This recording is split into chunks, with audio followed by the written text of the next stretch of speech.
It looks good on attempt number 2. Lennox Lockhart, Liam Francisco get us underway for racing on Saturday.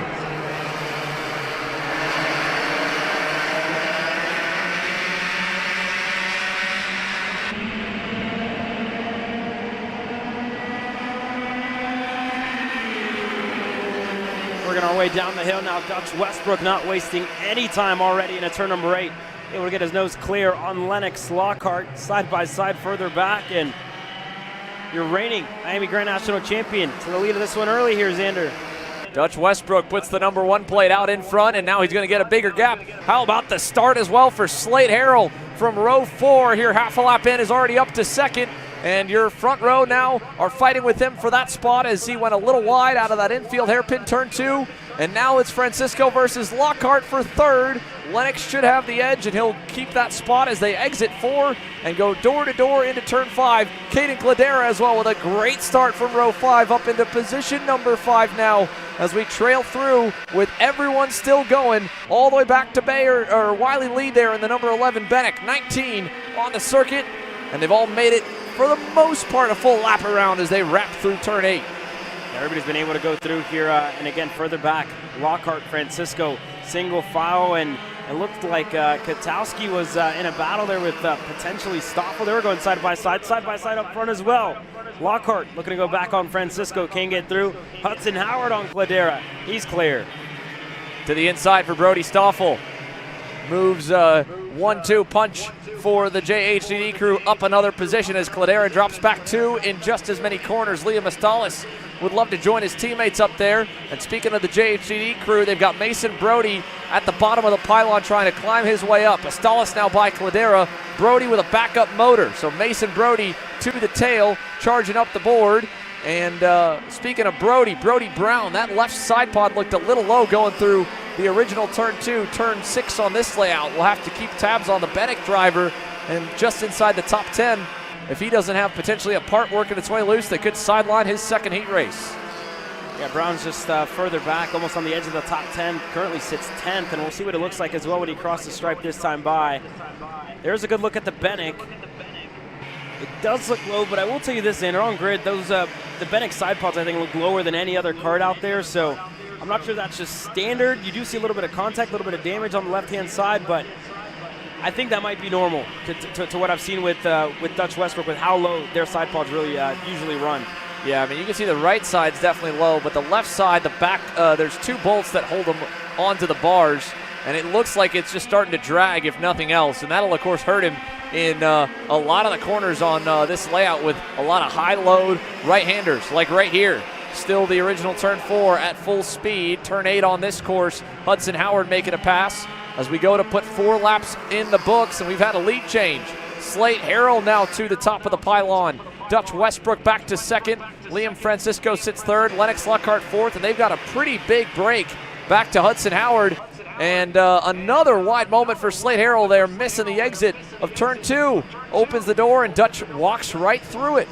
Yeah, it's been very easy so far in this race to overdrive turn number 2 with the amount of speed you kind of carry in there after turn number 1. So that's been the easiest part about it, right? Just outbraking yourself, and that's a mistake you really can't afford whenever a guy like Westbrook is right on point and kind of gets the line down. Yellow flag's waving, though.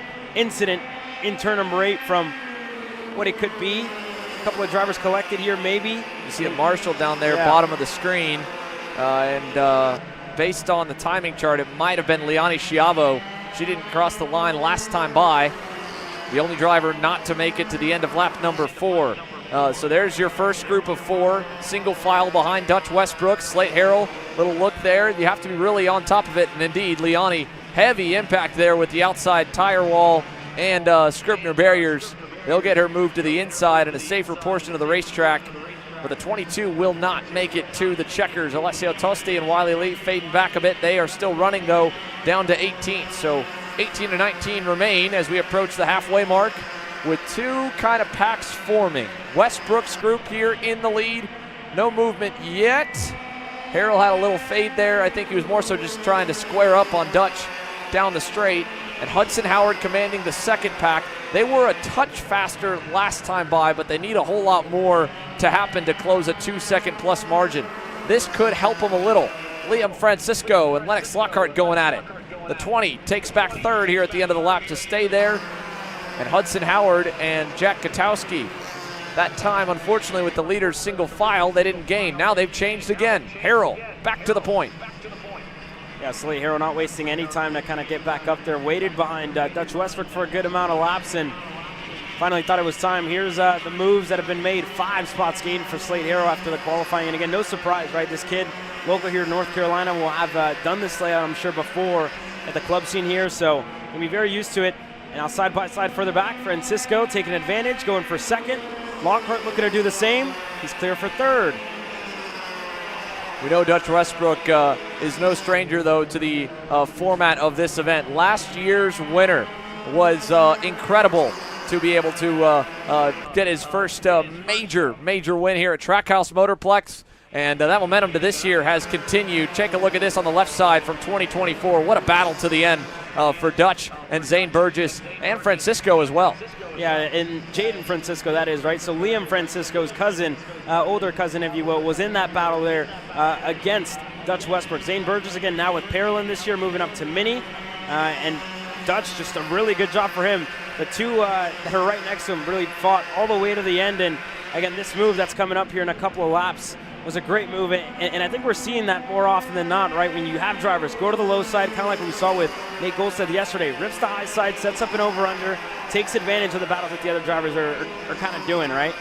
Yeah, and he had to do it again in turn 9, but as Francisco got into the back of Burgess to try and find a way around him, it opened the floodgates for Dutch to roll on through and take that first big-time win at the IAME Grand Nationals. We'll have a shot for some money potentially with the end of the weekend for Micro's overall purse, at least if you want to count the engine portion, and some credits towards major events later in the year. Now, he's caught on the side-by-side cam in the live shot. Mason Brody, problems for the 72, broken front nose cone. He was tracking really well, trying to climb up the field, and now he's dropped to the tail and will more than likely head for pit lane. Heartbreaker there for the JHCD crew. With the backup motor they put him on, he seemed to have some speed and momentum going his way, and now it's all gone awry with 5 to go. Yeah, unfortunately for Mason Brody, another driver that is off the racetrack. Wiley Lee, the number 11 in the Bennick, is out of this race early.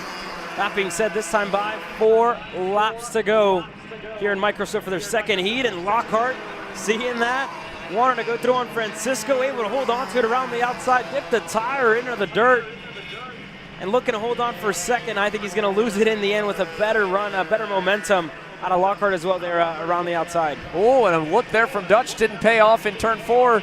So now the entire 4-pack up front have all spaced themselves out with 4 laps to go. That's great news for the second group that's been trying to hope for some action to close the gap down. Hudson Howard's kept it under the 3-second window. He might be able to get a little closer and maybe bring Brody Stoffel and Jack Katowski along with him. Those 3 have been in clean air the last few laps, no battles at all, and now Hudson can almost taste the back draft off the number 1 of Westbrook, but it'll only be 3 laps remaining this time around turn 11. And we check back in here with Brody Brown. That side pod's holding indeed. I think you're right, Caleb. Maybe a low mount and maybe a bit loose or dragging, but it's not seemingly slowing him down. He still stayed in the top 10 and picked up a spot now. Maybe another one as he goes back to work again on Liam Astalas in the 77. Yeah, I tell you what, from Brown, there's definitely damage on that left-hand side pod, but not sure if it's not too sure if it is dragging. That being said, it is running low, but he is getting close to the 77 here as we get into turn number 5. Now, and we'll see. Brown's been kind of behind Astalas for a good amount of this race. Again, he was 10th at the start of it. He's been able to get himself up to 9th and looking to go another spot further. Again, he's very close and in the draft of Astalas. You look at a couple drivers as well, further up, starting to pull away for Slade Harrell, extending his gap bit by bit. He was about 0.4 of a second quicker than Lennox Lockhart the last time around. So Slade Harrell just really coming to life here in the closing stages of the second heat race. Still plenty of time left for Lennox Lockhart and Liam Francisco to close up to him, though. You're seeing that gap come down. Last time, 0.2 to the good for Lennox, 0.3 to the good for Liam. They'll get there right at the ragged edge right now, it looks like here, because we're going to be mark it right now at turn 7, about a lap and a quarter to go on this alternate course. First race of the day. It was a battle initially. It has spread out. We're headed to the white flag. Harrell, a little bobble there. You heard the tires chirp, and as they round turn 9, he's got company only 3 car lengths away. Liam Francisco, though, might open that gap as he goes for second. And he clears Lennox just barely by the end of turn 11. 1 to go. Yeah, Liam Francisco set that up perfectly to get himself right up to second. I think unfortunately for them, Slade Harrell just a little bit too far up the road for them to catch up. And again, just a good number of car lengths in between them. So for Francisco to get up to his teammate, going to be a long shot here as we get to the closing stages. The best shot for him would be on that back straightaway. If he can get in the draft, close down a good amount of time. But I think even then, Harrell has the upper hand as we get closer and closer to the end. It's going to be a fight for second, though. Lockhart, to his upside, if you will, he's going to have the draft off of Francisco. Not sure if it's even going to be enough for him. Turn number 11. Francisco just too close there to Harrell on the backstretch. Couldn't fall further back to give Lennox an opportunity. I think he still should be safe here in 11. He'll cover just a hair, but it'll be smooth to the finish. Slate Harrell from the 4th row to the win in Heat 2. Francisco, Lockhart, Westbrook, and Hudson Howard, your top 5. Hanging on over Brody Stoffel, who reeled him in the final few moments as they duked it out there for 5th. Jack Katowski, Brody Brown ends 8th, getting around Liam Astalis late. And then it's Bo Stowers who will round off your top 10 in micro. Their first heat race of the afternoon. They'll be back in action one more time today with the SuperHeat before they go to the fence line to watch the mini Swifts, the X30 Juniors and the X30 Pros put on a show in the shootout events under the lights tonight. For Slate and Liam, Ryan Perry Motorsport ended last night with a high in KA Jr. They start on a high with a 1-2 here in micro from Mooresville. On tap, next up, KA Jr, a full house 30 plus. That'll be a big test here of this alternate course. And they are on grid, and it should be quick to clear Liani Chavo's kart and Wiley Lee's, as well as the micros roll into the scale line.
Well, tell everybody congratulations. But you can't really touch us.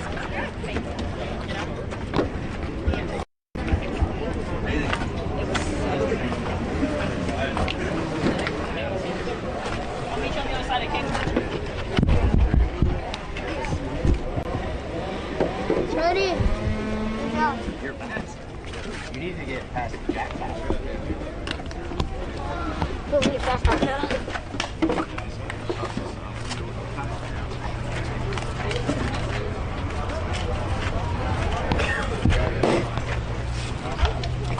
Steering was a little bad. Actually, no, steering was not bad. Tie rod fine. Tie rod's perfectly fine. Just the top. I got absolutely destroyed. I should not be here.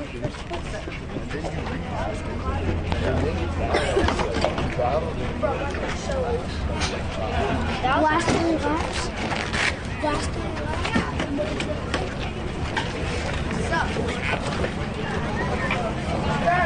There you are. I didn't see your cart number.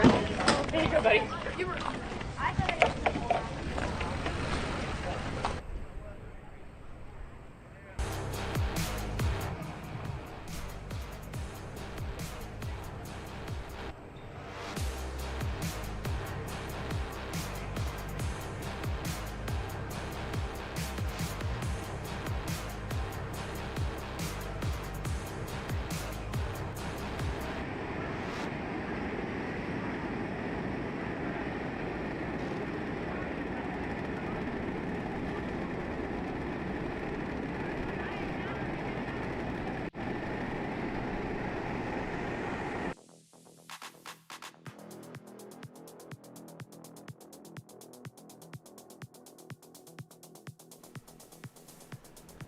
Max Weiland and John Antonino getting set to lead this stacked KA Junior field to green. Engines fired and ready. Yesterday, they got to nearly 13 deep in the lead group on the standard layout. But if this race spreads apart a bit like Micro Swift just did there in their second heat race on the weekend, we might see a bit more of that cream rise to the top factor, because while there is still quite a bit of high speed, when you take a look at this layout and break down where they all are in terms of the rev range at every section, you have such a curveball thrown at the field from braking markers and, again, track cleanliness or lack thereof. The Micros now, the first race on the circuit is the first one to really clear that kind of second path or passing lane down the inside to a corner offline. The practices pretty much just clear the single lane groove. So hopefully it's racy enough.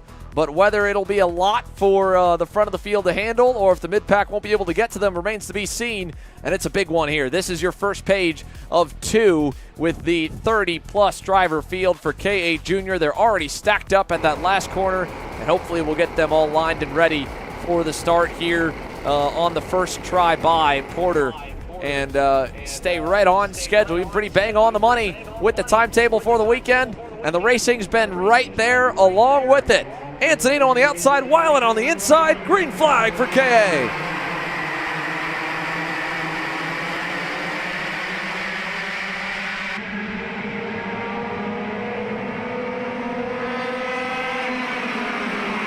Already a couple of movers further back. Neighbor goes to the bottom and defend from Ashton Woon, Santillan.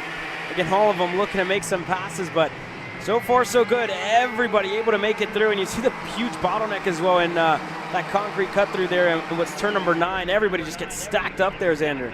Yeah, it's so slow, especially when karts are side by side. And here as well, turn 1, a problem for Callan Berghofer and Edward Kennedy, both cut through the grass trying to rejoin. They'll lose a ton of time, and with the field this close, they'll lose a lot of positions as well. How far back will they drop? We'll have to wait till they get all the way back around to the front stretch to find out. For now, the leaders, at least still in the same order, they cross the line. Weiland, your leader, to Antonino. Tristan Murphy now up to 3rd. Oliver Nybert 4th. And Ashton Woon leads the rookies there, 5th, 6th, and 7th. The Valentino Santillan and Lucas Palacio.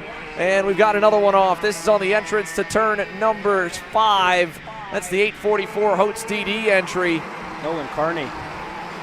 It was 31st across the line, so something may have happened on the opening lap that didn't fully end his day until halfway through lap 2. But now, 2 laps on the board, 1 full lap in the books. We've got the pack formed 7 deep.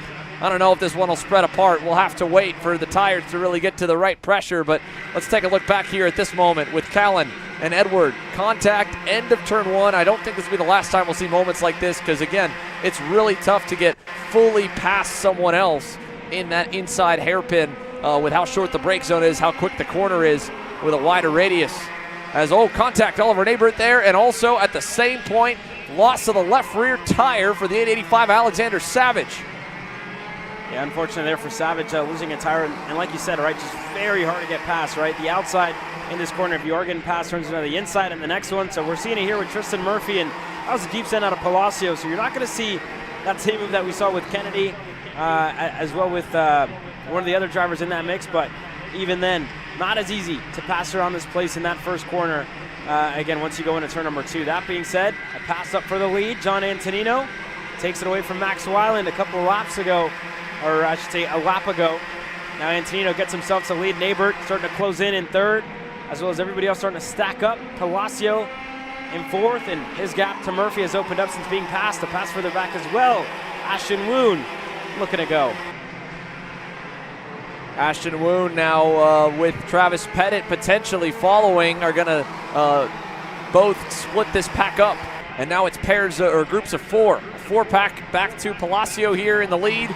And another group for Woon, Pettit, and a slowing Tristan Murphy as Nate Golseth gets by his teammate.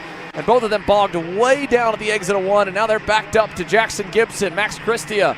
And in the mix there, Valentino Santillan.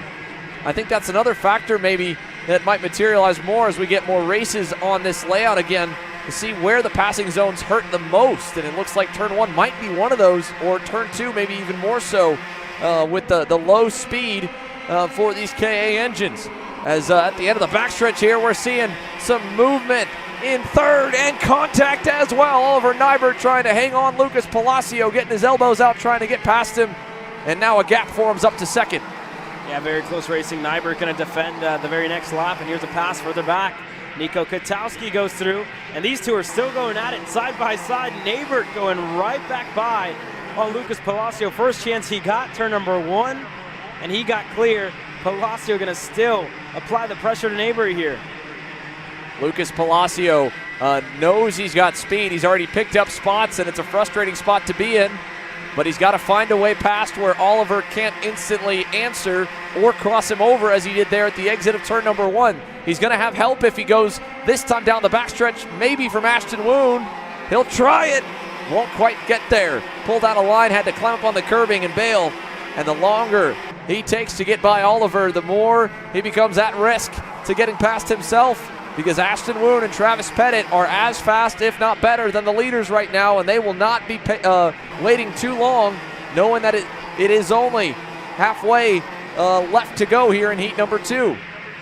Yeah, Palacio at the moment, you see him kind of still trying to pass on Nybert, set something up, and I really think right halfway through this race, time to kind of simmer down, settle down a little bit, try and not let Antonino and Weiland get away with this race. The gap currently stands at 1.5 seconds, so quite significant in between your top 2 and your driver's third on back. And again, just adding more drivers in the mix, right? The likes of Woon, the likes of Pettit, and not too far back as well. Christia starting to close in. Nathan Golseth, shootout winner yesterday, is in that mix, as well as Gibson and Tristan Murphy, who fell all the way back just on the edge of the top 10. 7 down, 7 to go, this time by the timing loop.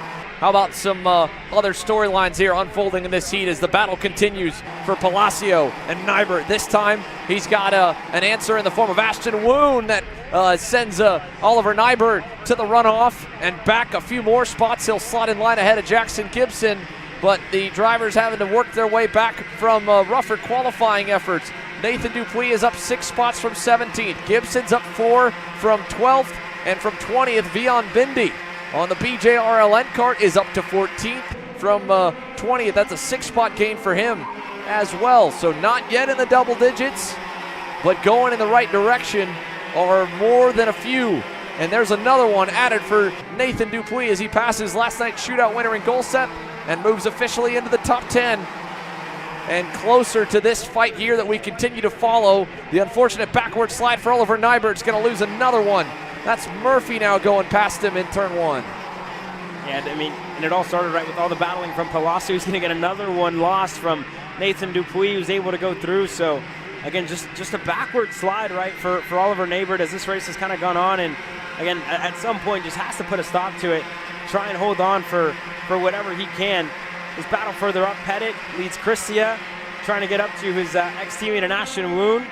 And, again, Palacio is the first driver, sits in third. He's starting to close down his gap to Weiland and Antonino by 1/10 the last time around. We'll see if he can, make that just a little bit quicker, a little bit more significant here as this race continues to dwindle down. 9 laps in, 5 to go. Dupuis and Golseth end up at the back of this main pack here we're following. Christia now passed on Travis Pettit. This is from roughly 5th or 6th back to 11th up front. Antonino and Weiland change. Nothing like the battling we're seeing now as Pettit loses more spots running through turn 3 and now has to deal with Nathan Dupuis' forward charge next as they roll through turn 5. But John Antonino and Max Weiland, they've traded the lead once. They've continued to try and push away, but Lucas Palacio is making inroads. He picked up 3/10 on Weiland last time by, and he's getting further away from this scrum here as that was a double synchronized move. Jackson Gibson, Max Christia, Tristan Murphy, and Dupuis. 4 to go now, and you can see the 2 leaders have company starting to join the frame. Yeah, Palacio's really been on it, and again, took a huge chunk out of the gap that time around. Another 2/10, so 48.9, for Palacio last time around, 49.1 for your 2 leaders. So Palacio 0.2 of a second quicker a lap than the drivers in the lead of this race. And you look here, further back, still Tristan Murphy, and again, we saw him get around Jackson Gibson when we went down to turn number 8 on this layout. Dupuis has joined him, and again, you talked about the drive, the spots gained for him, and A couple of other drivers have moved backwards, right? Travis Pettit hasn't made too much inroads to the drivers further up. There's Dupuis with another one on Jackson Gibson. So again, that drive continues after starting 17th on the grid here. 3 to go now. This race already blazing on by, but so is the gap coming down from the top 2 to Palacio. It wasn't long ago, it was 1.2 seconds. Now it's 0.6. How much more does Max Weiland want to wait? This is really the fight for the pole in the superheat later tonight between himself and Antonino. Palacio could play spoiler to them both as he tries to make up from that 7th place effort in qualifying. So the 2 kids who have led the way here in Heat 2, for now they stay patient. No defensive driving, no pass attempt made either. They're going to get the double sticks from Porter this time by the loop as they round turn 9 with Palacio bearing down and Ashton Woon as well there on the SCR Carlos Sainz chassis. Max Christian now at the helm of the 2nd pack there in 5th, only a second away also. You just got to think, right, when is Weiland going to want to go on John Antonino? It's going to have to be soon, because if he doesn't go for the lead, Palacio's going to go for 2nd here and try and take the heat race victory to himself. We'll see what they do. And again, 2 teammates in this front 3 pack, right? John Antonino, Lucas Palacio, both of them under the MPG Academy tent. And Weiland just the lone magic cart out there on his own. Everybody else further back sliding their way through. Here we go. First passing zone that we have. Max Weiland now going through on the inside of Antonino. He goes through. Palacio goes through for 2nd as well. White flag coming this time by. One more lap around the alternate course, and it's going to be a duel, maybe a 4-way battle. Ashton Woon with a crossover clips the curb. It normally hurt him with the full straight. In turn 1, he was still there, and he's got the spot from Antonino. Now Buddy goes back to 4th with Max Christia on his heels. He's caught up a 2nd in about half a lap, and Lucas Palacio up the road is trying to find a way to get creative. Max Weiland holding the field back for now as they roll through 5 with just half a lap remaining, but they do have that one big straightaway coming up right here. And you see Max Weiland on the brakes through the slow speed corners through here as well. Up to turn number 7, down to turn number 8. Look at Nathan Dupuis on the outside. Tristan Murphy with him. Antonino around the high side. Looking to go on Palacio for 2nd. He can't get it done. Max Weiland parking everybody here, stacking them up. That was still a slick move for Buddy Antonino. He got to 3rd, and now as they go to the inside at 11, final time, maybe a crossover of sorts, but it's Weiland with a Heat 2 win as they scatter all the way back to maybe 15th across the loop, under maybe a 2.5. Incredible finish to this KA Junior Heat race, but the leader's able to hold them at bay. Weiland to Palacio, and then John Antonino with Ashton Woon, Max Christia, your top 5.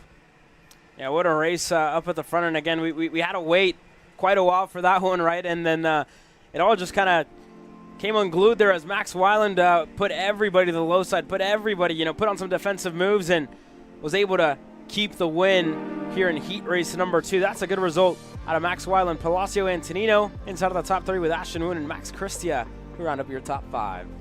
Couple of carts to be removed from the circuit, but not too many. 34 entered, 32 able to get mostly to the loop there, all the way down to Benjamin Highland and Alex Miller. I don't know if they made it. It must have went out on the final lap. But there's your top 15. KA Jr Heat 2 with X30 Pro on deck. They'll be racing here, and the fan vote for the MG Tires X30 Shootout continues until 5 p.m. Updates continue to get posted, and we'll give you the live standings when we return from North Carolina. Or Facebook today.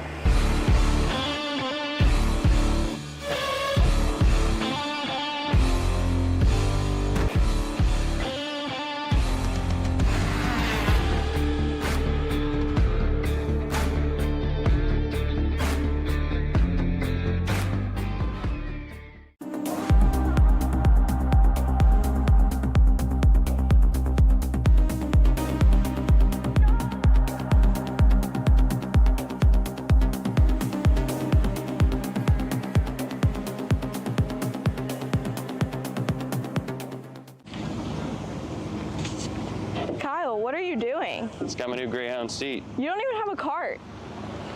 Doesn't matter. I have a Greyhound.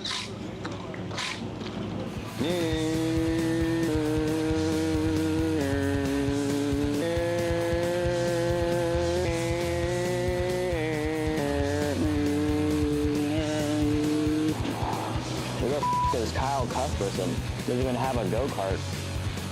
Doesn't matter.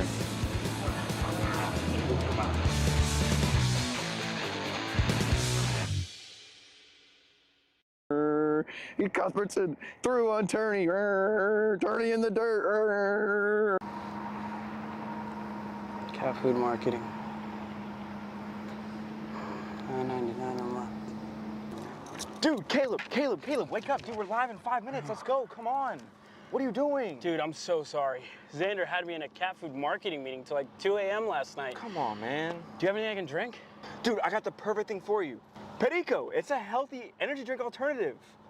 Perico, non-GMO, gluten-free, kosher, magnesium, B12, B6, Yeah, it's good. B5, biotin, and 0 sugar? Pericazo! Try Perico, made with natural ingredients, organic caffeine, and supports your metabolism. Try the new official energy drink of Kart Chaser.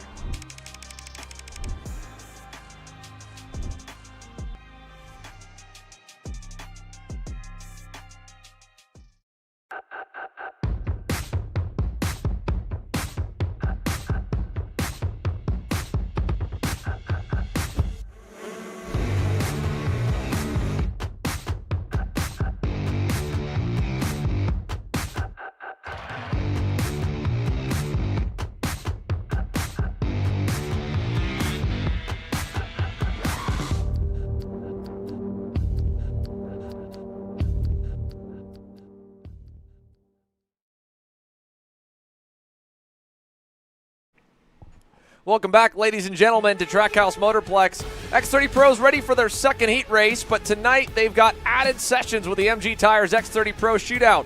And the fan vote to get your favorite driver in is still ongoing. Over 680 votes submitted so far. Naomi Garcia leads the way over Brooke Shambo as things stand, and the votes stay open for the next 3 hours. So once again, they will close at 5 p.m. Make sure to vote your favorite driver into the show, into the Remy Andriatos. He's third in the fan vote lineup currently.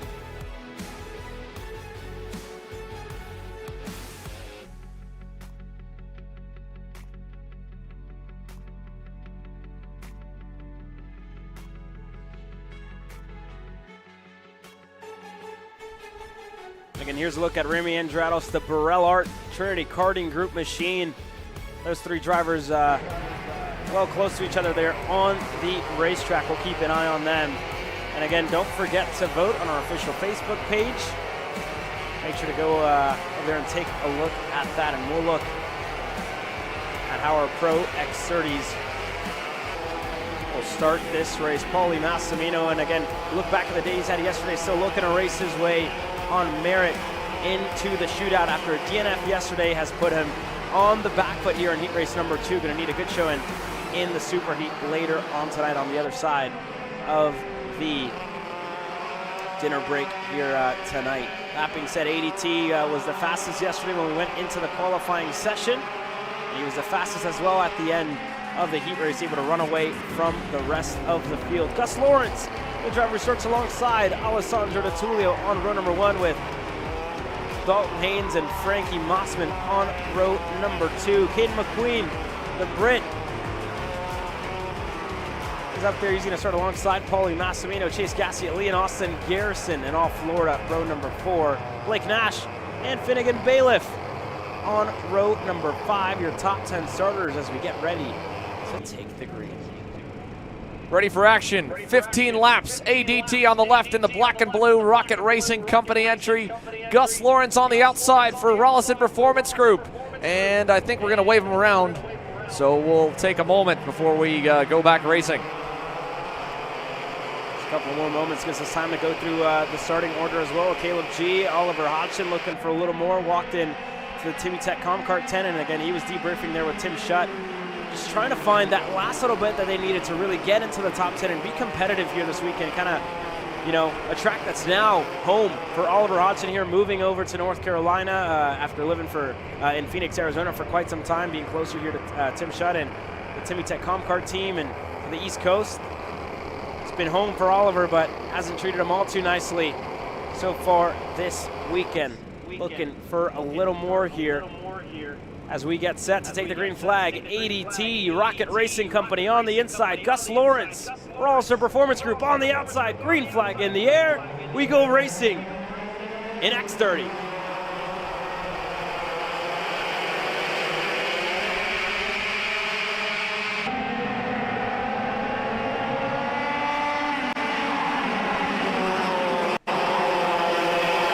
Off there on the outside for Oliver Hodgson, and he's now with a little bit of contact. One driver way off. Perez. Danny Perez there on the DP, and around for one of the Haynes Motorsports drivers into the wall. Is that Roman? And the 356 at the exit of turn number 9 on the full course.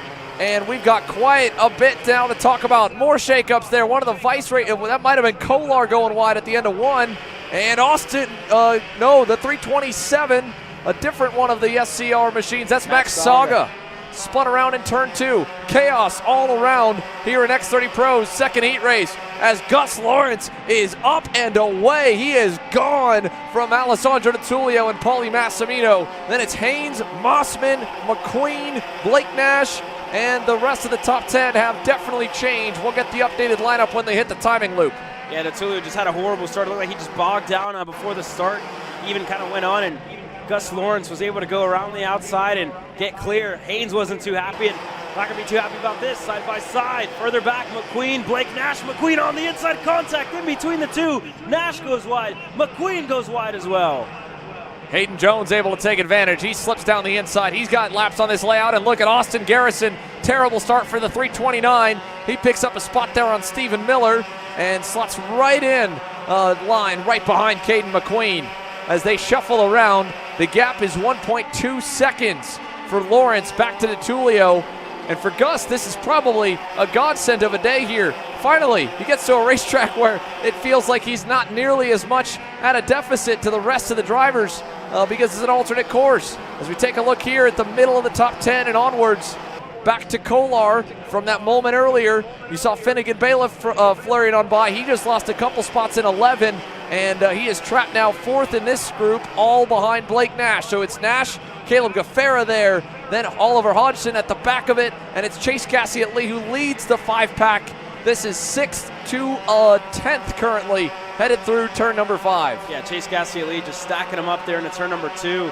And again, Caleb G just followed right with them. Everybody else, again, Blake Nash, Bailiff, Hodgson, all in line, as well as McQueen after that contact. He's further back outside of the top 10. And he's just right in line. The same for Hayden Jones. That pack is just massive behind Chase Cassiat-Lee here, Xander. Hodgson will pick off Bailiff there in turn number 9, and now Blake Nash will go to work on Gaffera there in 11 and get by, and look at Bailiff getting swarmed. The full line of karts there in contact. Hayden Jones into the side of Oliver Hodgson, and they're going to be 2 by 2 through the infield. Austin Garrison nowhere to go but the dirt. 3 wide outside. He'll make it stick, and it's Hodgson now right back to the bumper of Bailiff in the run to turn 4. Jacob Kolar, high sides on the outside curbing. He goes back. This is Ryan Raffa now to the inside with as well, right behind him, the 300 machine of Roman McCurdy and James Overbeck there into the mix. Perez nearly crashed on the opening lap. He's there in the X-Spree. Chaos through the teens with how much this track bottlenecks the field. And up front, it is also tightening very quickly. DiTullio now to 2/10 away from Gus Lawrence. He was half a second back just at the last lap by. We've got a battle forming for the lead. Lawrence, DiTullio, and Paulie Massimino with a breakaway of about 2 seconds back to Frankie Mossman and Dalton Haynes. Yeah, very close up front now. ADT has really kind of turned it up here in the middle stage of the race already. Just getting closer and closer to Gus Lawrence here, who, again, he's probably going to figure it out here when he gets on this back straightaway that ADT is just right behind him. You can definitely hear him too. ADT looked like he could have gone maybe just a little late there. But that being said, going to stay behind. Gus Lawrence, Paulie Massimino right there with him. And again, you have to look a good ways back, almost 2 seconds, a second and a half really, to Frankie Mossman, the first of the Speed Concepts Racing Machines. Is now ADT looking into turn number 1. He's clear for the lead. Alessandro DiTullio now takes over. Didn't get the jump he needed on that opening lap. Didn't let it get to him, and the speed has been very good since And let's see how long it takes Massimino to find a gap. Once you go by in the first 2 hairpins, you really can't make any moves happen until the backstretch. So DeTulio's opportunity to run away is perfect when you break down the racetrack. Let's see if Paulie can go here, or if he wants to. Lawrence even waving him by, letting him go, realizing the gap, and a sign of respect there between 2 veterans of the sport who have come to get a lot of respect for each other. Paulie there giving him a wave, saying, thanks for that. I'll try and make it worth it and bring us back up to DeTulio. And again, who better than to have you, to lead you up there, right, than Paulie Massimino. We've talked about it, right, thousands of laps at this racetrack, multiple different layouts as well for Paulie, and just could be a good learning curve as well for Gus Lawrence, right behind Paulie, to try and get up there, see his line, see something different. We heard, back at Newcastle, Joe even keeping an eye on what Paulie was doing out at Newcastle, and I'm sure Gus is going to have a close eye on Paulie here, but not for long, because Paulie really starting to pull away from the Rawson Performance Group Cosmic here, Xander. Yeah, he's starting to drop him. I think Lawrence at this point is going to manage to the best of his ability. He knows that it was the better play for him to let Paulie go and make it painless, or as minimal in terms of the time loss to the cars behind that he could, because he still had a hefty gap back to Mossman. Now, Frankie is faster, and he is tracking him down, so the speed to fall off as hard as it has for Gus Lawrence is a bit surprising. We'll see maybe with clean racetrack and a lap to clean the tires off if that kind of comes back his way. Down at the bottom right corner of your screen, there is the fan vote current live standings. Naomi Garcia by 60 votes over Brooke Shambo. And for the viewers at home, if you've already voted for a different driver or want to change your vote or update it, you can comment again and it will go off your most recent vote. So in the last rallying cry to get your favorite driver in the shootout, it will go all the way till 5 p.m. Eastern. Naomi Garcia is trying to do her followers proud, and right now this heat race is starting to track along the way for it. She has picked up a handful of spots and is actually in a pretty decent position points-wise compared to her qualifying effort. 20th currently on the road. Her teammate Austin Garrison a bit up the road from her. Leading this group that goes back to Rafa and Oliver Hodgson, who had a great charge in the standard layout yesterday, but this race, I mean, he seems like he's just been rooted out of the way 3 times over. Every time he starts to get momentum going, it goes to the wayside. Yeah, it just didn't go his way at the start, right? And again, just having to recover after that atrocious start that he had, just trying to get back up there, get back up to the front. ZCD, on the other hand, he was up inside of the top 10 since 12th now. Just kind of falling off just that little bit where everybody else has been able to get ahead of him, right? Stephen Miller, the AEM machine, able to get past him, as well as Austin Garrison finally able to get inside of the top 10, up to 10, and starting to pull away from that second group. We'll also have the live heat point classifications outside of potential penalties as they run on the circuit. Right now, again, things are tracking obviously really good, and you don't have to do the math to know that we're going to have Alessandro DeTulio looking to start on the pole for that superheat. Gus Lawrence, knowing that Paulie didn't have the best opening heat race, would join him on the front row. And as things stand, even in 4th, Frankie Mossman should be lined up on the inside of row number 2. That, of course, still could change as this race continues.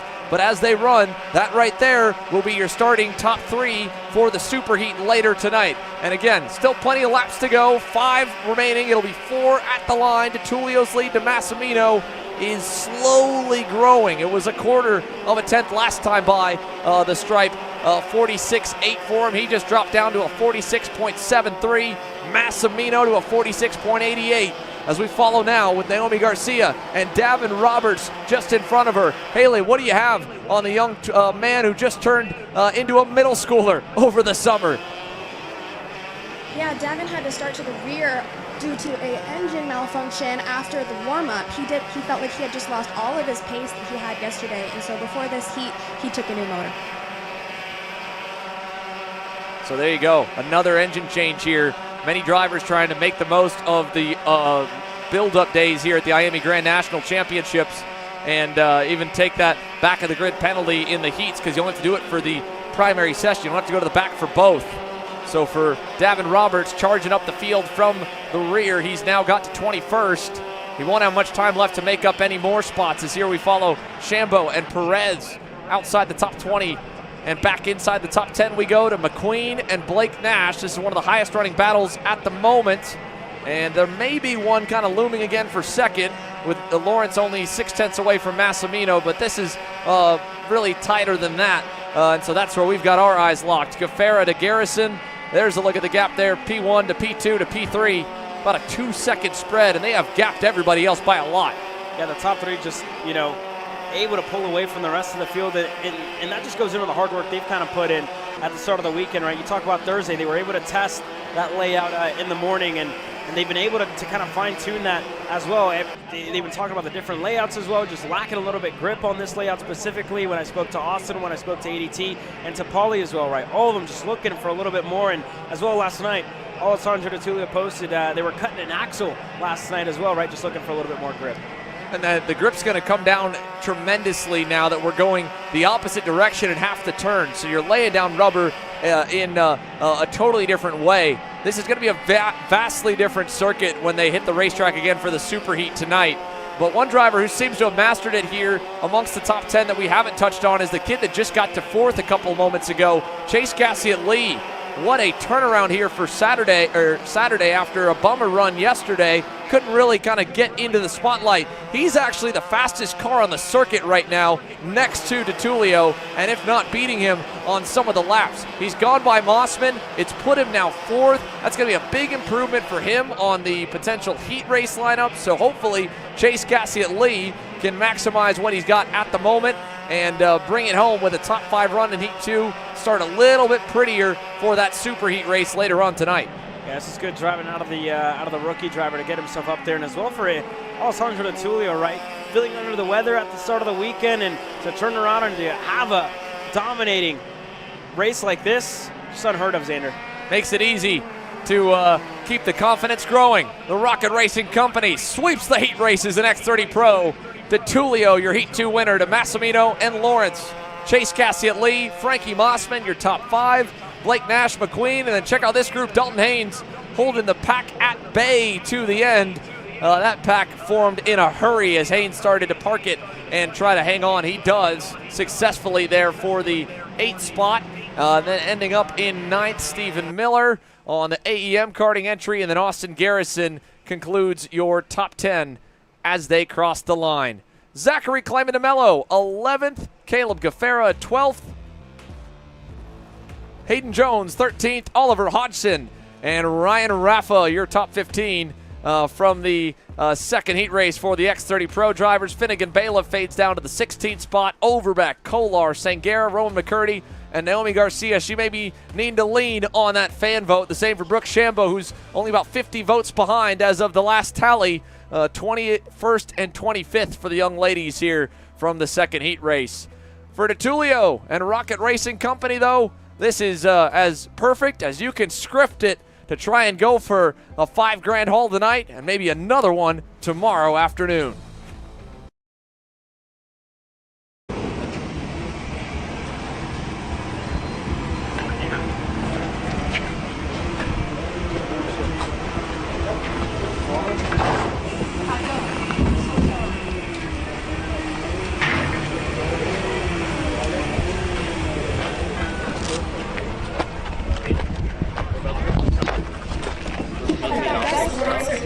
Incredibly fast at the start of this heat race, and you just kind of started to fall off towards the middle of it. Do you feel as though that was more chassis setup or tires? No, for sure the start was quite good. I feel like I really timed it well and got the run into the first corner. Gave me a bit of a lead, but they obviously caught me up quite fast, so the speed wasn't there. I think we just need to go back to the drawing board and have a little think for the next one. Do you have any changes in mind already? Yeah, well, obviously it wasn't fast enough then, right? So we need to think of something quick. Thank you, guys. Thanks.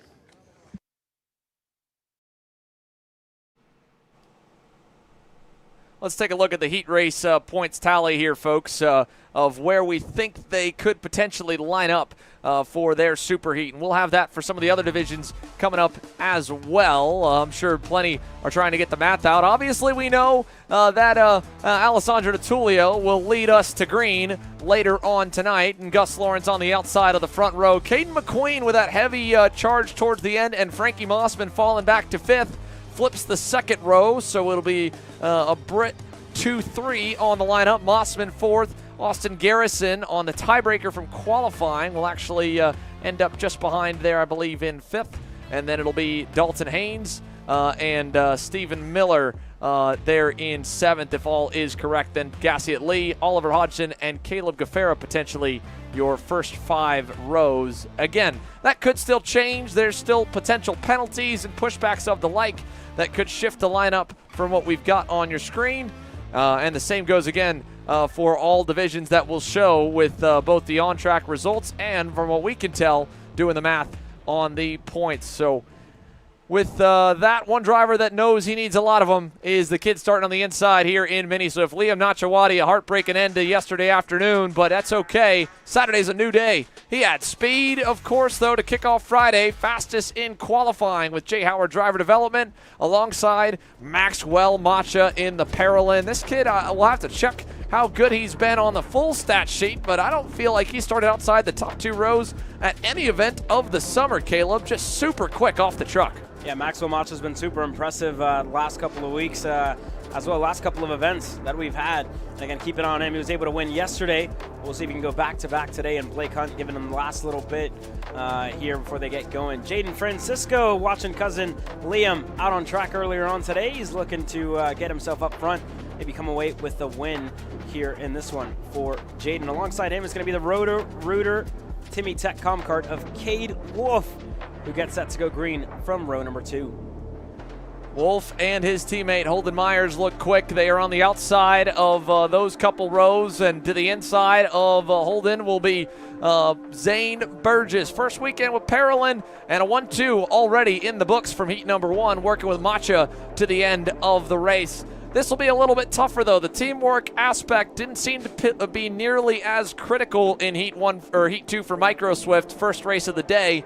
And I think we'll see the same in the even faster Mini Swifts. And maybe that's the case here for Santi Orioli. First weekend with Velocity Sodi, there's a lot of black and orange around him, but he was kind of in no man's land, having to punch his own hole and make his own speed in the first heat race. He rolls on the inside of row number 4, getting to grips with the Sodi kart chassis for his second time in 2025. We have got one more on the outside of him there. Of course, the 155, Brandon Jarsakrak racing entry LN card, and the rest of the field to go. But before we go back to the lineup, let's go back to Haley for a quick update as we get ready to roll with Mini Swift. Mini Swifts roll off the pit lane. The delay was caused due to Porter, our race director today, starting to talk to Alexander Bertulio about possible little bit of a jump start there. Just warning him that if it happens again, a penalty will be issued. There you have it. Oh, around Lawrence Perriman, spun, coming out of the pit lane. The 128, we're going backwards, and we'll have to hustle to catch the field, and there's more crashing on the back straightaway. Santi Orioli, Colton Schneegenberg, and this will definitely trigger an aborted start. I would be very surprised if they all get in a line in time. Maybe with how slow Liam Nachawati and Maxwell Macha have paced the field, and hopefully that message was already sent and received to our Mini Swift starters at the front, because again, they have aborted a few starts today. Most of the starts have been pretty good, and again, a warning there to ADT for the SuperHeat. We know he'll be on the pole, so he knows exactly what he needs to do and what he's going to be allowed to do before the penalties may roll in. Heat 2, Mini Swift, 13 laps on the board, and we got a spinner in the back. No green this time. We'll send them around. That's Kai Park, the Trinity Karting Group, Burrell Art, around at the back of the field. See if he can get back on and join this group. But again, just one more lap for these drivers to warm up their tires. And we've already seen a good number kind of spin on the outlap. Saw it yesterday with Igor Kotowski on the outlap, as well as a couple of more. And we saw it with Schneegenberg, Orioli here in this Mini Swift class. But ready to get going once again. Nachawati, Maxwell Macha going to lead this field to the green flag. So attempt number 2, let's try it here for Mini Swift.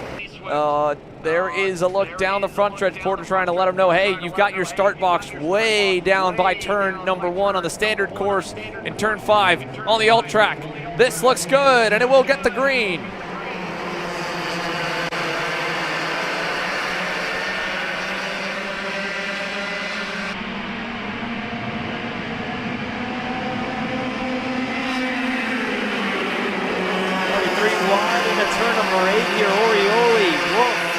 Schneegenberg all looking to make up a good number of spots. 3 wide into 9 as well. A couple of drivers make contact. Schneegenberg sideways on the exit, going to lose 5, 6, even more spots here.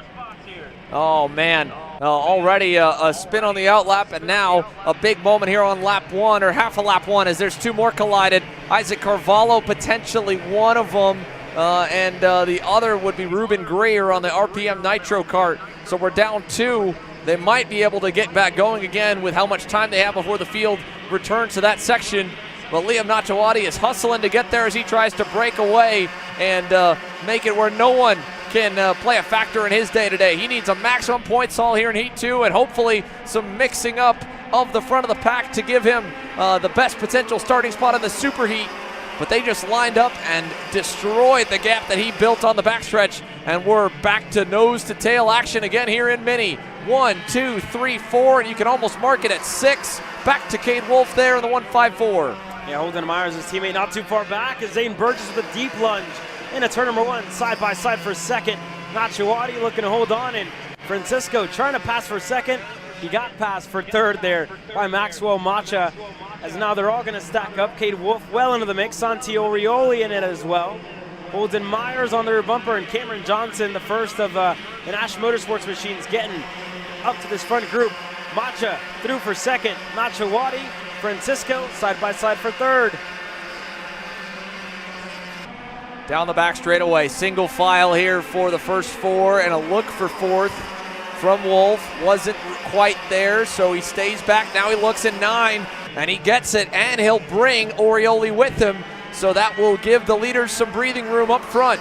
Orioli now trying to go quickly on Cade. And I mentioned again, Santi Orioli made his own luck yesterday in the opening heat race. He's doing it again here in Heat 2, charging up the field, as now he gets a big gap off a massive run from turn 2, and he'll have even more as the fighting continues down the line. That is the 112 of Bryson Scales now moving past Cade Wolf. And in your lead pack, first lead change amongst the Paralins here today. It is Macha. Burgess tried to follow right back into line to second, and Jaden Francisco, learning the lessons from Friday, said, I'm not going to let you two get lined up again. I'm going to split you two up. And now he finds himself in a Paralin sandwich there in second. Yeah, we saw it yesterday, right? Francisco was just in third, and again, the 2 Paralins just pushed away quite nicely from him. And then even in the end, right, Burgess just wanted to keep second, wanted to give Macha a chance to go out there and win, and he did just that. Francisco didn't even have a chance to fight for the race win at the end of it. We'll see what he does, if he wants to wait in second or if he's going to want to take the lead away from Maxwell Macha in the 174. Behind them as well, first of the Sodis of Santi Orioli, the 116 closing in. Myers, again, they were locked in a battle with Nachawati. That's all come kind of upside down now. Johnson is the leader of that second group. Cameron Johnson on the Nash Motorsports entry, only the first of a couple weekends here, just getting a feel for the blue and yellow California-based operation. And he's going to lose a spot at the end of the backstretch after starting to make some ground up. Wolf passed, and Liam Nachawati passed. It just goes to show how quickly a race can change. Liam Nachawati, our leader from the end of lap 1, now finds himself more than 2 seconds away from the main pack, and it might be more. Yeah, 3 seconds now with all the infighting that's gone on, and how quickly the top 3 have sorted themselves and shoved away from the rest of the field. That said, Santiago Orioli is still matching them or barely losing all by himself. He's only 1.2 seconds away, and this will help him. New leader, Jaden Francisco, looks pretty in pink, and it's pretty up front for all of about 100 feet. Macha with a quick answer. Yeah, as expected, right? Expecting to see Francisco to get up to the lead pack, to get up to the front, and to want to lead this race, and expected out of Macha, right, to go right back and take control of this race once again. So these two are going to go at it for quite some time here. We're about to get the halfway this time around, and Macha still your leader from Francisco. Burgess, Orioli, further back, Cade Wolf, able to stay ahead of Liam Nachawati and Cam Johnson. And again, Macha's already going to see that move out of Francisco this time around into turn number 5. So we'll see how he reacts to it, or if Francisco wants to go again. There they go on the run into turn number 5. Jaden Francisco tuning up for maybe a run down the backstretch, trying a different way. No, he'll go up the hill to 3. up the hill, sorry, to turn 7. And flip the script right back on Maxwell. And all the while, Orioli continues to close, and Francisco playing the sound. You saw Macha pull to the inside first, and Jaden almost moved over without turning the head. Here in the engines, moved to the right side, but no avail ultimately keeping Maxwell behind him. And this time, Zane slipped past. So Maxwell Macha now, maybe not as much a teammate help here today. Burgess, Macha, even going wheel to wheel there to turn number 2, side by side for the race lead. And this is really giving Orioli the gap that he needs. Check this out, side by side for second still. Orioli looking to set up an over-under. He gets it on Francisco. He'll get it on Macha for a second. Macha's into the wall. Macha's out of the race. Huge contact for Maxwell. We'll hope he's okay, but wow, very close there in between the two. Scary moment for Maxwell Macha. They are quick and already right there to him to tend to the young Paralyn driver. Hopefully he is A-okay. That was a hard watch with a big impact to the outside wall. And meanwhile, for the lead and for second, Francisco versus Orioli. Santi's just trying to pick him up and put him down at this point. But again, Francisco's saying, hey, if we're not careful, Zane's pretty quick too. He might get away. And they got to keep an eye out for Zane Burgess. Again, he's been one of the quicker drivers in that lead pack. You just can't afford to let him get away, and still a good number of laps left to go, 4 laps to go the next time they come around the stripe. So a lot of work to do for Francisco here, about 7/10 in between himself and Zane Burgess. And Orioli, that group still good ways behind. Nachawati and Wolf continue to trade that 4th spot. Nachawati's now the driver who sits there on the JHDD machine. Wolf in 5th, and they've left Cameron Johnson at bay in 6th. But we'll keep an eye on these top 3 as, again, they continue to close together. Francisco took a huge chunk out of the gap that Zane Burgess had, and another chunk there on the exit of turn number 9. He'll close the gap now here with 5 laps, make it 4 to go, and plenty of time to try and pick Zane apart. Maybe it's right here. Oh, not quite out of turn number 2. In fact, he just tapped his helmet as Zane looked back to him trying to say, hey, we can get away and make it just the 2 of us. But I don't know if Zane's got any trust or faith in him. He's still, again, getting his bearings with everyone here stateside once again. A very international season for him. And a year that's seen him now in 2 different colors, 2 different environments, trying to earn the respect, however it may be, that he had in micro, where it seemed like no matter what he could do, he was going to get a push and an instant bit of help from the field with how much speed he put on display. In the Mini Swift, different category. Now you're a small fish in a big pond with the likes of Francisco and Orioli, who he's raced with in the past, bearing down and bringing more. Here comes Nachawati and Wolf again. 2 to go. Or 3 to go, sorry, 10 down. Here we go, Burgess is going to continue to stack them up. Orioli looking to set up an over-under. He'll get it on Francisco. He'll get his nose to the rear bumper of Burgess, and we'll see if he can make it stick there on the RPM machine on the inside. There goes Nachawati looking to push him through. He's clear. Wolf now side by side for 3rd with Orioli. He's going to have the inside in a turn number 5. Francisco looking to back. Look at Cameron Johnson as well up in this lead pack. Everybody starting to join. Holden Myers as well right there. Brock not too far behind. This layout just seems to bottleneck, and it's only a matter of time before you have a whole lot of company at your doorstep. Liam Nachawati was nowhere to be found 2 laps ago. Now he's on the outside, sadly going backwards, but almost made a move stick on Burgess for the lead. Up the hill, double sticks from Porter this time by, and the pack is about 9 deep as they head down the front straightaway. And look at this, Nachawati answering back to Orioli, now pulls alongside Burgess, runs him to the edge of this track to get the dirt on the tires, and Wolf gets that as well, trying to go 3 wide on the high side, but no grip there. Santi Orioli gets away with the lead. They're 2 abreast behind him. Johnson into 4th, and Holden Myers, similar shades of 2024, slips through everybody to get to 3rd. Look at rookie Marcelo Flores up to 5th. He was 9th at the start of the lap. Couple of corners already promoting him up to the 5th spot. Johnson going to defend for position, and again still 2 laps to go, side by side further back.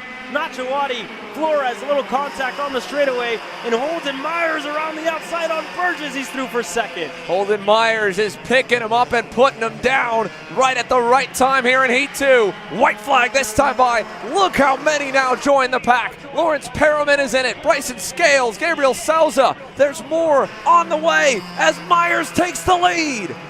There goes Holden Myers, the leader of the race, side by side. Perriman looking on the inside of Bruck. They're still almost 3 wide. Wolf into the dirt again.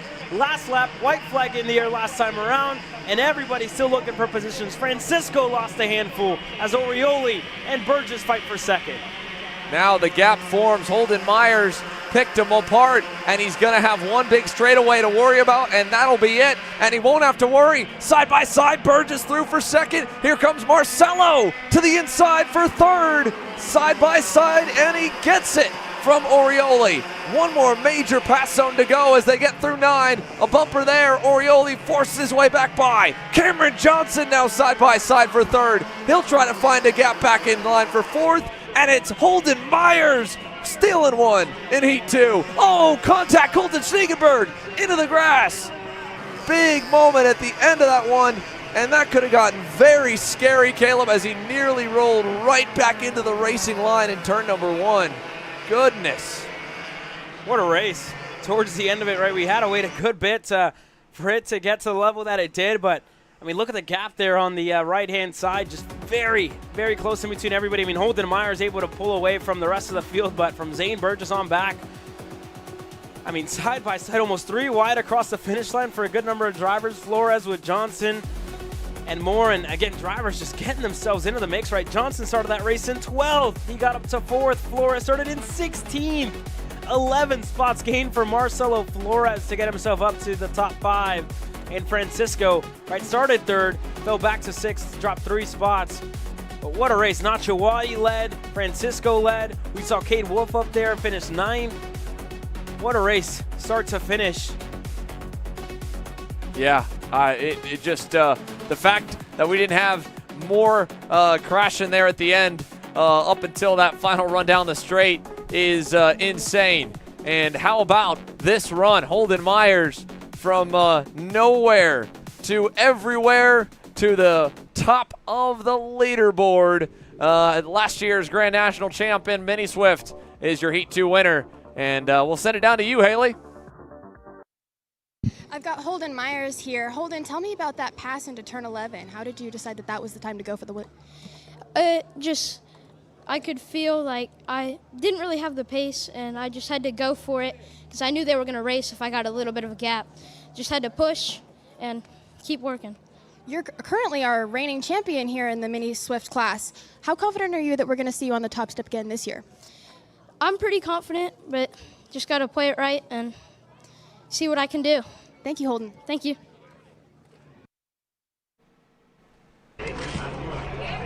Two more classes still yet to have their grids fully set for the SuperHeat later on this afternoon with X30 Jr on tap, and then after that it'll be 2 heats from KA100 Sr. When you talk about X30 Jr, well, you got to again look at last year as well. Holden Myers, our most recent Mini Swift Grand National champion. How about Davin Roberts' performance at the 2024 IAME Grand National Championship here, Caleb? Yeah, we're getting poured on down here now. No wonder the red flag came here. But for Jacob Kolar,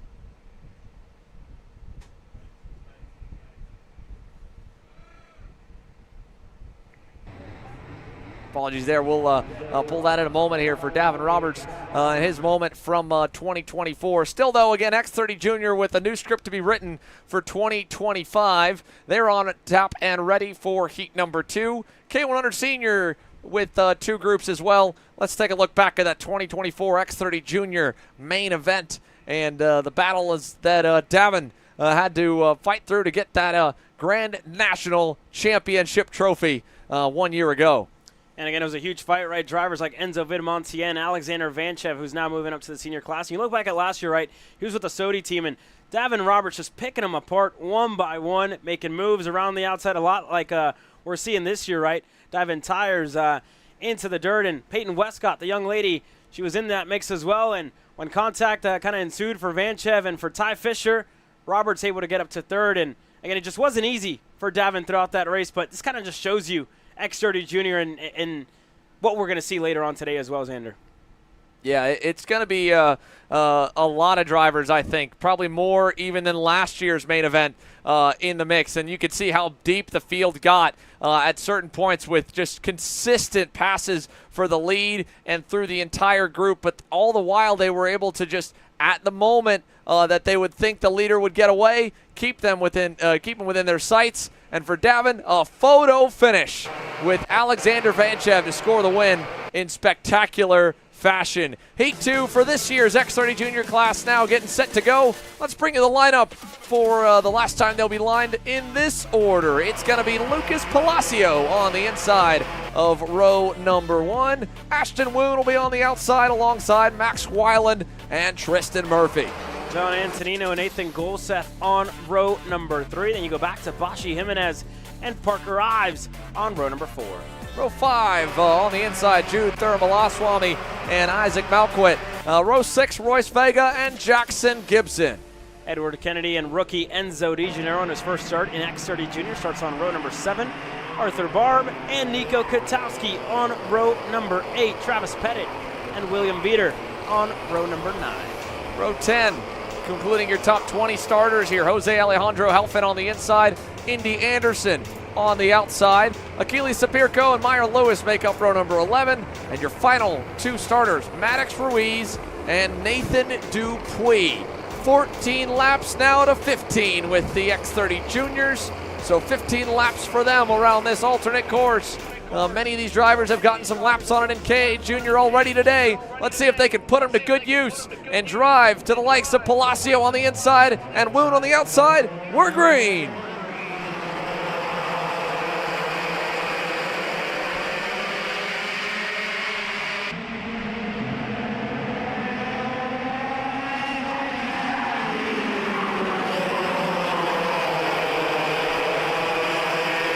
The drivers way wide there. Isaac Malquit, one of the drivers way wide in a turn of right contact in there. Nathan Dupuis going wide once again. And here goes Parker Ives looking for a move on Bashi Jimenez. Couldn't get it. But Lucas Palacio stacking him up on the first lap. So just the full lap around the entire alternate course now getting started. Lucas Palacio able to track down Weiland and Antonino in the K Junior Heat race, now getting a much easier spot to try and get a heat race win here in X30 Junior from a 4-car length gap here as we work through lap number 2. But more of the field seemed to be kind of sorted than what we saw in KA. We're not getting nearly the breakaway that the 3 leaders had in that one. Little passes here and there like what you just saw between the RPM teammates, but for the most part, all good out of turn number 9. Coming up the hill here to 11. Let's get a little bit of an insight here over one driver not in that main group, but normally up there, Nathan Dupuis. Haley? Yeah, Nathan qualified yesterday around P20, so he made the decision today to take a new motor from Speed Concepts. So we'll see how this motor performs in Heat 2. However, he did say he felt about a second of pace pickup in practice and warm-up. If so, that's big, Caleb. A full second improvement for Nathan Dupuis. And he looked okay in the warm-up, but that was also just the first session on the new power plant. So maybe after one more run at it, or after one run, and this being run number 2, they were able to make an adjustment to the carburation or the gear ratio for this package and get him tuned up. He's already picked off a handful, and with battling at the front of the field, potentially working its way down the train, it should keep them close enough that he can get a few more over the next 13 laps or so. We've got 3 now marked complete, so 12 laps officially remain here in this 15-lap heat race. And up front, it is still Palacio. We've seen a couple changes beyond him. Murphy, Woon, Antonino, Golseth all kind of trading some spots in the top 10. It's now the Tennessee native, Tristan Murphy, trying to bear down on Weiland there in 3rd. Yeah, Tristan Murphy, first driver up. Antonino right behind him. Then you go back to Woon, Golseth.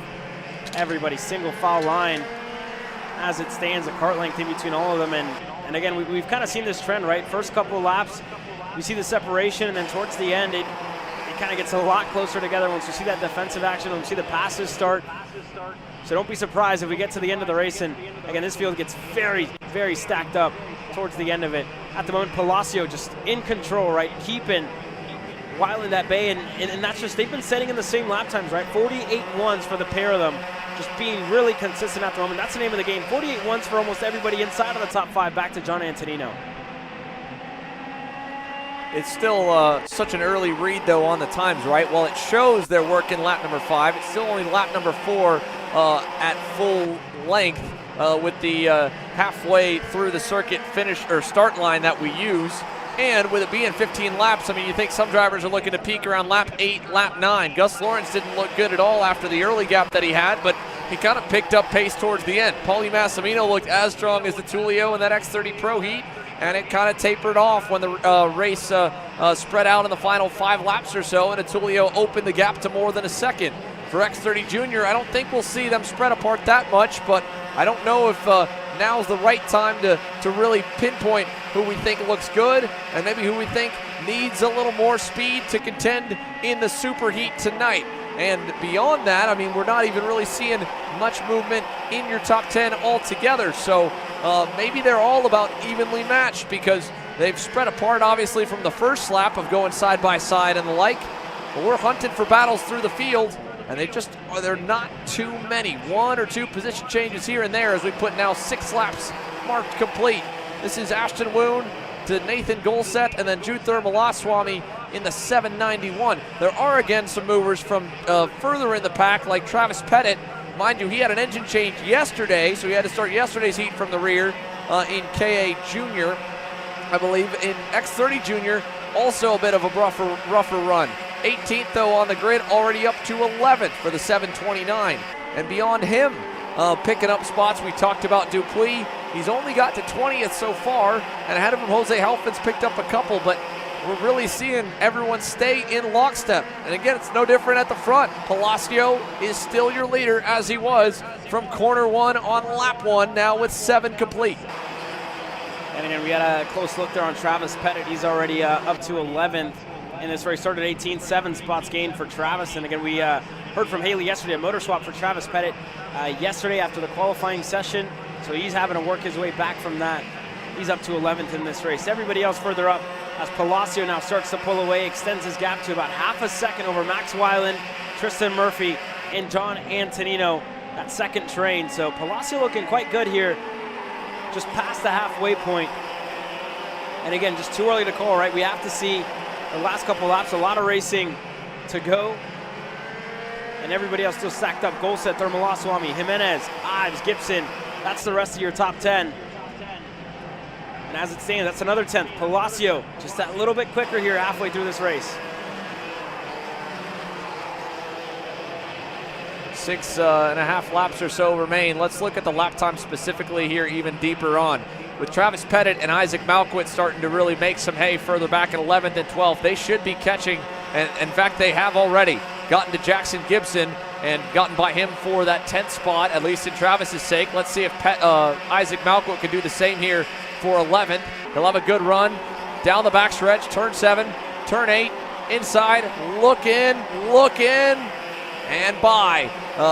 Made it really easy there, did Gibson. He could have tried to slam the door or crowd him, but no pressure for Ike or for Travis. And the hunt continues. Next up on the target list is the bright silver helmet of Parker Ives there in the 748.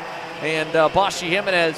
Parker had a bummer in heat number 1, so he's needing some points here in heat 2 to kind of rebound for that SuperHeat starting position. Another position here would help him because, again, the point structure is a bit different than what most may be used to when it comes to heat races.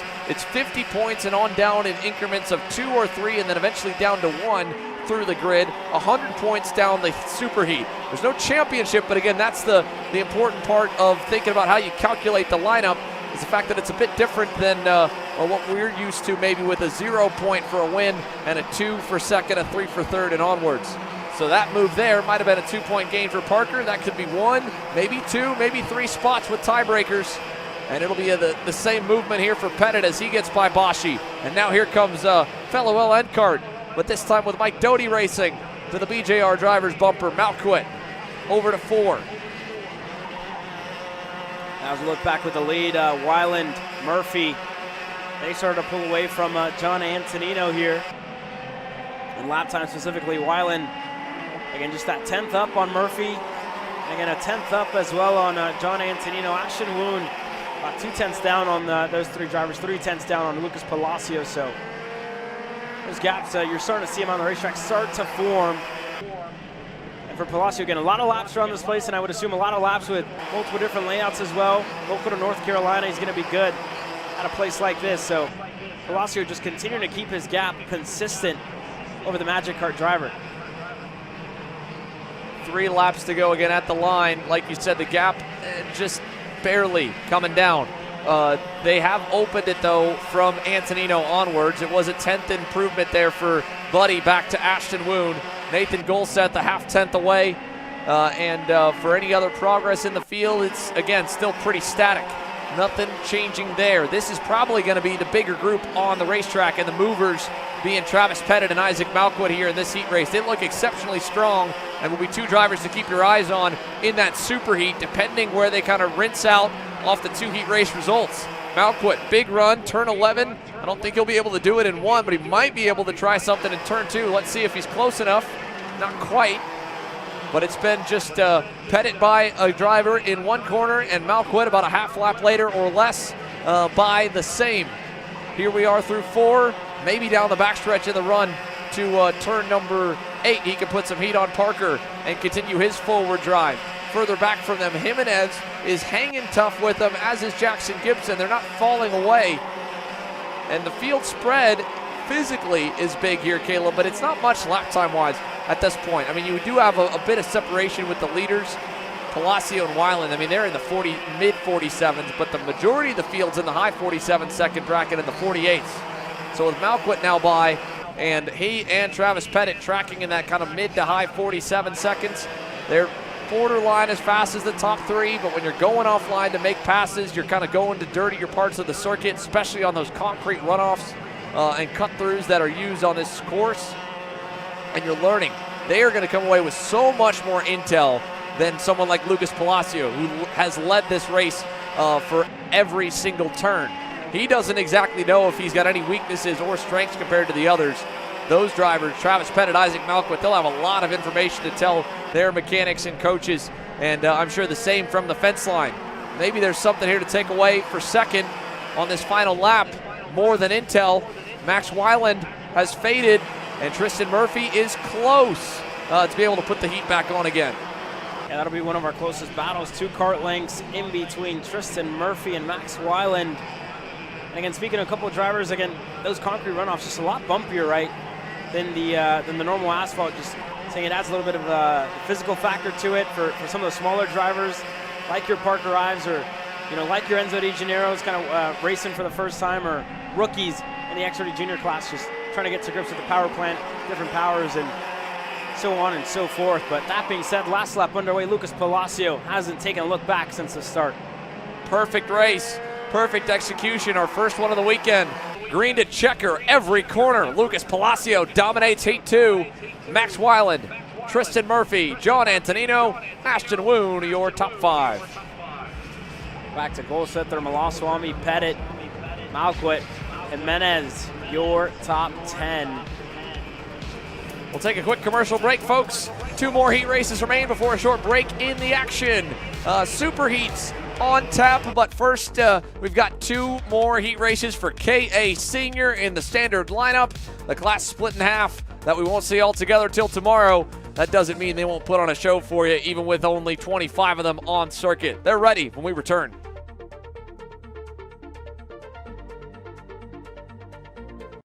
Hey guys, it's Lucas Nogueira here, and today we're going to talk about some cool features that Race Studio 3 has that people normally don't know about it. And the first thing is how to check the weather between 2 sessions on Race Studio 3, okay? So here, I got a comparison with Orlando on the Rotax, and if you look on the bottom left, I have the weather showing my ambient temperature, pressure, humidity, and even the wind direction and wind speed. And then I have this from 1 week of the Rotax Winter Trophy, and then the second week was a bit hotter. So we kind of know how the carburation will change when the weather changes. And to be able to get this, all you gotta do is when you are on Race Studio 3, you come up here and you log in into your account. You got to create an account on the AIM website and just log in. If you log in and have internet on, it will pull the weather from the previous year of sessions that you have. All right, so we got a second nice feature that a lot of people don't know about, which is the track map coming from Google on the background. So if you just connect your computer to the internet, you can come up here and click on this Google Earth icon, and it will pull the background from the Google Earth into your GPS data. So normally it's very well aligned, and you can see if the driver is hitting the apex, changing his line. But if it's not aligned, you can change which server you are using. So right here we are in Quaker City, it's a brand new track. If I change from Google to Bing, you'll see that I don't even have a track there because it's a brand new track and Bing hasn't updated. So if yours is not aligned, all you gotta do is change to a different server here. I've been using Google so far and it works pretty well.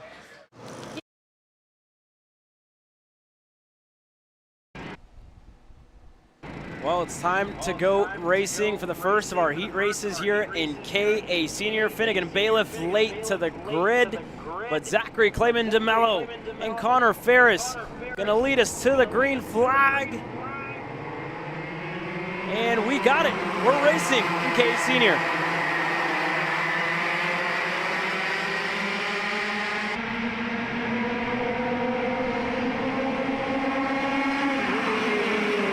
Already some movement for second. Oliver Piazza, Connor Ferris, contact up and over Blake Nash. Nash gonna lose a good number of spots. Anthony Rivera able to get ahead of him. But wow, what a start to this race. Jared Clark already looking for Ford. He's clear. Ferris looking to go right back on him.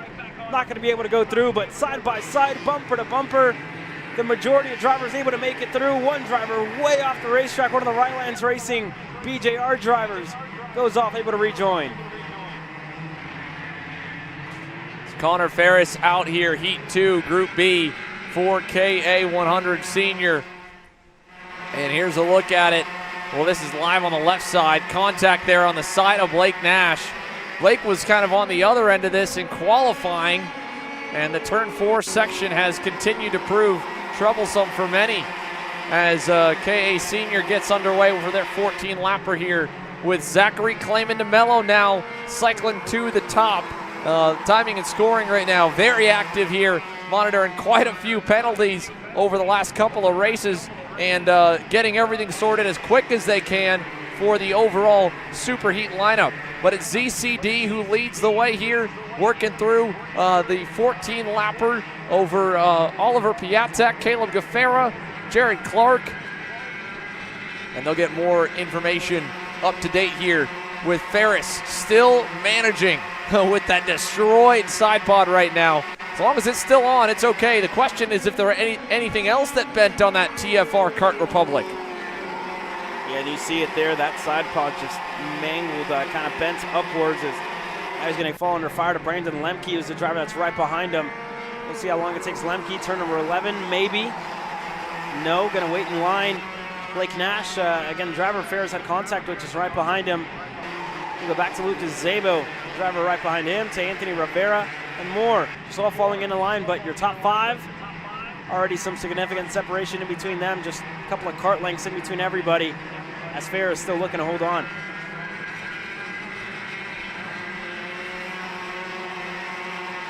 Surprised as well, Blake Nash is hanging on as good as he is here on the EOS kart. I'd have to think that at least with the right front getting driven over that it might have bent a tie rod or something, but I mean, he looks as fast as anyone else inside the top 10. And they were all very even back to him, up to DeMello. Everyone within about a half tenth to a tenth of each other. All just, again, gridlocked. You see Gaffera closing up to Piatek. That's only now because Piatek started to fall away from DeMello, who is making it look easy, opening the gap here, getting outside a drafting range from the rest of the field. We mentioned a bit in warm-up, Caleb, that the benefit of the Velocity Sodi team having 3 bullets in the gun between DeMello, Lloyd, and McQueen, and trying some things in the limited practice sessions you get on this circuit and trying to figure out the best combo for them all. DeMello did not look good in the practice session. He was outside the top 10 for most of it. He's looking great right now here in the early going of heat number 2. And again, he's the lone Velocity Racing Sodi kart in this one. We'll see Colin Lloyd and Caden McQueen in the next heat race, Heat 2A. Check out the second group moments, here. yeah. They're starting to really get ready to go. Blake Nash getting by Brandon Lemke, now going to work on Connor Ferris. And behind him, Aiden Levy needs a major improvement here today to get a decent starting spot in that superheat following a crash yesterday. Got in off the Champions Provisional category for the promoters pick to the KA shootout. Didn't quite pan out where he was able to really make any big strides. He's actually the only driver to have qualified for a shootout in all 5 years. He had to miss last year's shootout as he was under the weather, sick with the flu. Still managed to make it to the main events on Sunday and put on a good performance. But sadly, last year, I think he might have maybe wanted to flip the script and have himself this year be the one he bypassed, because he was very quick in 2024. He looks okay now, and thankfully he's ahead of this group here that are really getting after it. Frankie Mossman's in the middle of them all. Now back down the inside, battling it out there with looks to be Chris Harrower in the 962.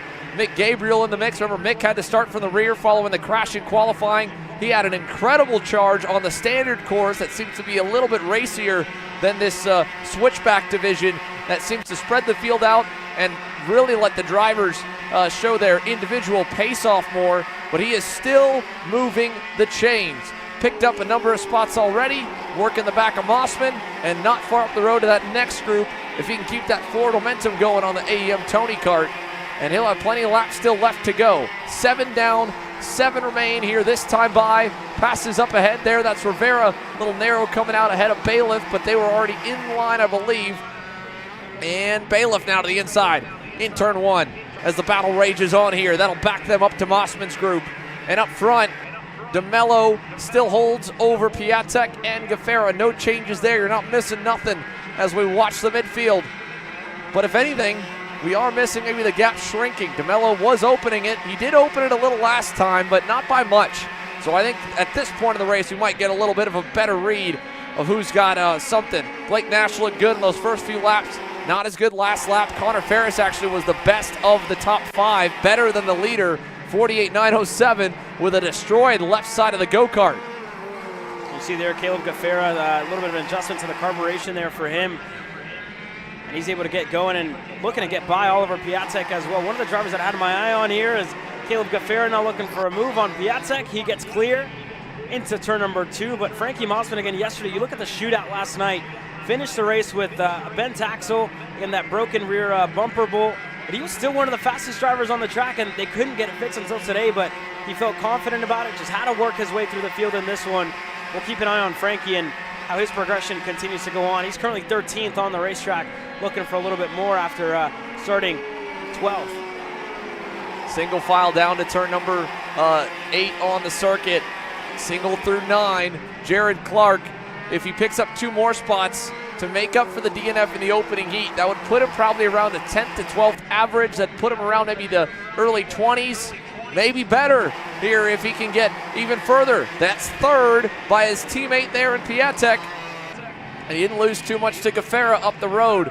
And who knows what could happen in the next group. You could see a lot of chaos in Group A when they take to the racetrack. If they don't score a good total number of points, that it goes much better for Jared and how he'll stack up for the superheat. Yeah, we'll just have to wait and see for Jared Clark to try and make up as many positions as possible, right, to get that best starting spot for tomorrow, right? Sunday, main event day. That's the day that matters. That's where you get the hardware, and again, just a little bit of extra cash as well. Look at this, moves for the back. Aiden Levy able to go through on Connor Ferris.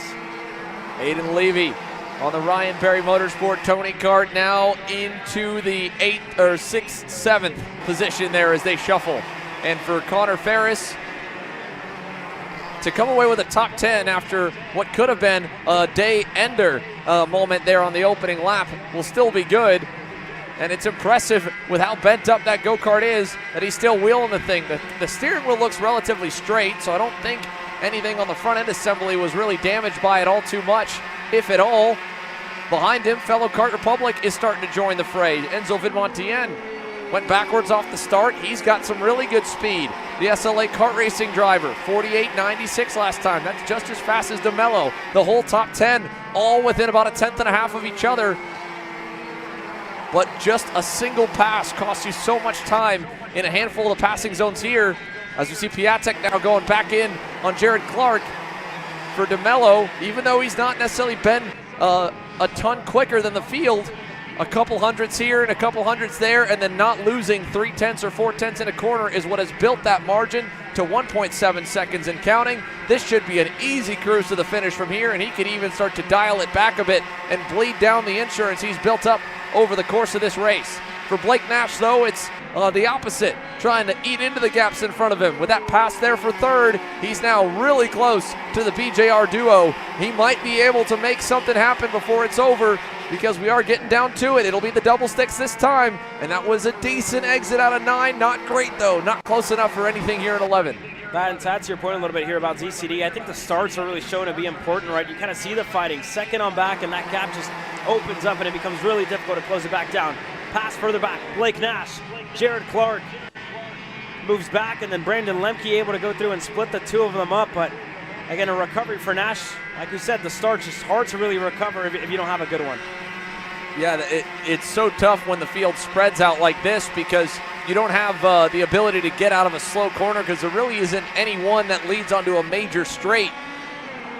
And so with how stacked up they are, with the starts leading them right here to turn 8 on the full course, as we see Lemke and Nash now going at it. Nash trying to send it back on him. This might be some of the most excitement we've seen in a couple of laps, door to door, and now Nash will lose a spot in the net of it all. Clark out of shape. Here comes Levy. White flag. We've got a battle pack now that has formed 6 deep. Finn Montana able to slip down the inside of Ferris. Here comes the rest of the group back into it. Forrest Adams on the charge. Finnegan Bailiff back there as well. That's a 10th and 11th, all trailing Lemke, who has now gotten his way up to the 4th position. So a big group here, quite a few, and Clark trying to get to the inside. Gets into the pod of Lemke. He's got the whole pack lined up behind him. He'll have to block down the inside on the backstretch quickly to hold it. Nash sees that, has to follow as well. They're all there as they go down to turn 8 for the final time. This is all stacked way behind Zachary Clayman DeMello. Last corner for him to go through. They're still side by side further back, looking to make up more spots. Final time.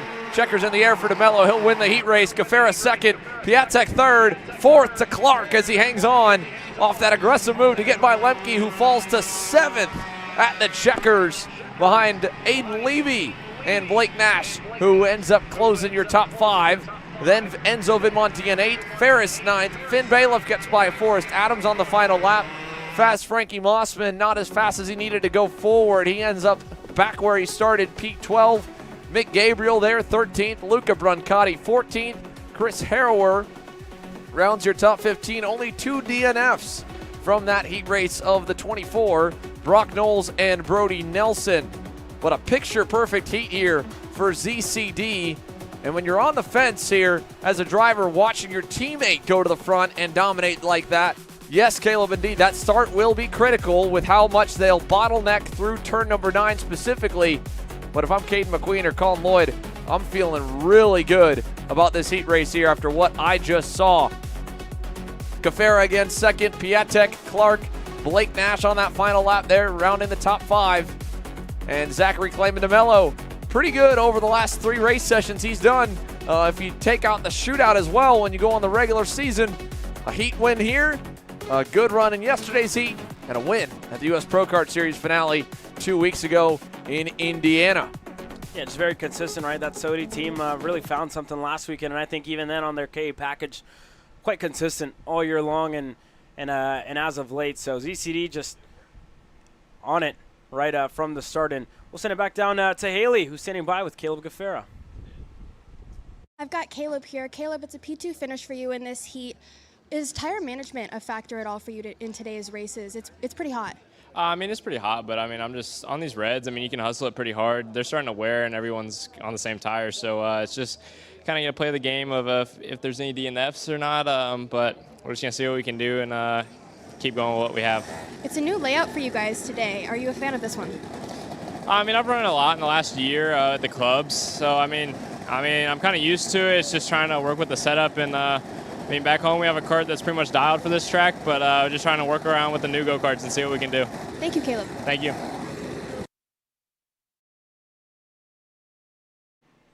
That's an interesting talking point as well, Caleb, that we haven't touched on. We're towards the latter half of the year when some of the chassis manufacturers start to roll out the new material for the following season. And usually the Supernats in Vegas is the debut of it, but maybe some developmental pieces. Diego Ramos was on one, and it obviously looked really good at the Summer Nationals for the end of the SCUSA Pro Tour, winning the KA Senior Championship in style with a sweep of the weekend, winning the X30 Pro main event, a class and race that had eluded him for many years.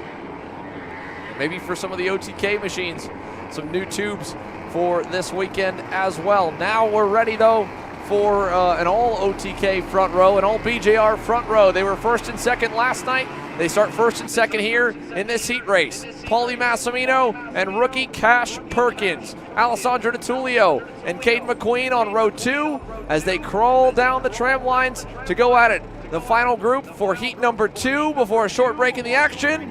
And it is up and away. 14 laps for KA Senior.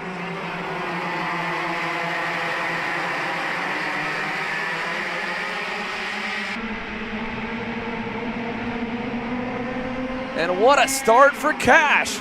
Money around the outside down into turn number 8 with a big lead to Massimino. DiTullio able to get to third, side by side for McQueen and Garrison. Lloyd even trying to get an over-under. Oh man, big pile up, turn 9. About 10 carts collected and 5 of them will not continue. Stephen Miller, Andrew Hamill, a ton of the cars on the edge of the top 10 taken out here on the opening circuit. As well, a good number further back. Lost a couple of spots, likes of Phillips, Rubio Luengo. He's up 9 spots. James Overbeck lost 6 at that start. McKeithen down 4, Hone down 2. And this is exactly what happened. Side by side, and McKeithen just up and over one driver, collected Eli Warner, and everybody else just kind of piled in there. Hamill, one of the ones, as well as a couple of more. Yeah, it looks like once he kind of got up onto the left rear of Stephen Miller, again, it's such a slow corner. This is the slowest turn, I believe, on this layout. At least it seems like it is the biggest brake zone, even though you do lose some speed through the bowl leading into it. That on the start, when they're all packed up coming off the big straightaway, you have to really get on the binders early if you're starting further back, and that's now created a huge gap from about 10th onwards. Luke Welcome, kind of the first driver to be ahead of the mess, and then behind him now it's Sawyer Roussel, Max Barron into 12th. Again, Phillips lost a lot out of it. Overbeck lost a lot, having to avoid it. And that's going to make it only really 10 drivers eligible to bring the fight to the Brandon Jarsacrack Racing 1-2 up front. Paulie Massimino following Perkins, looking, new leader. Paulie to the front. It gives ADT a kart length to work with to try and get back up to both the BJR LN karts. Caden McQueen looking sporty there in the 4th spot, as well as AG, who's able to get around Colin Lloyd. 2 of them were under SCR earlier in the year, as now ADT through on Cash Perkins for second. Here comes Caden McQueen and company. Single file as they exit out of turn number 2. Colin Lloyd back of the train, all rolling back up to Paulie Massimino. Alessandro DiTullio was unstoppable in the X30 Pro Heat earlier this afternoon. And you can see a tighter line there pays off through turn 5. That little bit of extra track time benefiting him maybe over Perkins, only entered in KA Senior this weekend. He's around a ton of double duty drivers out front and out back. McQueen focused a bit on keeping Garrison at bay. At the same time, had a look there in turn 9. It wasn't enough to get to Perkins. Now he's got to really defend from Garrison here into 11. We're getting stacked up here. Caden McQueen again falling under fire from Austin Garrison, and we saw those two fight yesterday throughout the heat race as well. McQueen again with Garrison not able to get around. It's bringing more drivers into the mix. Edgar Rodriguez, one of the ones. Chase Gassiet-Lee, as well as Mateo Pappas, who sits in 9th. Luke Welcome not too far back either as we're going side by side. Cash Perkins, looks like some sort of mistake out of Cash, falling under fire to McQueen. Garrison goes through. Colin Lloyd going to cut his teammate a break there. Here comes Edgar Rodriguez. Chase Gassiet-Lee, couple of young bucks back there as well. Mateo Pappas and Luke Welcome. Single file as they all hug the bottom side through turn 8 and over to 9. And now it's Garrison to try to take the fight to Perkins. Let's see if he can set him up for something. Cash will cover low in the last turn. Garrison and McQueen a little wider and into one. Nobody's able to find a gap down low. Rodriguez even lower than everyone. That'll put him out of shape for the next corner. Now Lloyd tried it on his teammate. It won't be there. He'll tuck back in as well. And it's all just still the same, but starting to work its way down the pack and opening the gaps here from just the accordion effect of going a bit offline and having to break earlier. And that's now going to give a few of the drivers in this scrum here some breathing room to work with. Mateo Pappas going to work on Gassiet Lee. Garrison with some breathing room. The Sodis together now down the backstretch to 8. And let's not forget last night, Austin Garrison wasn't too happy with Cash Perkins after a couple of the heat races there. So we'll see how these two get on. Again, so far so good today in the second heat race, but we'll see how they get going. They're further back. Everybody still single file. Garrison finally able to go through on Cash Perkins, and Rodriguez going through on Chase Gassiet Lee. Yeah, he was able to get the move done. Oh, Gassiet Lee, a big bumper there to Edgar Rodriguez in turn number 2. That'll drop him back 2 spots, maybe more. Luke Welcome couldn't quite make it more there, and he goes back to where he currently sits here, still P10. In terms of the drivers that were involved that did continue, Peyton Phillips and James Overbeck are tracking towards Sawyer Roussel and Max Barron. That'll be as far as they go, at least from what we can tell. Still 4 seconds away from this group here at the end of the top 10. You can barely see them down the backstretch as they run here, coming to halfway this time by. Massimino still your leader to DeTulio, and finally Garrison with some room to run some clean laps in third, as Perkins is now going to once again have to deal with the Sodis of Colin Lloyd this time, and then Caden McQueen once again. And here's that group, 8th, 9th, 10th, side by side. Welcome again, still can't find a way past Pappas, and Pappas the same to Rodriguez, no change. And Welcome has a push back there. You see that front bumper just very loose for the 974 Rocket Racing Company Kart Republic. You see it just dangling in this corner, so he's still just trying to stay ahead of Mateo Pappas there, just looking to go back, but again, he's going to end up falling backwards after that. And again, only one bumper protest here this weekend for drivers, so we'll see Welcome looking to go back on Pappas. He gets through into turn number 8. So Luke Welcome still fighting for position here. It's not over yet. Plenty of time left to go to try and work his way back up to Rodriguez, and maybe more if the battles open up again in front of them. But you can see that they've already lost over a second to this trio of Perkins, Lloyd, and McQueen. Even more again lost to Gassiet Lee on the Nash Motorsports entry as they roll through the infield. Paulie Massimino to Alessandro DeTulio. A game of inches has now become a game of multiple tenths. He pulled out a 10th and a half last time by. The gap now increases to 6.5 tenths. Austin Garrison behind the pair of them is much faster than the both of them. 48.696 for Austin Garrison last time by. He is hunting down ADT like a bullet, and he is now going to be well within the draft range. Look how close the margin is from the 9:29 up to second. Now only 1.3 off the lead and only half a second back from DeTulio as the fight is on there for 4th onwards. Lloyd is passed on Cash Perkins. Here comes McQueen. A 1-2 punch, and he gets it done. Caden McQueen able to go through on Cash Perkins. And again, speaking of Austin Garrison last night, he was just really unhappy again with the bad luck he faced in the shootout. Just felt that, again, their Speed Concepts Racing K100 Senior package had really just came to life at night last night. And again, they carried that speed over to today. You see Garrison just putting in some burners to try and get back up to their bumper of Alessandro DeTulio here in this race. So he's one to look out for. Half a second, Austin Garrison. He's been faster than ADT. Look for a move here in turn number 1. Yeah, he's going to be easily able to get the job done with plenty of laps left, at least for second. Question will be if he can make it quick and painless and still be able to try and track down Massimino. Either way, the two of them are looking really good in the heat points as they run to line up for their super heat. And that'll, of course, be finally determined once they get through tech and potential penalties for this group and the other group, trying to get the best tally they can for the main event tomorrow. Down the backstretch, I think we'll see it probably here. Big run through 7, running into 8. DeTulio's just going to let him on through. No issues with that at all. And that'll make it where Austin Garrison will have a full 3-lap run to try and charge up to Paulie.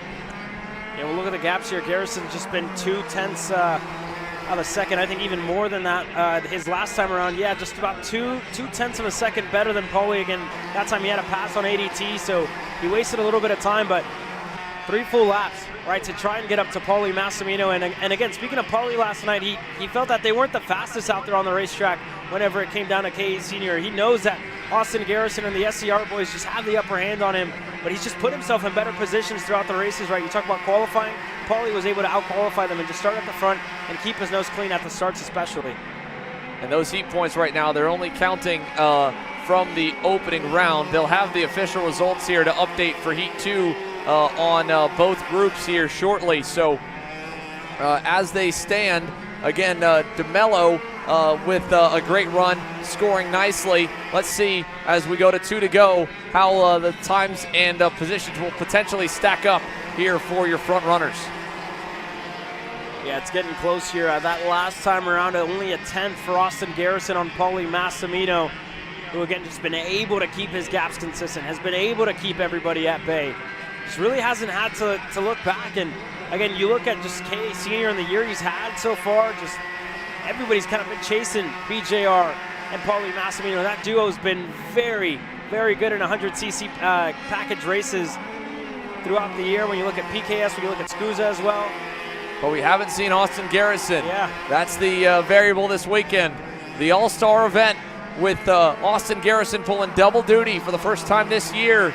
He's joined right where we would expect him to be, at the front of the field, and he has been the fastest car more laps than not here in heat number 2. He's probably just going to run out of time, though. Final lap underway and a 7/10 margin. Paulie has been able to keep the pace at a 48.8 or better, and Garrison a 48.7 last time by, won't cut it. So hot off the back of the shootout win on a totally different layout from what he drove the rest of the weekend, from what he drove yesterday, and a $4,000 payday. Paulie Massimino, one last look over the shoulder to turn 8, and the gap is more than enough. He can cruise this one to the end through 9. Garrison closing in. They work together beautifully in the opening heat. They'll end up in the first 2 spots in Heat 2 as well. Paulie Massimino scores the Heat 2 win for Group A in KA Sr. Garrison, DeTulio, Lloyd, Caden McQueen, your top 5 to Perkins, Gassiet Lee, Rodriguez, Luke Welcome, and Mateo Pappas hangs on for the final spot in the top 10, although he did get reeled in by a hard-charging James Overbeck and Peyton Phillips pairing. They were moving at the end of that race. Overbeck even faster than his teammate in the final few laps, closing the gap back down to make up for all the time lost on the opening circuit around. Massimino ends up on top here in this group, and in a moment as well, we'll get to show you the full results of how they should line up if they were all together. Again, they'll be split apart for that super heat, but for Heat 2 in Group A, same 2 drivers at the top with a flip of them off of Heat number 1. And beyond Overbeck, Max Barron hangs on for 12th, Phillips 13th, Max Saga and Santi Fernandez, your top 15, and a myriad of drivers further away or collected in the opening lap carnage with Eli Warren able to continue, Andrew Hamill continuing, but plenty of DNFs and track cleanup to go as we end the afternoon rotation here from Saturday.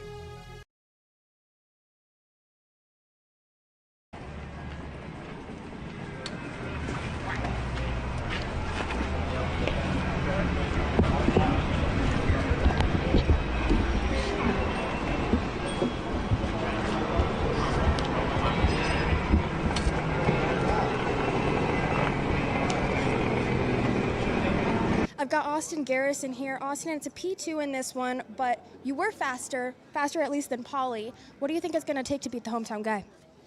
Yeah, no, it's definitely hard to push your own air around here, especially in KA, but I know his piece is fast, my piece is fast. It's going to be difficult, obviously, to go and beat him around here. Yeah, it's his home track, but, you know, we're both pretty quick here. He might have a trick up his sleeve to go and beat me out. We'll see. We'll duke it out. But I think me and him got a pretty good package for our group. We're going to see in the super pre-final, whatever they call that. I know Zach's been really fast, so we're going to be all in a big bunch together. So we'll see who has a better piece at the end of it. And going into the SuperHeat, that's what it's called, how confident are you feeling with this new speed that you've acquired? I'm pretty confident. You know, we're fast. You know, obviously in a draft and by ourselves are really fast. I'm pretty confident that, you know, hopefully that me and one other driver can break away and kind of get rid of the chaos that's gonna unravel in the last couple of laps. But I'm confident I'm gonna be one of those drivers to go and break away. Thank you, Austin. Thanks. We'll have to wait and see how they do rack the drivers ultimately with the official results to be posted. They'll be going through those here as you see the track beginning to clear from all the hard-working officials and our crew as well. It's an early dinner break here, or lunch break, if you will, in the rotation. We'll come back with the super heats later on, kicking things back off again with Micro Swift at 4:10 p.m. local time in 50 minutes. And Paulie Massimino, off of a tiebreaker from qualifying, outranks the field here in the heat points for KA Senior. DeMello, if they did split them back up, would then be pull on the opposite group. So whether or not they combine or keep them in their lanes, it would still be a Massimino and Garrison pairing at the front of the field. Caleb Gaffaro ranks 4th after the heats. All of this coming down to a matter of decimal points there. That's the points increase or decrease from qualifying. Cash Perkins, Caden McQueen, ADT, Blake Nash, Colin Lloyd, and Connor Ferris are your top 10 overall of point scorers from the 2 heats that have run provisionally here in KA 100 Senior. And again, a reminder for those that are continuing to keep tabs online on the fan vote as well. The latest update still has Naomi Garcia out in front with 2 hours, well actually an hour and 40 minutes to go over Brooke Shambo by 49 votes so far, and 172 back to Remy Andriatos. You can update your vote by commenting again if you want to change your driver, or continue to share the post and spread the word about the 2025 IAME Grand National Championship. And we'll see as the voting closes in an hour and 40 at 5 p.m. Eastern, 2 p.m. Pacific, of who gets the Kart Chaser official fan vote to join the top 10 drivers in the heat final rankings following the super heat and the promoters picks in the $5,000 to win MG Tires X30 shootout. For now, though, a short break in the day. We'll be back when that counter hits 0 with Micro Swift SuperHeat.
You know, I'm really starting to like this go-karting thing. Yeah, me too.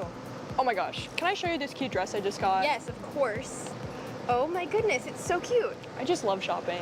I love shopping too. Oh my god. Wait, did you guys say you like shopping? Of course. Well, dude, I have the perfect place to do that at. ShopPayCara.com.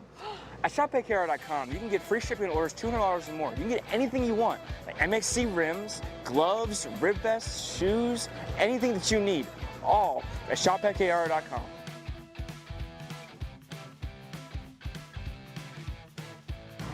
Who is he talking to? No idea. But we're gonna have to check it out. Sounds like a great deal. Sure does.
Let's go race.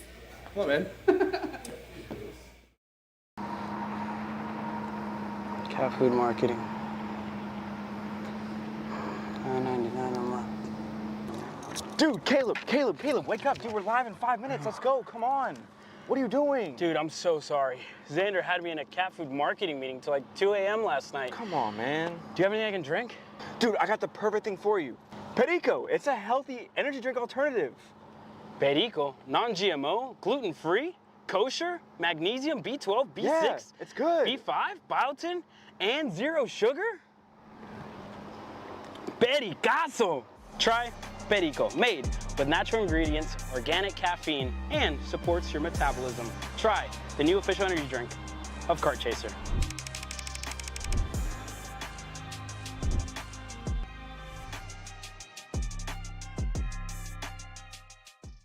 This is Henry. Henry feels sad. Henry feels sad because it's time for his next big race and his go-kart is in bits. Henry doesn't know that Acceleration Kart Racing is the United States' #1 shop for all of your karting equipment needs. Henry also doesn't know that Acceleration Kart Racing can deliver anything from tires to race suits and even wheels directly to your front door or to the racetrack itself, quickly and efficiently, with tech support available 6 days a week. Poor Henry doesn't even know that Acceleration Kart Racing offers free shipping to mainland USA on selected product if you spend $200 or more. Do yourself a favor. Go to accelerationkarting.com and make sure that you are never left stuck on the pre-grid with Henry. Be smart and don't be like Henry. Holy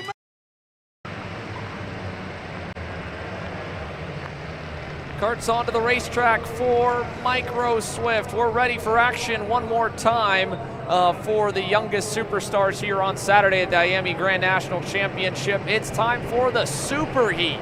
So Heat 1, Heat 2, setting the lineup for this. Your best finishes over the pair. We'll have them lined for it. It is going to be Dutch Westbrook on the inside, Slade Harrell on the outside. Lennox Lockhart and then Brody Stoffel make up row number 2. It's going to be Jaden Francisco and Liam Astalis on row 3. Bo Stowers, Jack Katowski back on row number 4. And then moving on down the field, they are already up at speed on the power and almost, but no green on the first time around. Caleb will send them around again as we get the afternoon and evening going, heading towards the night show. Last time today, we'll get to see the young stars get after it here for Micro Swift. And what a day so far for Dutch Westbrook, last year's champion, so the defending race winner, getting the prettiest place on the grid to start from here for the Super Heat. There you go with the rest of our starting order. Liam Francisco on row number 2, Katowski, Stoffel, Astalos, Cladera, Stowers, Brewster, your top 10. Then you go back as well, good ways back. Hudson Howard, one of the drivers to keep an eye on. He's starting 18th here in this race, as well as Mason Brody. We talked about engine changes for him throughout the weekend. He's getting set to start 19th. So a couple of drivers to keep an eye out for. And again, the number 1 plate, the reigning IAME Grand National Champion, takes these drivers to the green with this new SuperHeat format alongside hometown kid Slate Harrell for Ryan Perry Motorsports for Nitro Kart. We look for the green flag from Porter, a little bit out of line. Are we going to get it? Second time of asking. We do. We're racing in micro.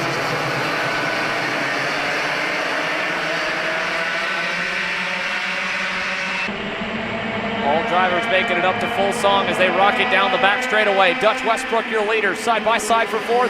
Liam Astalis with some get up and go off the dinner break, takes over the 4th spot, and he'll quickly come back under fire for it from his teammate Brody Stoffel. A little look there as well from what maybe Caden Cladera, no, Liam Francisco. And then right behind, how about a great start for the 28 of Bo Stowers as they rip down the hill and into turn number 1. That'll count as lap 1 complete, and Liani Schiavo and Wiley Lee there, the number 11 Bennick in the wall, and that's going to take some time to repair. Looks like everybody is okay. Schiavo going to get going, and a change up for the lead. The number 8 Slate Harrell to the point. Second time today, sadly, Liana Schiavo has found the barriers here at Trackhouse Motorplex. An unfortunate early exit again for the young lady and for Wiley Lee as well. 2 drivers that were hoping to march forward. And their march will end at 18th and 19th. The march back to the lead only took about a half lap. Dutch Westbrook retakes it there through turn number 8 as they rip through the bowl and head to 9. And no time wasted. They're out of Dutch Westbrook and company to get up to the front here. Everybody single file line, side by side. Further back in the field, those barriers looks like for the majority fully repaired as everybody else looking to work their way through. Single file for Francisco and company. Lockhart a little wide there on the exit as he's now going to be the first one up to try and take the fight up to Dutch Westbrook. Yeah, Lennox Lockhart, last night's shootout winner, trying to close up now to the Bennick driver. A little bit wide there through the turn for Dutch there in turn number 5. And he'll still be well within the tow range here, going back to the 29 of Brody Stoffel. This weekend's been a slow and methodical climb up the leaderboard for Brody back there in the 29. And now he's on the cusp of fighting for the top spot here in the field as they roll into turn 9 now. Turn 10, change there in second. Slate goes back on by. And now 6th place, Bo Stowers starts to close the gap. Yeah, this is really one of the first times we've seen Bo Stowers get himself right up into the mix. Is now Slate Harrell looking to go by, and that's going to help Stowers even more. We're side by side for 3rd as well. Lockhart goes wide. Brody Stoffel as well looking for 3rd. Lockhart's going to go right back, looking to go for 3rd as well, side by side with Francisco. Can't get clear, he's going to stay in 4th. And Stowers now well into the mix here for another one of the Nitro Kart Ryan Perry Motorsports machines. Yeah, this SuperHeat starting to come to life for the Nitro Karts. Looking good. 1st, 4th, 6th. And for Jackson Brewster here, one of the many new faces for this year's IAME Grand National Championship. Also on the charge back up after a bummer start from 10th. We'll put 4 laps complete now. Lots of racing still to go, but we've sifted down to about 6 up front. Jack Katowski about 1.5 seconds away from the back of the pack, and maybe we'll get a little closer if they battle again. But for the last lap or so, Dutch Westbrook showing some restraint, and Liam Francisco has been happy to kind of ride there in the 3rd spot after getting by Lennox Lockhart earlier as well. And they'll roll through 5 again. The micros and the minis seem to be able to find the ability to race a little bit better on this layout more than most.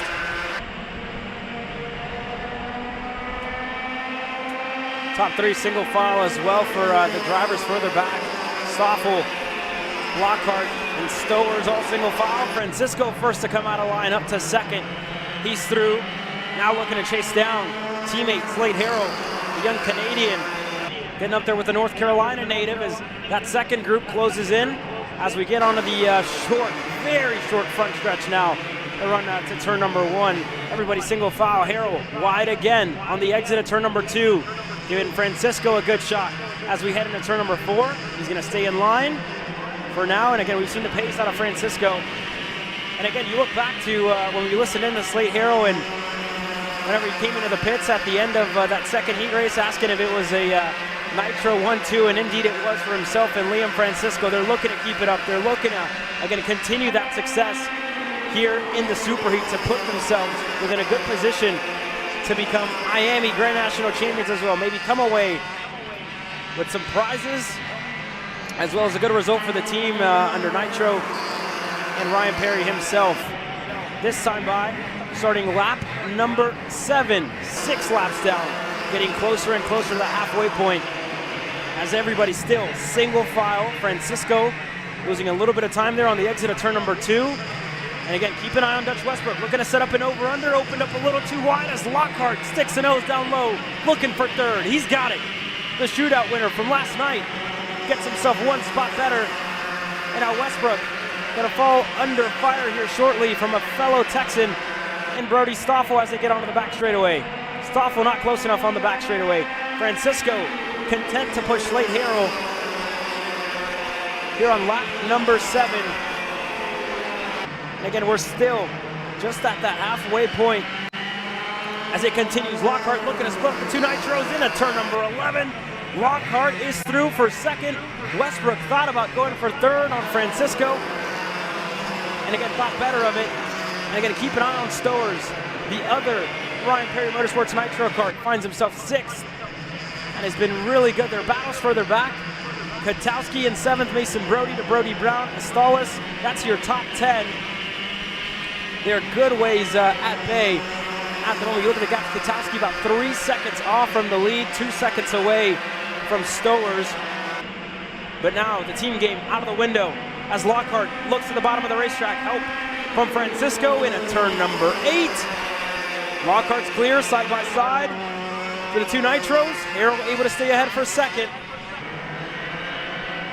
Now eye on Westbrook, opens up wide. Looking to set up a crossover, 8 laps down. We start lap number 9. And for the first time in this race, Lennox Lockhart takes the lead after starting from 3rd.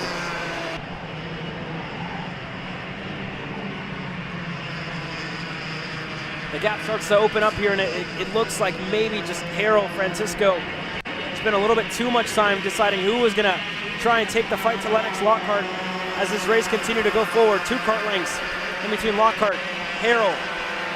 And again, that gap's going to close down here on this back straightaway. Slate Harrell still pushing. Look at Francisco out of line. Harrell tries to force his hand. Lockhart blocks down low from everybody. And Stowers now able to get ahead of Brody Stoffel. Francisco looking on the inside of Harrell. He's through into turn number 9. Again, Westbrook opens up wide as we get into turn number 10. Looking for a lane, looking for a way to get by. Looking for a way to go one spot better here. 9 laps down. Lap number 10 underway. 6 laps to go here for your Micro Swift drivers. As Harrell a little bit wide there on the exit of turn number 2. Loses a little bit of time there. And a kart lane in between himself and teammate. Francisco catches Lockhart by surprise.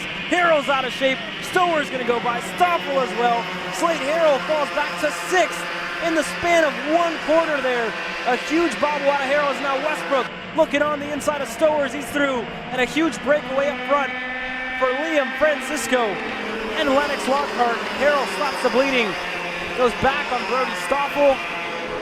And back up to 5th. But up front, Liam Francisco builds one of the biggest margins we've seen up front, and we'll take a quick look back at the replay. Harrell just got into the side of Lennox Lockhart as he went wide, had a good run of momentum, and then just ran out of room, collided door to door, wheel to wheel, and you see Harrell starting to chip away at it as Francisco a little wide there on the exit of 2, bringing Lockhart right back into play, and again, still a long time to go, 5 laps to go, 4.5 to be exact.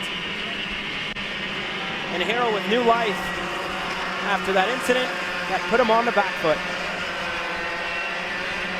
So for Slate Harrell, being kind of loosely tied to that pack with Dutch Westbrook bridging the gap there on the toe, it's still entirely possible to get up to his teammate in Liam Francisco. The hard part is Lennox Lockhart is playing this race at this point about as smart as you can, or at least he was on the last lap. This will split him up. Lennox to the lead now as they go to 4 laps to go and that brings Dutch Westbrook down to within 0.6. And Liam's going to bring it even closer with a move right back in 2. And just like that, with moments even in the middle of this superheat, Caleb, we're all back to with 6 karts, a second and a half apart. I mean, it's as easy as that, right? You see how much time can be lost, especially when you make passes here. Turn 1, again, it's a place where it's not hard to pass, but again, you think about turn number 2 and how it can stack everybody up, bobble everybody up, and everybody's going to have to check up there as well. And that's really part of the incident that we saw with Harrell. As here, they continue to fight for the lead. Lockhart goes even lower than Francisco to go to the lead. Westbrook there in 3rd, couldn't find a way by, but Slade Harrell, again, he was down in 6th 2 laps ago after that incident. He's back in the mix for the superheat victory as now Francisco looking on the inside of Lockhart. He's through. Lockhart looking to go right back. Side by side behind him as well. Slade Harrell, ultimate opportunist to get to 3rd there as Dutch opened the door. He didn't realize how quickly the gap had shrunk to the cars behind, but now he's well aware of it, that there's 6 of them all in a line. Bo Stowers is right on his heels, even a little look to the inside over in turn 4. But nothing yet there for the group behind. How about, by the way, this entire way we focused on the front 6, Mason Brody has charged up to 7th now past Jack Katowski, and he could play spoiler into the top 5 because with this many karts all together over the next 2 laps, anything could happen. Side by side for 4th, Bo down the inside, almost, but he won't be able to complete it. It's a short run to the exit of turn number 8, Caleb, and it makes it tough to be able to make the passes stick.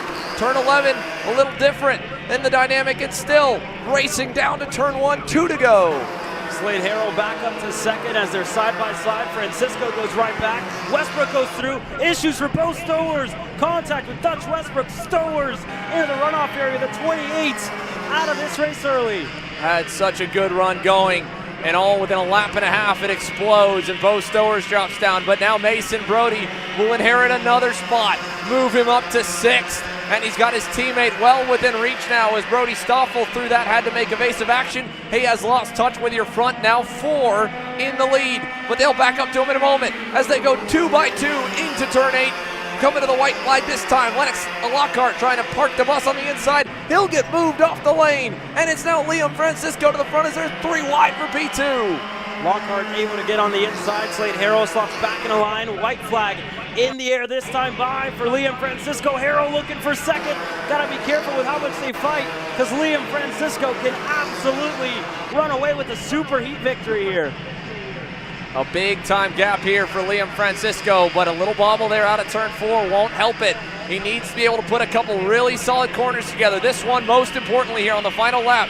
Hit your marks through turn 5, through all the battling. The number 20 is going to get a big time gift here. And could it be again a Ryan Berry Motorsport 1-2? It looks like it will be. We're going to fight for 3rd, door to door. Westbrook, Lockhart, side by side. And that could again play into the overall points for the main event grid. This win for Liam Francisco will do good, but again, he was 4th after the heats were stacked up. It'll pay points. It may not put him to the pole, but right now what we do know, as they fight for 3rd, it's Liam Francisco who will win the superheat in micro.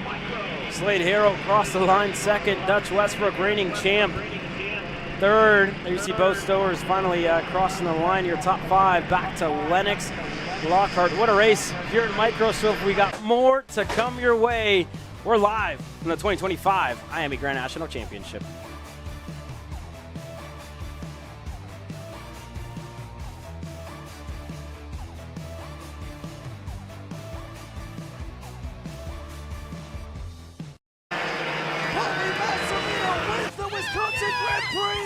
James Overbeck on start number 2 gets win number 1 in OKN Stars. On track or off, Brandon Jarsacek Racing delivers elite performance. Led by 4-time Pro National Champion Brandon Jarsacek, our team masters driver coaching, data-driven analysis, and mechanical precision at every national event. Contact us today at BrandonJarsacekRacing.com. Florida Kart Racers, you asked for it and we're going to bring it. Introducing Florida Karting Championship, FLKC, a brand new racing series coming to Florida in 2026.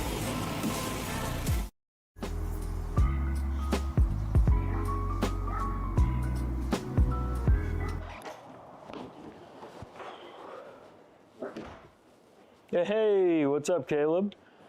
What's up, Brandon? You sound defeated. A long day at the office? Yeah, got stuck at a cat food marketing meeting for like 3 hours. I don't know a thing about cat food, and I don't even work in marketing. And then I got sent on a coffee run like I was some sort of intern. Then at the end of the day, when I want to go get gas, I just realized everything is so darn expensive nowadays, man. Yeah, you got that right. Like, do you have any idea how much we're spending on Netflix? That's like 20 bucks a month. Do you know how much we're spending on cable? That's like 50 bucks a month. But you know what isn't expensive? Tell me. Kart Chaser Premium. For only $9.99 a month, you can watch all of the American karting action live from coast to coast. Subscribe and become a member today.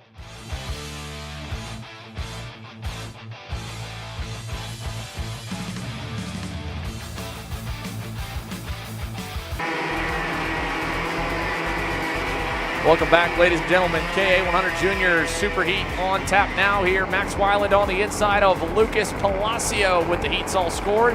John Antonino Jr. on the inside of row 2 alongside Tristan Murphy. And we'll quickly flicker through the entire 30 driver plus grid for KA100 Jr. as they are already headed down that front straightaway. So you can figure out where your favorite driver is ready to roll from for the final time in KA Junior here on Saturday at the Grand National Championship. Let's get to it. 14 laps, make it 17. We're green.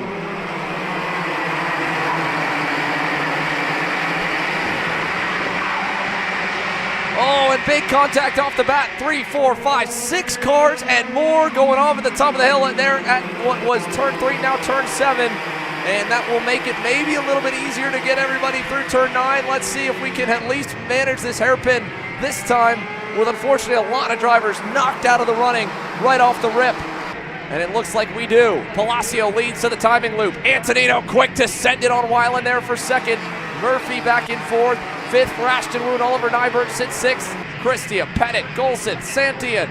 And now Christia will get by Nyberg as well to move up to the 6th spot.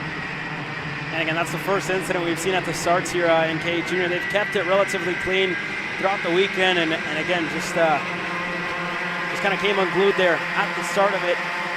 Able to get that, actually not yet, a couple of barriers just laying around in turn number 2, just on the outside. But there you see the contact.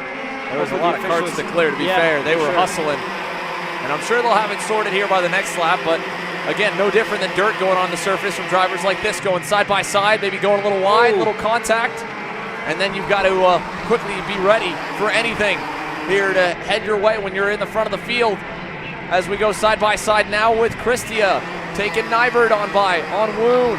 Goal set side by side with Tyrone Kemper Jr. and Nathan Dupuis. And look how far back Max Weiland has slipped already. The Magic Kart drivers just trying to hang inside the top 10. And Nico Katowski's going to rip the high side and pick off 1, maybe 2 spots there in turn 4. A slick move for the 892. And then it's Jackson Gibson and a fray all the way back to the likes of Edward Kennedy and Kai Mars. It's here to work their way through here. Travis Pettit, Ashton Woon, side by side. Nyberg with Christia.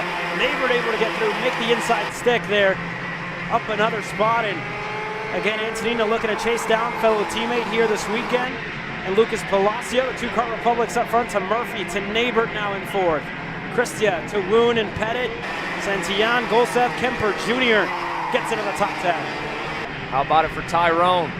Now only 3 seconds separate the top 10 drivers. More importantly, it's a big delta out front. Lucas Palacio was picture perfect in the X30 Jr second heat that ran later on in the lineup. He's now got a major gap here out back to John Antonino, who is trying to keep with him. He was a half-tenth better last time, but Palacio looked a little better this time out of turn number 5.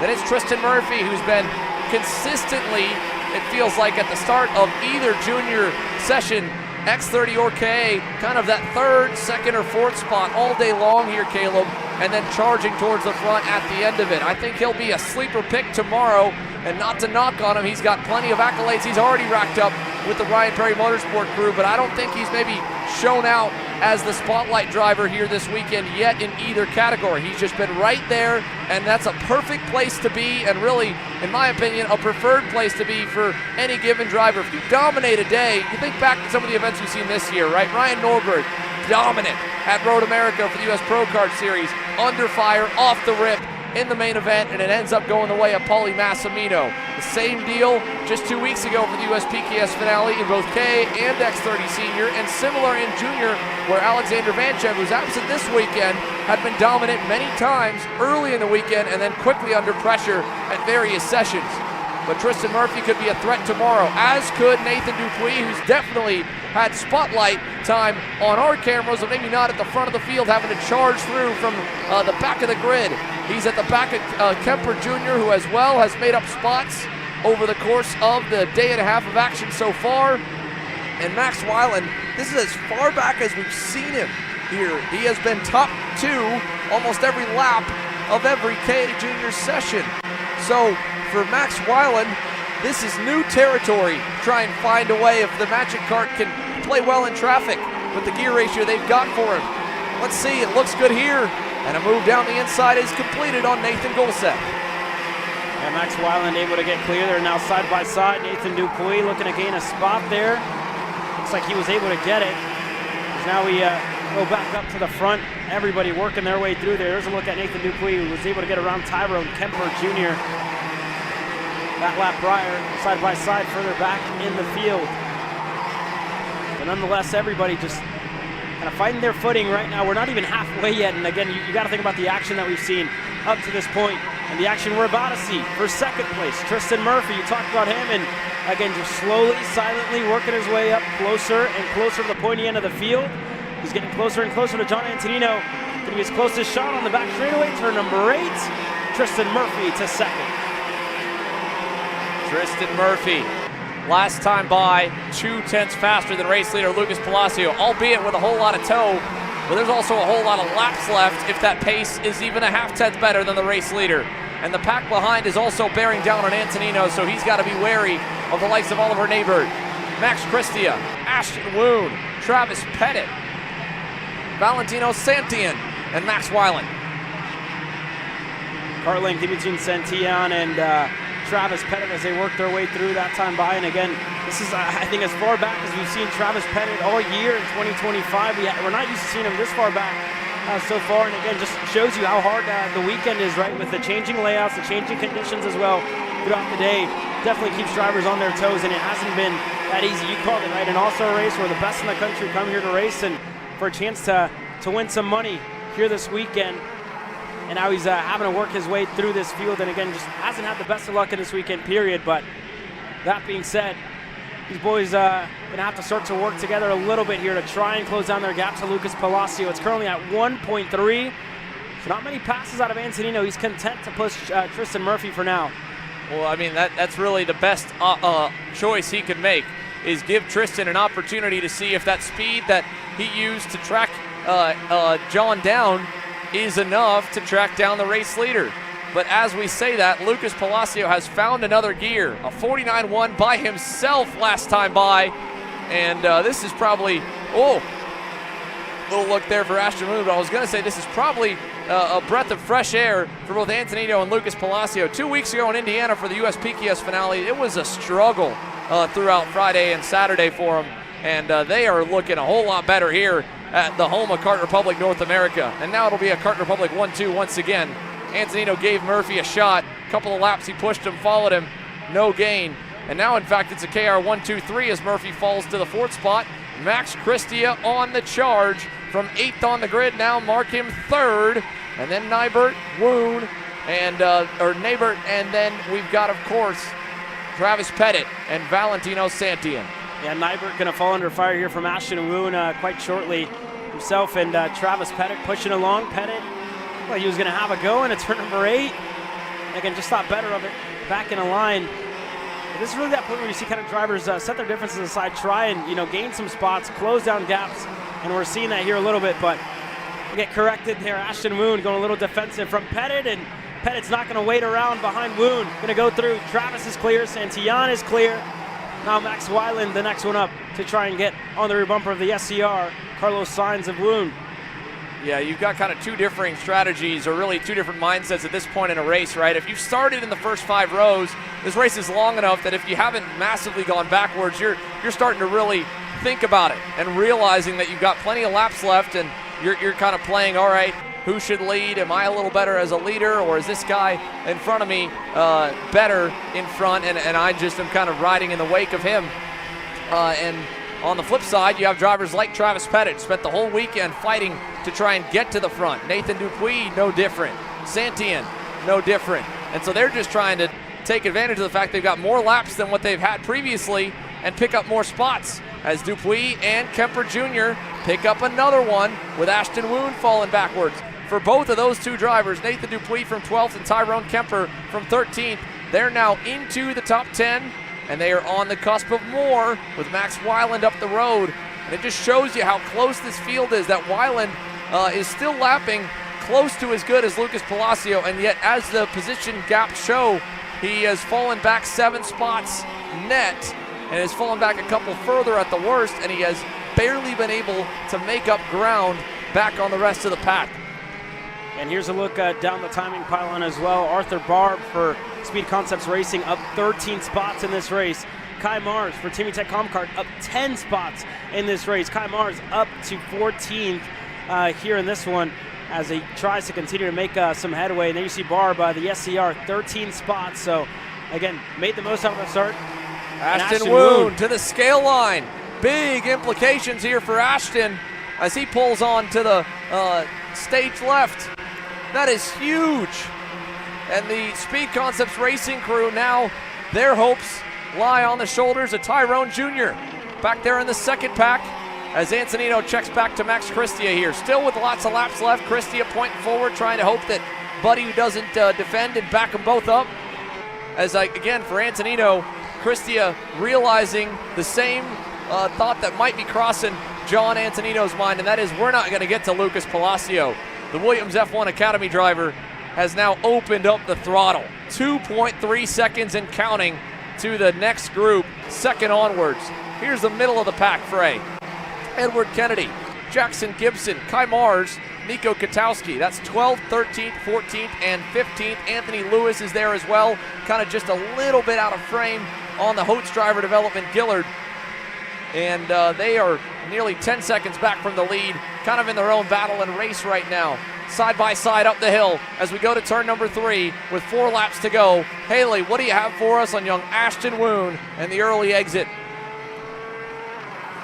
Yeah, unfortunately, I just talked with him. He's not exactly sure why it went flat, but Ashton has a flat left front. There you go. There you go, Ashton Woon. And it may have been more of a slow bleed than contact if he's a bit unsure. We've seen already in our most recent race weekend at Newcastle Motorsports Park that you have a couple of aspects of the tire, right? You have the bead lock. The bead locks there. You can see 2 of them in the frame on that side.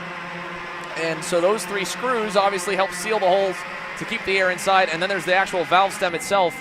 And it didn't look like, I mean, granted, we didn't get a good look at the 3rd bead lock, but at least the 2 in frame looked like they were fine and hadn't had any contact. But obviously that's fully flat. There's nothing you can do. And there are so many high-speed right-hand corners here.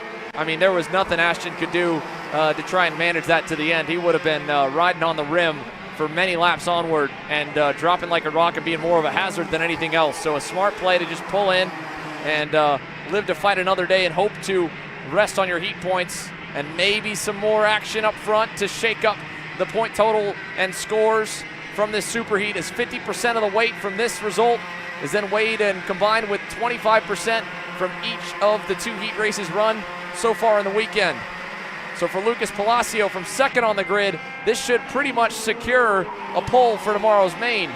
For John Antonino from 3rd on the grid, for Max Christia from 8th on the grid, and everyone else on back, what the point totals will then end up putting them for the main remains to be seen. We're going to see them probably change or at least battle it out here in a moment. White flag waving now, side by side for 2nd. Christia gets the inside into turn number 1. Tristan Murphy looks to go through with Max Christia. Nybert looking to steal it on the inside into turn number 2. He's clear. Oliver Nybert up to 4th, and here comes Travis Pettit and company looking to take the fight to Nybert, take advantage of that move that he got there, and everybody working their way through that time by Christia, still looking to hold Antonino at bay. Travis Pettit now with a great run out of turn number 5 will have a shot to maybe fight for another spot in the closing moments of this superheat. Christia takes the train down low, into turn 8. Single file. He'll park it again over at turn number 9. To the outside goes Nybert. He'll leave the door open for Murphy. 2 by 2 as they run up the hill. And out front, Lucas Palacio. A cruise to the finish. Here's the run for second. Christia will get it to Antonino Nybert. Murphy hangs on over Pettit, Santian. Then Dupuis, Kemper Jr., Golseth. And then the back we were following earlier on goes the way of Nico Katowski. 13th. Kai Mars able to get away from him. Kennedy, Anthony Lewis, your top 15. And the rest of the field cycle by to close out our second of the 2 superheats so far. Still have 5 more on tap here for you. KA Jr. done and dusted. Lucas Palacio over Max Christia, John Antonino Jr., Oliver Nybert, Tristan Murphy, your top 5. And for some of the drivers involved in the opening lap skirmish, they were able to get close to back to where they were if they could continue. The big loser out of it, along with Ashton Woon, Callan Berghofer with an early exit, Jose Halfen and Meyer Lewis straight into the wall, could not make it to the end. A couple of recovery drives as well in the mid-teens. Benja Fernandez climbs back to 18th. Ben Gleberman climbs back up to 16th. And there's a look at the back. But Lucas Palacio, victorious in KA Jr Superheat. And we'll send it down to the scale line raw as well with X30 Pro on tap for theirs.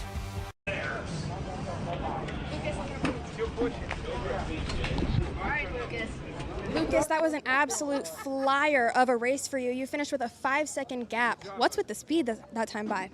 I don't know. I knew I was just going to be really fast. I knew I had to get to the lead as soon as possible. And yeah, I got to the lead and they started defending behind me. And yeah, I got that big gap. And whenever you get out on the race like that with a gap like that, what are you thinking about during the race? Do you think about managing the pace, managing the tires? What's going through your head? I just know that I have to go as fast as I can. At the end, I started slowing down a bit to save the tires. But yeah, it was a good race. Thank you, Lucas. Thank you. KA Jr. now with points scored and carts to go to work and debrief and final checks before the warm-up session tomorrow as a final test run, and then the main events to follow. We go live tomorrow morning at 10 a.m. Eastern, 7 a.m. Pacific. But while we get ready for X30 Pro, let's give you a last-minute update. There's 15 minutes left on the timer for the fan vote. Here's a look at what the main event lineup would have been if it was just off the heat points. We'll have the superheat points tallied here shortly.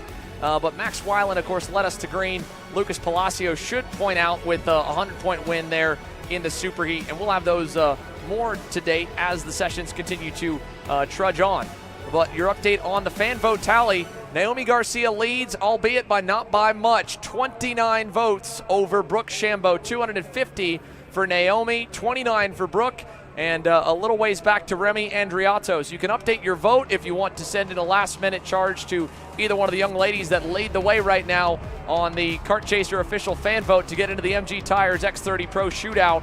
And it stays open for the next 11 minutes. They'll be on track, hoping to put on a display that makes you watching along at the fence line in the paddock or at home to send in one last vote in the comment section. It goes off your most recent vote as well, so you can always just comment again and keep the love coming in for the IAME Grand National Championship here in 2025. And while we talk about the fan vote to get in, of course, the best way to get in is to race your way in. Down on the grid for X30 Pro and getting set to roll, we do have the adjusted lineup that'll be getting ready to head your way with the 2 heats combined. We know Alessandro Tullio will start from the pole off of a clean sweep of Heat 1 and Heat 2. He didn't get away the greatest in Heat number 2, and even still, he was issued a warning by head flagman and assistant race director Porter, and so that will now, of course, put him with one extra thought in the back of his mind, along with trying to keep the entire field at bay. But the Rocket Racing Company driver has been exceptional. He's been, of course, around the block a couple of times, Caleb. Pressure is nothing new to the number 320 Miami, Florida native. Oh, no, definitely not. ADT has definitely been very good in the last 2-3 weeks that he has been back in the karting scene. Gus Lawrence, again, one of those to look out for. And again, he said it himself, right? Back to the drawing board after a second heat race that didn't go his way. We'll see what the Brit can give us here in the Superheat. He's a multi-time British karting champion for a reason, and Ralston Performance Group's top starter here for this X30 Pro SuperHeat. Behind him, another driver from across the pond who is having one of the better weekends as of late, and it's only been a short stint so far with the Velocity Racing Sodi Kart camp. Caden McQueen getting set to roll on row number 2, and it looks like we've got a bit of confusion on the second row, and it may be a flip with Caden going to the outside and Austin Garrison to the inside. The tiebreaker going off of qualifying after the 2 heat race points are scored. So this bit of a moment here to get ready for X30 Pro gives us a chance to take a look from the sky cam of a beautiful and filled paddock area here at Trackhouse Motorplex. Over 185 entries across only 6 classes, a sold-out grid of 50 in KA Senior, 30 plus in X30 Pro and in KA 100 Junior, and a stout field as well to boot in the micro, mini, and X30 Junior classes as well. Now we have some more intel on the updates to the lineup for the SuperHeat. Haley, what do you have for us?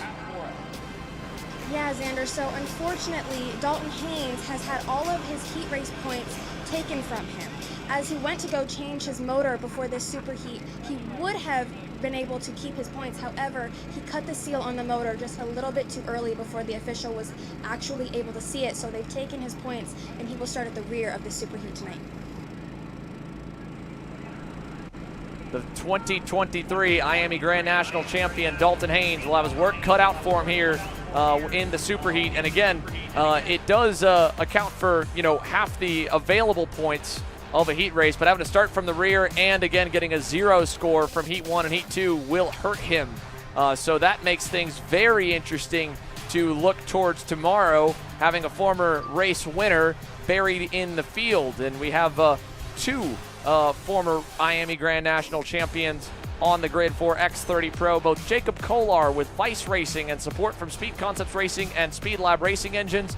Also, like Dalton, a bit out of the radar, if you will, from the X30 Pro class so far. It doesn't mean he won't be able to find his way to the front. The champs always do. Stephen Miller, a multi-time junior race winner and champion in his own right, and a return to the seat here at the end of the KC and overall U.S. Karting National Summer Stretch, has him in a pretty good spot outside of the 3rd row for the starting grid. And a fellow young talent out of Florida, Chase Gassiet Lee, put on a great display in the most recent heat race for KA 100 Senior. A good run in the X30 Pro class has him starting on the inside of row number 4 in 7th.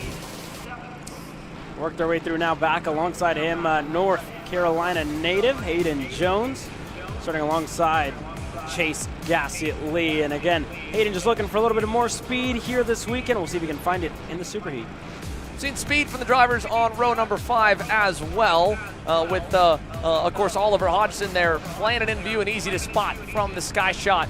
Alongside a multi-time KA national champ and now an OKN Stars winner, hoping to make the most of a limited X30 Pro schedule, James Overbeck from 9th. The final few karts are getting ready to roll, and when we talk about Stephen Miller, here's a reminder how good he has had a junior career. Let's take a look back here, Caleb, as we take a page out of the IGNC 2023 KA Junior main event. And you look at the drivers in this field as well, right? Already Ernesto Rivera, one of the drivers that was starting on that outside line, as well as Carter McMurray. We saw him last year, right? Racing senior, but he's back, he's racing cars this year nonetheless. And again, a good battle. Stephen Miller, we saw him run up at the front end, what was a great junior career, and he's been really consistent as he's moved up to the senior ranks. But it wasn't easy, right? Turn number 1, one of the biggest trouble spots for a lot of people. He was able to follow through and make passes when he needed to.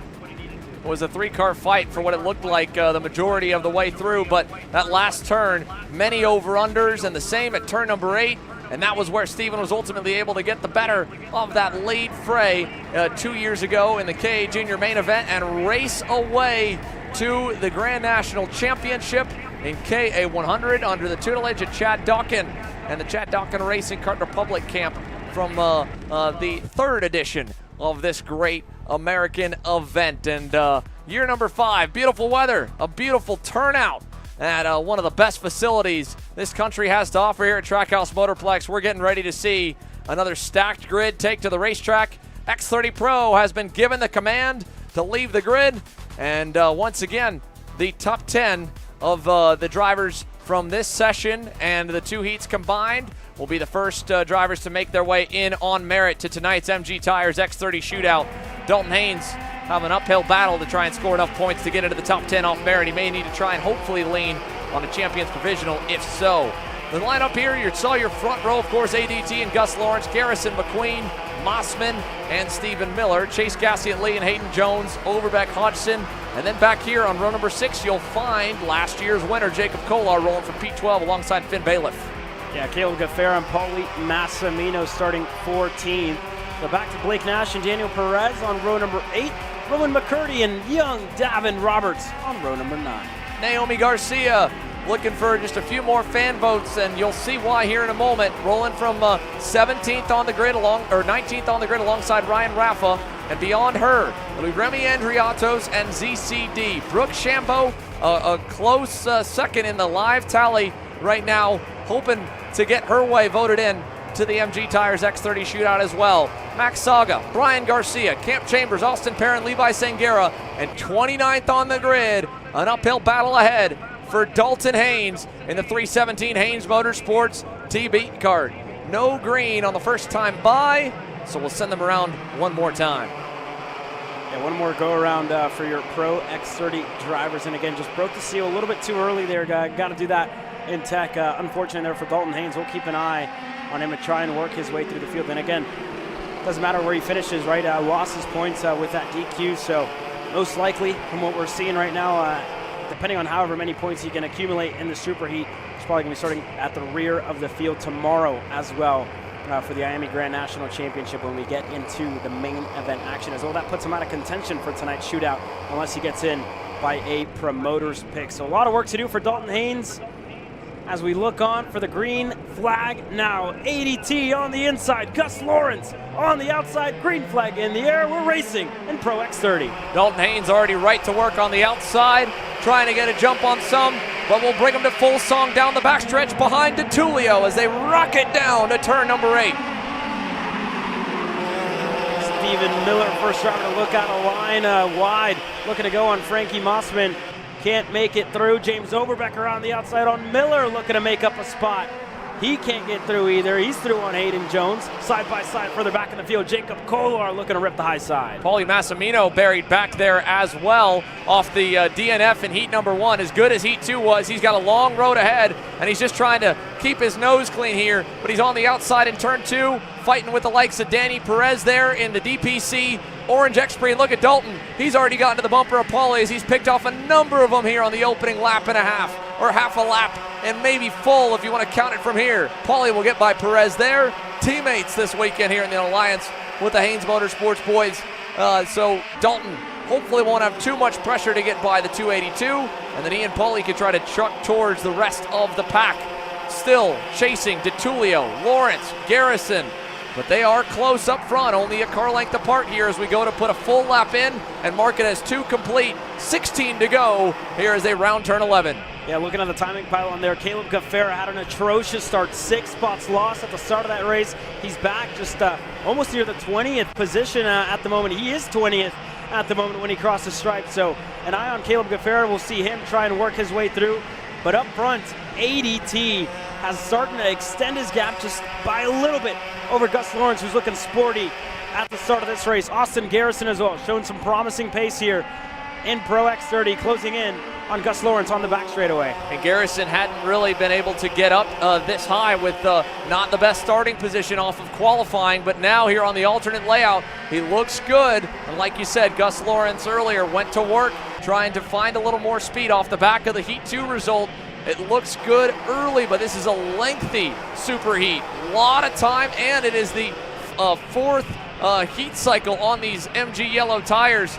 For the MG Reds, the harder compound used in the other 5 divisions, we've heard that tire degradation is not as big of a factor, and it's really not been a huge factor even on the yellows this year when you ask most of the teams and drivers and tuners. But this layout specifically, so many high-speed, long corners where the tires are under load.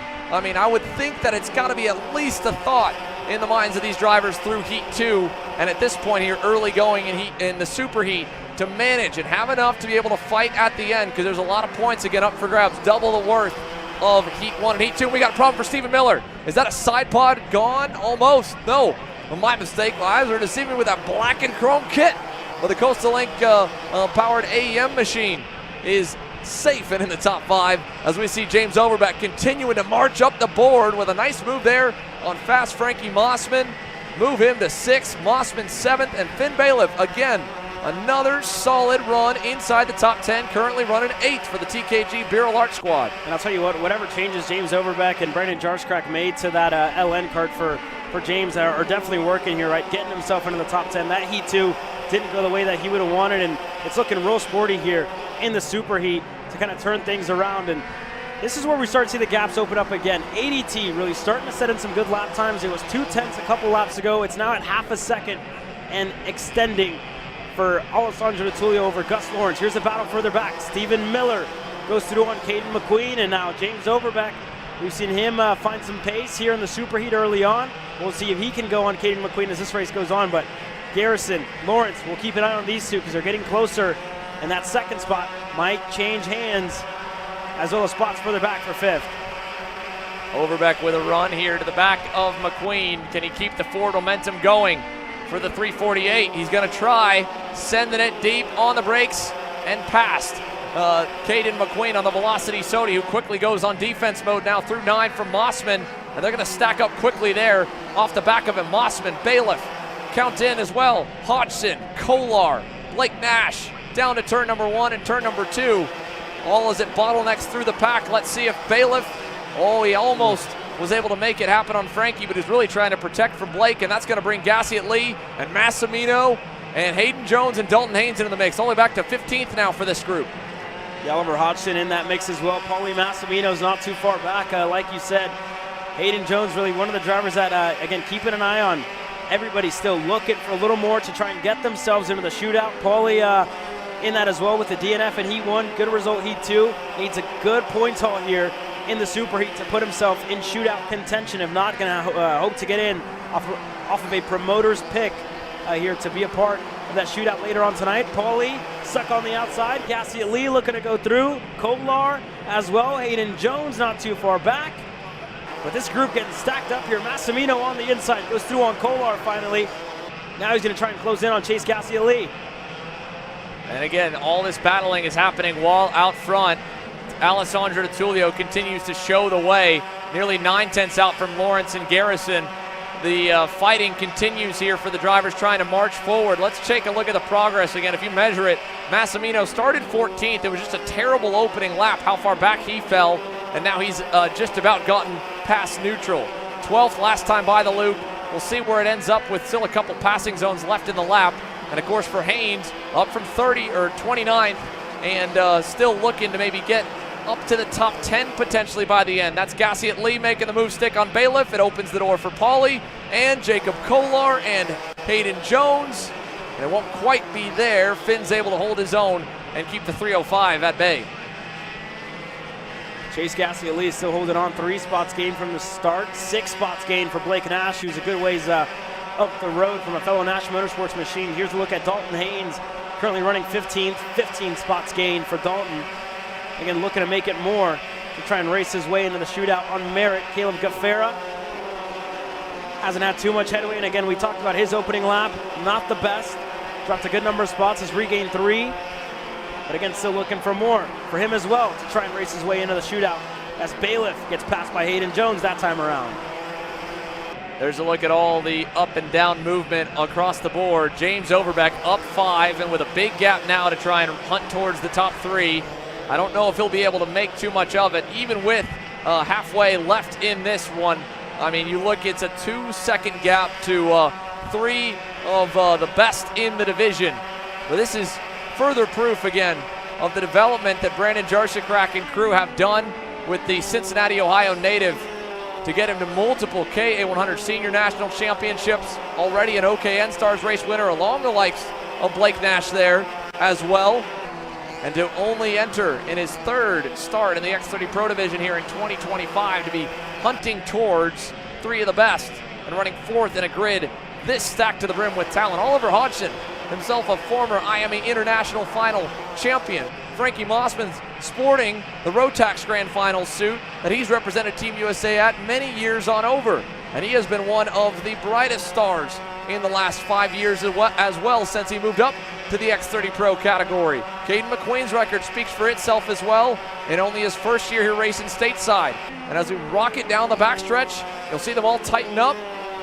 Maybe a look for Hodgson here in a couple of corners. He's definitely bearing down on Mossman, but they're also still closing in on the groups in front. There it is, turn 9. Hodgson on past on Frankie. Mark him at 7th. And it took him a minute to be able to claw through the grid, especially with the way Heat 2 dissipated Oliver Hodgson. I think he could be a sleeper pick for tomorrow here in this class, Caleb.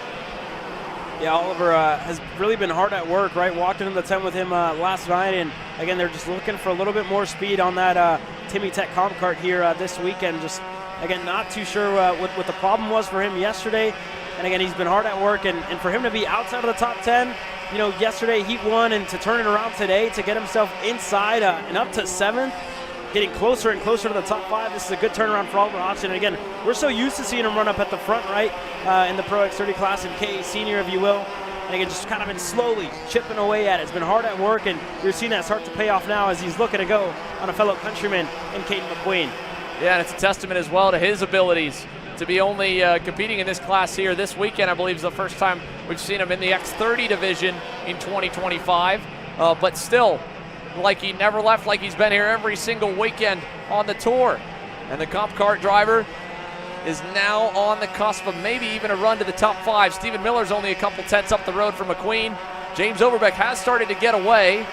And as we keep our eye on the pylon on the left, nothing's changed up front, at least in terms of the running order. DeTulio has continued to extend the gap over Gus Lawrence and Austin Garrison, and I would have thought that at one point Garrison might have tried to go past Lawrence and to make the move for second, but he's been content to kind of ride there, and whether it's on his own volition or just not being able to break through that 1 car length bubble, he has yet to make the pass for P2. And I mean, it's not really, I think, either of them saving anything. We're just, you know, half past. We're past that halfway point, 5 laps to go. These tires are going in the bin, right, after the SuperHeat. New set of tires tomorrow for the main event. So, you know, everybody's just kind of giving it everything they've got, right, using the last little bit of life in those tires. That saving point was really at the start of the race. That's all thrown out of the window here towards the end, just making up as many points, as many spots as possible from here on out. There's a look to the inside again. Hodgson picks off another one, and the march continues. Behind him, Blake Nash there with a slick move. That was the inside of Mossman for 8th.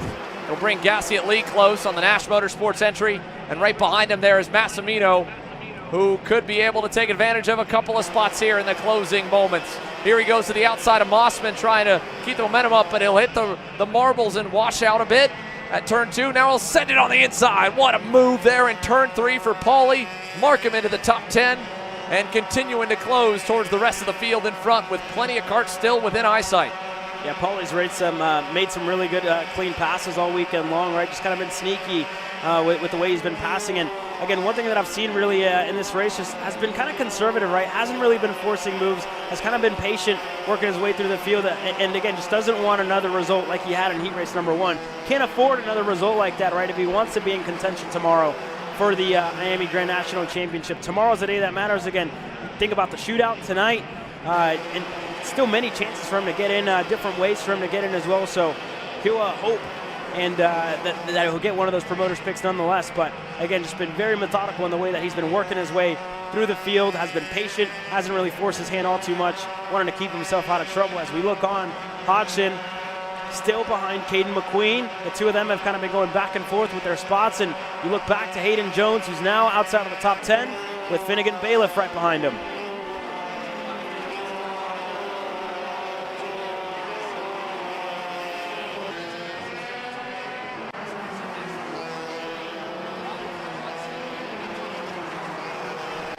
Two laps to go now. Oliver Hodgson now into the top 5 over Caden McQueen with that nice move there in turn number 9.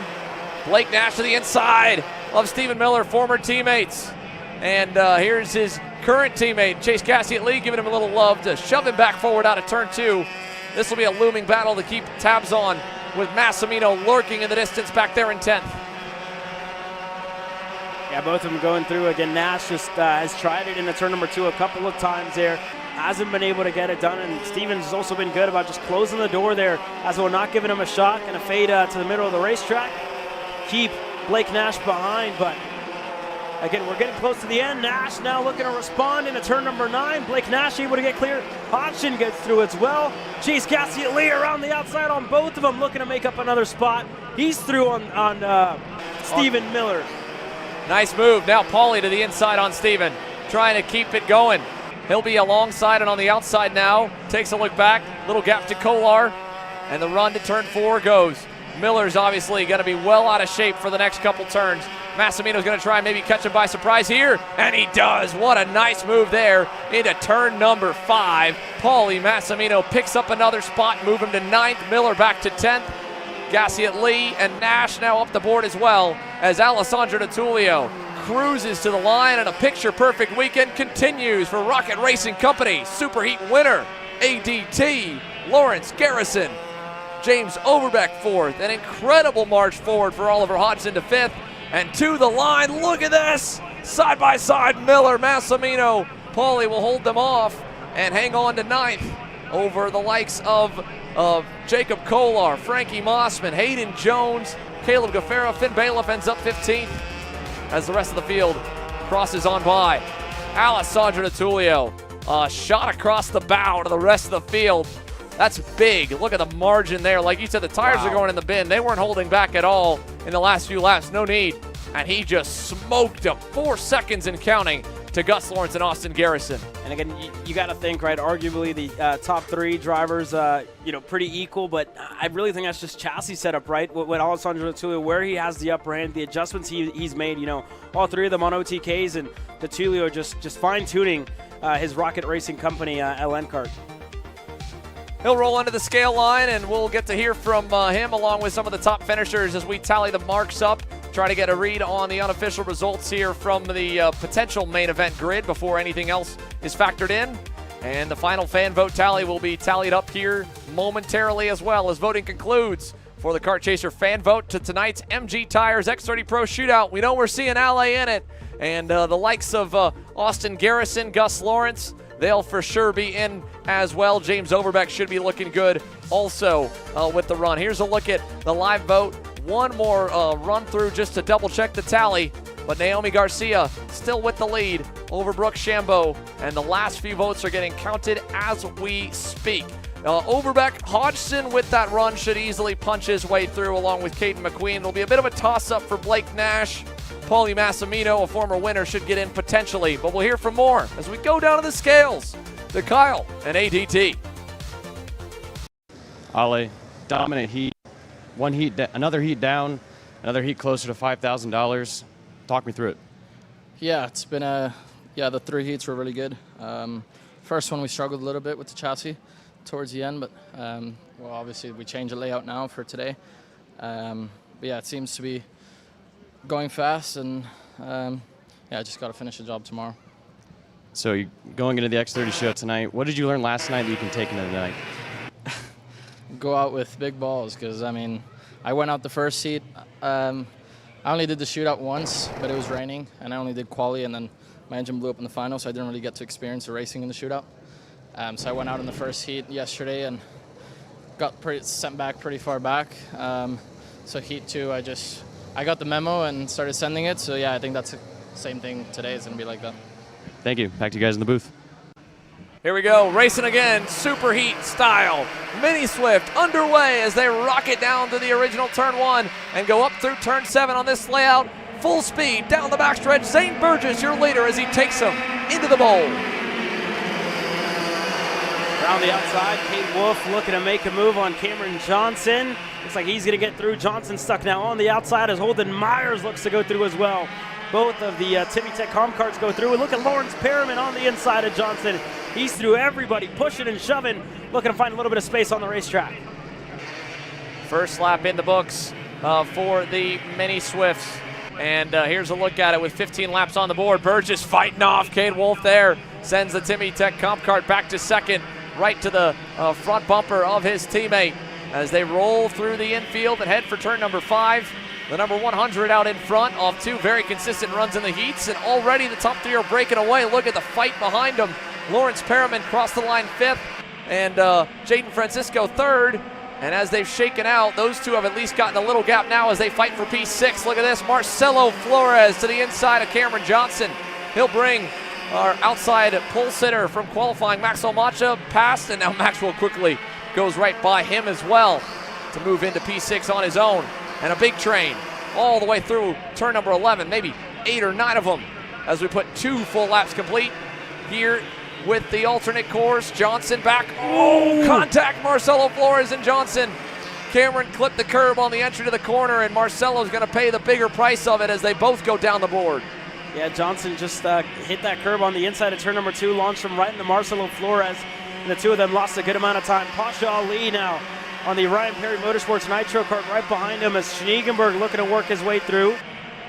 And he's clear, but your group up front, Holden Myers, Jaden Francisco, joining the fray as Lawrence Perriman, the driver, kind of got left behind in 5th. Is now a couple of moves. Wolf looking to hold on for 2nd. Francisco there as well goes for 3rd, looking to go for 2nd. Wolf going to hold them back, and here's another look at it. And again, Johnson just looking on the inside, clipped the curb and just got him out of shape and into Marcelo Flores. Really unfortunate there. And unintentional, I think, by all means, out of Johnson. So now, with Zane Burgess leading, you would think that they would be able to break away, but Jaden Francisco is a rocket ship. He was a couple of tenths better than Myers and Wolf last time by. He's already picked off Holden. Next up on the chopping block will be Cade. Let's see what they do down the backstretch. Cade will be in the tow of Zane, so Jaden's going to give him a shove and bring them all nose to tail by the time they roll through the banking of turn number 8.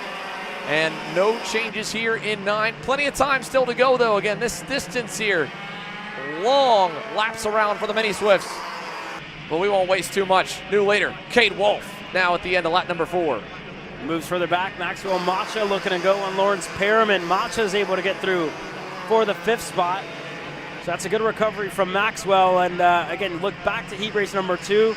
Unfortunately made contact with that wall here just on the exit of turn number 4. And good to see he's okay, and good to see he's still fast as well, right? They got that cart all fixed up. That tie rod on the front was snapped, and I'm sure maybe some of the kingpins up there as well were snapped. Good to see him get back rolling here in this one and already into the top 5. A couple of others to look out for. Liam Nachawadi's been working his way through the field. He currently sits in 7th. He's gained 7 spots, started 14th. So the Jay Howard machine up a good number, as well as Macha, who's up 4 spots. 5 laps complete, 10 laps to go, and now 4 deep in the front here with 2 more closing in. Keep an eye further back as well on Santiago Orioli. He rolled from 16th on the grid. He just picked off another one down the hill to turn number 1. And so move Orioli now up 8 positions and counting in the opening couple of laps here. On the move as well as Liam Nachawadi. Remember, he had that DNF in Heat 1, but a great charge in Heat 2. Slotted him 13th here on the board for the SuperHeat. And so Liam is also up a handful of spots. 6 to be exact here from P13 to P7. So those 2 drivers just a bit out of shot right now, but they will have a shot with the length of this race and how much speed they have shown. Orioli even to the leader last time by, and it's only a matter of time before we dice him up again as we go to put 6 laps complete. No change, at least in turn 11 this time, but the pack is on the way as much as they may try to stay single file. Yeah, Cade Wolf at the moment has control on that Rotor-Rooter Timmy Tech comp cart. Again, keeping Zane Burgess at bay in 2nd.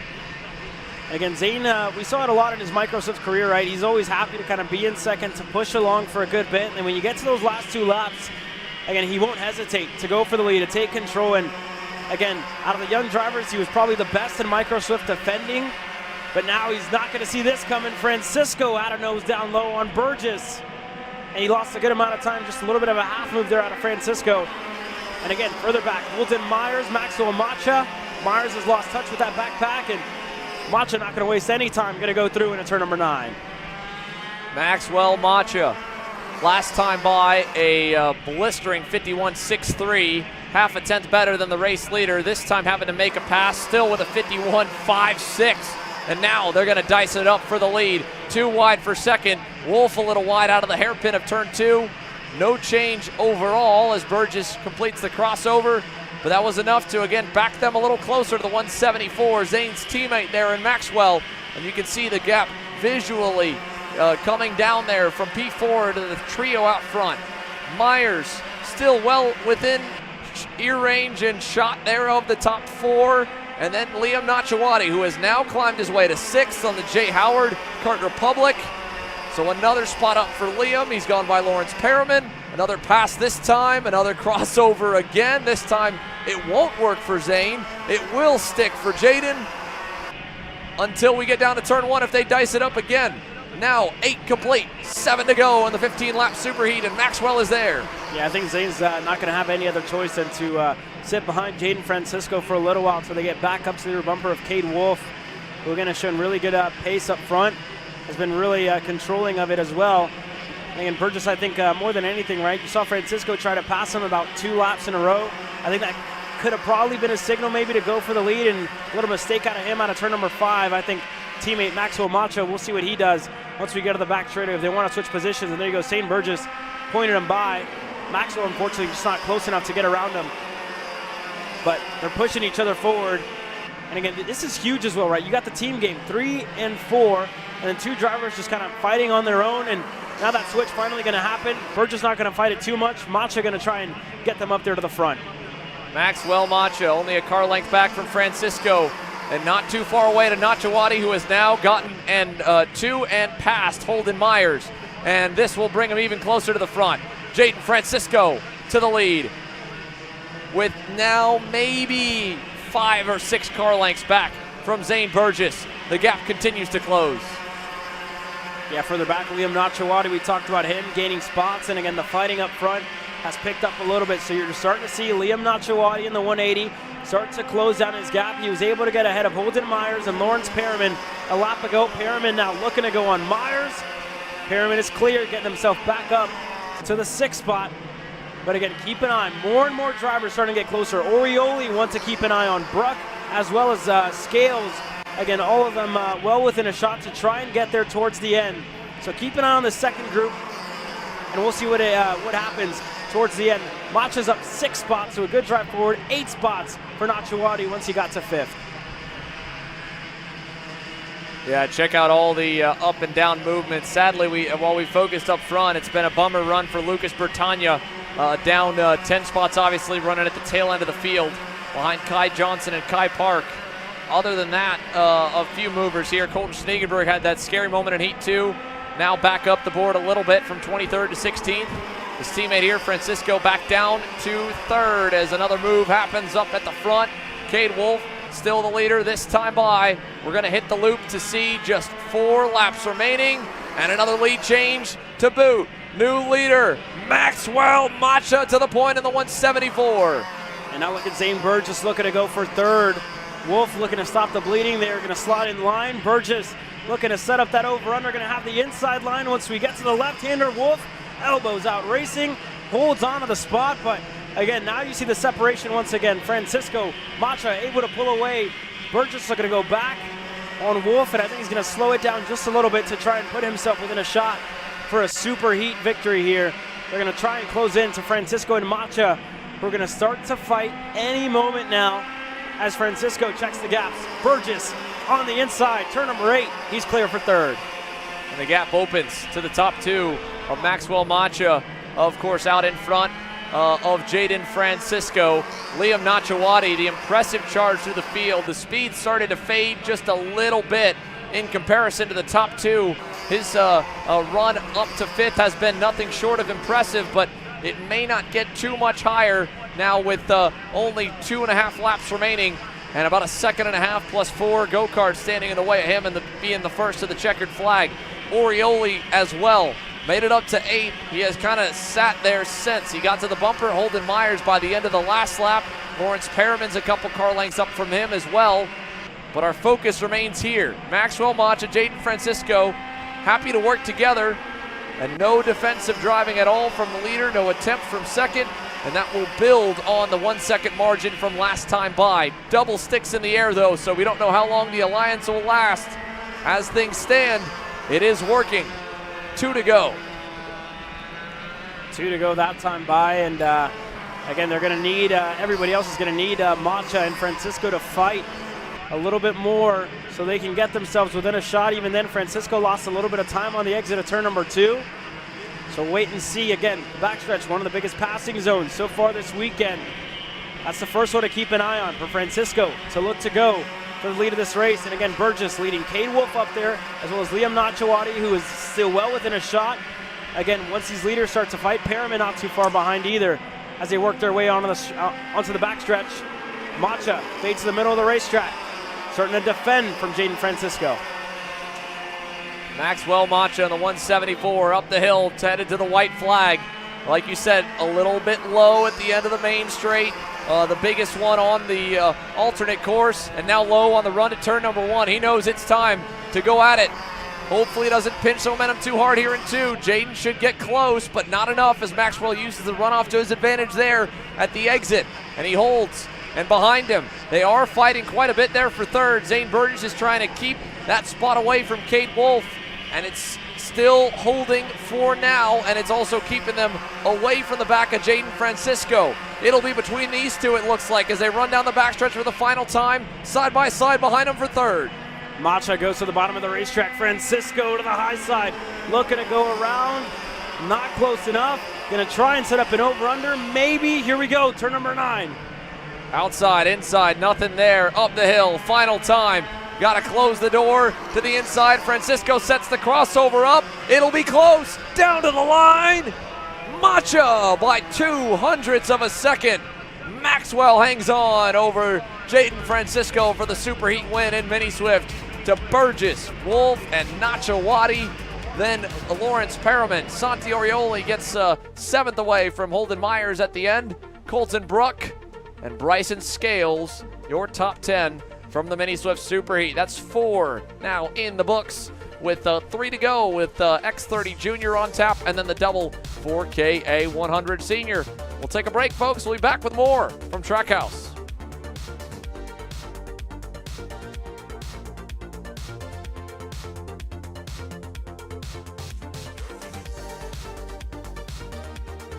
Paulie Massimino wins in KA.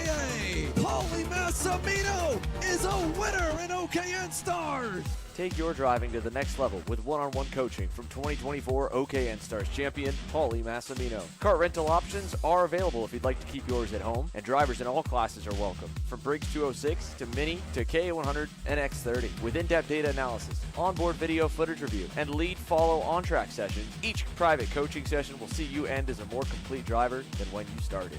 Book your coaching session now. Florida Kart Racers, you asked for it and we're going to bring it. Introducing Florida Karting Championship, FLPC, a brand new racing series coming to Florida in 2026. Hi, I'm Jackson with Alpha Race Hub. Alpha is an all-in-one motorsports software solution that can solve all the software problems you need for your track, facility, or series. Alpha can cover all your software bases, from online registration, digital e-waivers, a proprietary timing and scoring software, incident management, automated points tabulation, tire and barcode scanning. We even have our own mobile timing app and rental kart activity management software. If you're looking to consolidate your motorsports software solutions, reach out to us at alphatiming.co.uk.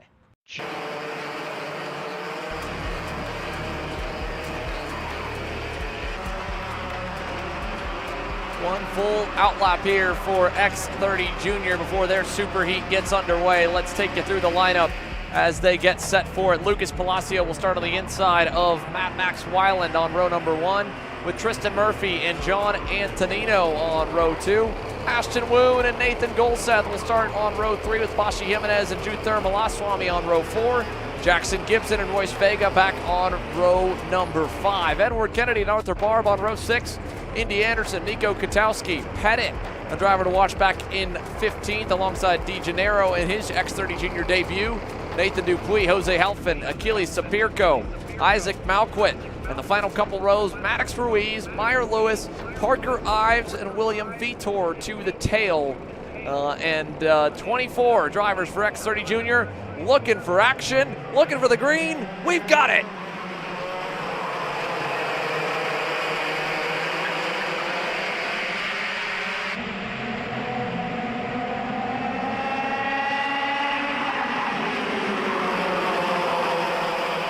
Nice and easy start here for Lucas Palacio with pressure bearing down on him. Everyone able to get quickly into line, although Weiland had a little look outside, back inside, and now a slick move down the bottom for Ashton Woon, and a crossover from Weiland gets him the lead by the end of turn number 1. Palacio back to second, and a little love tap to Weiland going into the infield hairpin. All good still as they roll over to turn number 3. John Antonino right behind there in third. And then it's Golseth off a good start here in the 4th spot. 5th for Woon off that move in 11. Murphy, Vega, and a clean opening lap here for the X30 Juniors so far across this 17-lap superheat that stands ahead of them. Down the backstretch here, Caleb Weiland quick to defend. And I don't blame him. Lucas Palacio seems to be the kid to beat so far in the junior ranks this weekend. I tell you what, after watching that start, this is going to give us one of the closest races that we're going to see all weekend long. You still have almost all 10 drivers in the mix as now Lucas Palacio catches Max Weiland by surprise in a turn number 11. He's up to the lead of this race. Royce Vega as well looking to go for a move on Tristan Murphy. They're side by side, bumper to bumper. Everybody having a check up here side by side, 4th on back.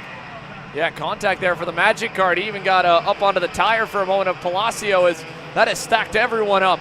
Look at, again, Royce Vega hung out to dry on the outside there, and now Antonino with the bump, crushed in pushback bumper. And Weiland taking a look, he thinks his might have gone in as well, as Palacio really had to get on the binders into turn number 2 to keep them at bay, and they all just accordioned right into him. And there were a myriad of pushback bumper penalties in the superheats that have run already. This one looks to be following that trend as they go through turn 9, turn 10, turn 11. I mean, you can mark this group pretty far back at this point here, put it in the mid-teens, all chasing the 725 of Lucas Palacio through turns 1 and 2. Yeah, it's all the way back to Isaac Malcutt, who's down in 15th. And again, everybody just well in the mix. Look at rookie Enzo De Janeiro right there as well with Jose Alejandro Halfin. So again, a good number of drivers in this front pack, right? Everybody just in the mix. Drivers to keep an eye out for. Travis Pettit, who's down 7. Again, not the best of starts for him. And Enzo just trying to wheel that thing, right? Trying to stay in it as well. We talked about some of the younger drivers and how much more physical this layout is compared to the normal one. And again, I think that's really been Enzo's biggest struggle point on the weekend, but he's shown some good pace here to get himself up to 13th early on. And he's just got to manage it. Another young driver that's been impressive here today, Nico Katowski, with a great start on the TKG Bureau Art. That red and white machine in the middle of that fray is up 6 and now up 7 from 14th on the grid as he now bears down on fellow rookie Ashton Woon. A little split back from Juther Malaswamy in 8th there to a rookie in Royce Vega. And as we watch Katowski with a lot of speed in the early going of this superheat, put the heat on the 795 of Ashton Woon. They'll run out of 5 and get up to full song towards turn number 7 and the run down to turn 8. And you can see the leaders have finally started to spread apart a little bit as we've had the fastest kid, at least from what it looks like on this layout today, Lucas Palacio out in front. That will do that, getting some clean air for him, and everyone else just trying to hang on and chase as they put 5 laps now in the books. 12 to go. Long time still ahead for the X30 Juniors. And again, we're kind of seeing the same mindset out of Lucas Palacio, right? He said in his interview after KA Junior, he knew he was going to be fast, wanted to get to the lead early, and wanted to get away from everybody else. And we're seeing just that here again in X30 Junior, where he's able to get to the front, and again, doing that quite early to try and pull away from the rest of the pack. So Palacio has clearly showed his hand here early in the day, in the weekend, if you will, with here on Saturday. And again, we're going to see what that looks like, how that changes tomorrow. But a good performance out of Palacio. And again, still very early to call. We're only starting lap number 6. We're actually ending lap number 6 now. So for Palacio, just, again, same story as K Jr., right? Trying to keep Antonino, Weiland, and company at bay. Out of turn number 11 this time. It'll be 6 complete now. Antonino closing in a bit on Max Weiland after the craziness of the opening couple laps. We're starting to get a glimpse into the speed of some more of our top 10 drivers. And it might be good here for the 793 of John Antonino. Teammates here with Lucas Palacio, and the pair, I'm sure, trading a whole lot of intel and data, and that speed is enough to be able to make the move there in turn 5. Nicely done. Just barely a Kart's width there on the inside of Max Weiland, and John Antonino took all that space to get up to second. That's a good move out of Antonino to again try and chase down his teammate. He's just a good ways up the road. We saw the gap that Palacio was able to put in K Jr. We'll see if he's able to replicate that here in the X30 class as well. Further back, Tristan Murphy, along with his teammate Nathan Golseth, looking to close in. And again, there will be a shootout for these X30 Jr drivers later on tonight. So they are with that in mind, right? The 5 automatically qualify. The rest are going to be promoters picks. So it's all about getting yourself in, putting yourself within a shot. Unfortunately for Nathan Golseth, that front bumper looks a little bit damaged, maybe a little bit pushed in. We'll have to take a look at that just a little closer. Yeah, I mean, he's going to be one of many, I think. That's going to be the only saving grace. I think everyone in the top 10 at least had enough force that could have deployed the bumper. Whether it did or not, we'll have to wait until they get into the scale line, or again, if it looks as loose as Nathan's does, you can kind of see it even while they're on the racetrack. And speaking of it, they're headed around to put 8 laps in the books now as we approach halfway. John Antonino's gap last time to Palacio was just shy of 0.8. It's now opened up to 9.5, nearly a full second for Lucas Palacio at the helm of this X30 Jr field. A dominant run here on Saturday's alternate course. He'll go back to the regular layout tomorrow, and he had to fight here in the opening couple laps, but it looks like that barely even happened at all with the gap he's already pulled on his MPG Motorsports teammate. Nathan Golseth, Tristan Murphy, the RPM duo, 4th and 5th. And for the updates on some more movement, Isaac Malquit is up from 20th to 13th. So we saw him there at the back of the group. He still kind of finds himself around that spot, trailing Bashi Jimenez and Enzo Di Janeiro, who's up, like you mentioned, a handful of spots himself. But biggest mover in a tie is still Nico Katowski, 7 spots up from 14th to P7, and just kind of riding there behind Ashton Woon here in this main group inside the top 10. Yeah, that TKG Burrell Art's been pretty good so far in the SuperHeat to make up a good number of spots. So we'll see if Katowski can make up another as he gets closer and closer to Ashton Woon here. And again, Katowski a little deeper into the corner on turn number 5, looking to get closer to Woon. We'll take a look at it once they get to the backstretch as well. A couple of drivers who I was going to say switched a couple laps ago, Golseth and Murphy. They actually stay the same 4th and 5th. And here's a look further back. Malquit now looking to go on Di Janeiro. He's clear. Isaac Malquit there in the 775 then opens the door for the next one to roll through, and that's going to be none other than Jackson Gibson in the 714. So Enzo now fades back here, a lengthy session, and the high G-low that they're having to experience. You can see Enzo's hanging on and starting to feel it a bit as his body's English is moving to the outside of every corner almost, but he is still digging and running off adrenaline, trying to stay close with the rest of the juniors that he's looked up to from the fence line over the first half of this year in Mini Swift. And now he's out on track trading paint with them as they go up the hill. Look at Malquit to maybe make another move right here down the backstretch on Royce Vega. Working their way through now. Vega going to block low. Gibson going to get stacked up there. 3 drivers nose to tail. Di Janeiro looking to make up a couple of spots around the outside. Bashi Jimenez right behind him as well, following him in line. Nobody able to gain anything. Look at Gibson. Di Janeiro looking to set up an over-under as Vega blocks low once again. Royce Vega now continuing to stay on the low side. He may not have had to do it in that second corner, but still just playing it safe. At this point in the race, though, you can only do that for so long before someone's able to pick you apart, because you've kind of showed your hand of when you'll break and where you'll go. There's still a lot of racing left here.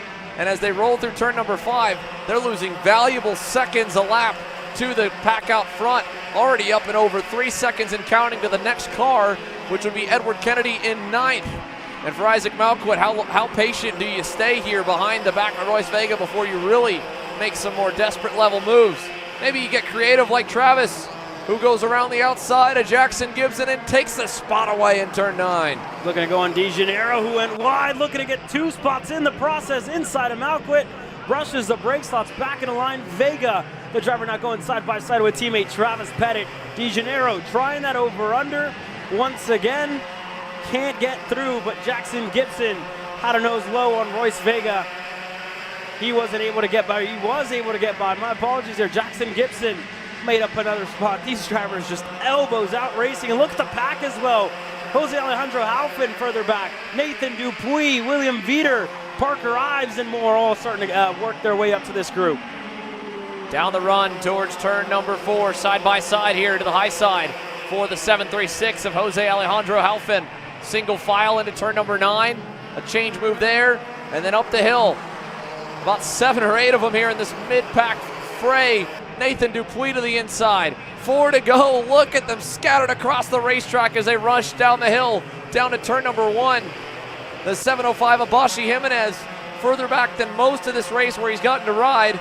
The 7th place starter is just trying to hang on for dear life at this point here and try to run out the clock with maybe a couple spots back up the board. And on the flip side, Isaac Malkwit's upward momentum through this weekend, through the heat earlier today on this alternate course, has him now up 10 positions from 20th to the top 10 with 2.5 laps left to go. He'll have to deal with the 729 of Travis Pettit, who's knocking on the door to be able to get by Malkwit as well. And Jackson Gibson, and then Enzo Di Gennaro has got a lot of breathing room now out back on the Paralympic. Yeah, these guys have settled down. The pack behind them has not. They're still going side by side fighting for position, and that looks like that's back to just about Royce Vega, Di Gennaro maybe. Could be even a little further back than that, but that pack is still elbows out racing way behind Malkwit's group. And this is back up to the front. Palacio long gone. Antonino still second. He has a second over Max Weiland. And again, this is the closest battle with Tristan Murphy, Nathan Golsa back to Woon, Katowski, Thermalaswamy. No changes for now inside of the top 8 really. Kennedy just riding on his lonesome, kind of no man's land for Edward Kennedy. And then you go back to that huge pack of Malkwit and company. Round in turn number 1 and turn 2. Down the inside and covering is Nate Golseth. Tristan Murphy tells him to focus forward. Let's see if the RPM teammates continue to work together or if they begin to battle it out with a lap and a half remaining. They've got pressure, but not necessarily an instant challenge from Ashton Woon, who's a car length away as he sends it deep there into turn 5. And that'll hurt him a little on the run up the hill, and he checks back. There's Katowski still close. Thermalaswamy a little further away. Weiland safe in 3rd, and again, he's about a 6/10 to 7/10 back from John Antonino in 2nd. And Lucas Palacio, as they round turn 9's already out of turn 11 and headed for the white flag. Lap 17 underway, and the 725 is still your leader as Golseth goes low to defend, and Ashton Woon, that was an aggressive attempt there, but he pulled the brakes on it last second. Still clean. Yeah, just had to take evasive action. There's now Katowski looking to go on Ashton Woon. Not going to get that good enough run on the outside. Thermalaswamy now within a shot to try and split them up. Woon still falling under fire from Katowski. And up front, Palacio just long gone in a zip code of his own here, Xander. Lucas Palacio, phenomenal performance here on this Saturday afternoon in Mooresville, North Carolina, as the fight continues here for the top 10. Golseth trying to hang on for 4th over his teammate. 2 turns to go, 2 major passing zones for that entire 5-pack as they run up the hill. But Palacio scores the superheat win. Antonino 2nd, and to the line and over under from Woon. Will he get Murphy? He does. Ashton Woon steals 5th by 7 thousandths of a second to Tristan Murphy. Nathan Golseth 4th, Max Weiland 3rd, Nico Katowski, Jude Thermalaswamy there 8th, Edward Kennedy, and Travis Pettit round out your top 10. Isaac Malkwit had that incredible run up the field. He fades back to 12th. Still a big net gain for him on the session. 20th to P12.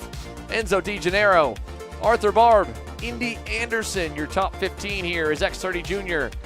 Now goes to the calculators to see who transfers off the points automatically to the shootout tonight. We know the top 5 will be safe.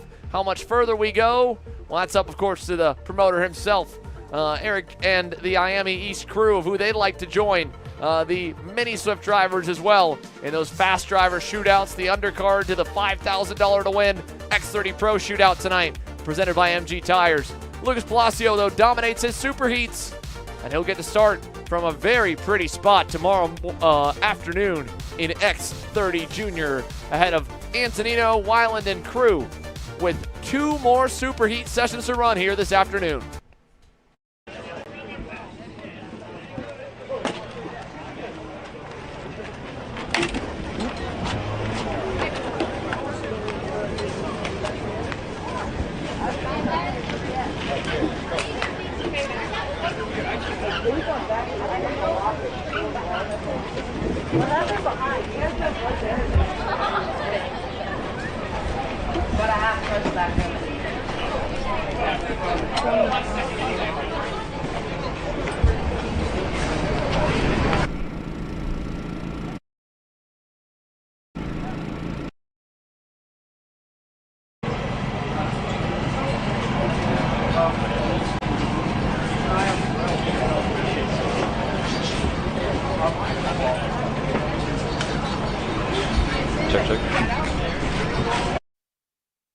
Standing here with John Antonino. John, P2, unfortunately the pushback bumper. You're still going to have a pretty good starting position tomorrow. Talk me through that race and how you're feeling. Yeah, I'm feeling good. I mean, it's unfortunate what happened on the start, all that battling. Yeah, we're all close up. I don't think I really had anywhere to go, but yeah, I'm fine. This Kart public was like so fast, and I couldn't thank Chase Jones and Eric Jones and my dad and MPG Motorsports in general for helping me out and getting me to where I am today. So yeah. X30 shootout coming out tonight. You excited? Yeah, really. Thank you. Back to you guys. You can see John Antonino Jr. Buddy was a little short on smiles, and I don't blame him. He's obviously hoping to be able to have something to fight with his teammate here, Lucas Palacio, who on the other hand is all smiles after a race like that one. But still, all three of those young men in frame, Lucas Palacio, John Antonino, Max Weiland, they're sitting pretty for tomorrow ahead of a hungry field of X30 Juniors. KA Seniors coming up next, the final class to get the SuperHeat underway. We'll see you there here on the other side of this break. Champions aren't just born on the kart track. At SimShop, we deliver professional-grade simulators with the best performance-to-price ratio in the industry. Founded by racers who understand what you need, our SimMagic and Moza equipment is powerful enough for the pros, yet affordable for everyone. With unmatched customer support and a thriving community, we're your racing partner. Visit simshop.com today. Are you ready to get behind the wheel? From Formula One to NASCAR and IndyCar, all the pros start here.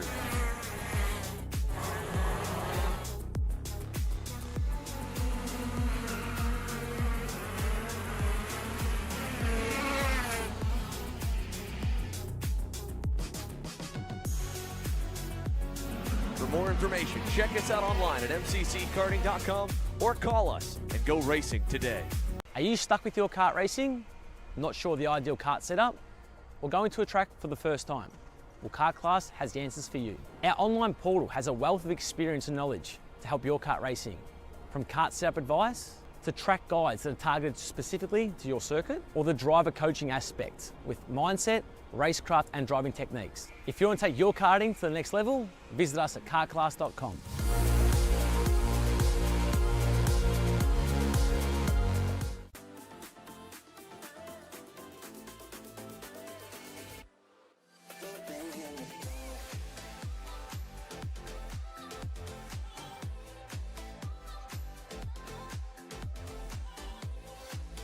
Are you looking to take the next step in your racing journey?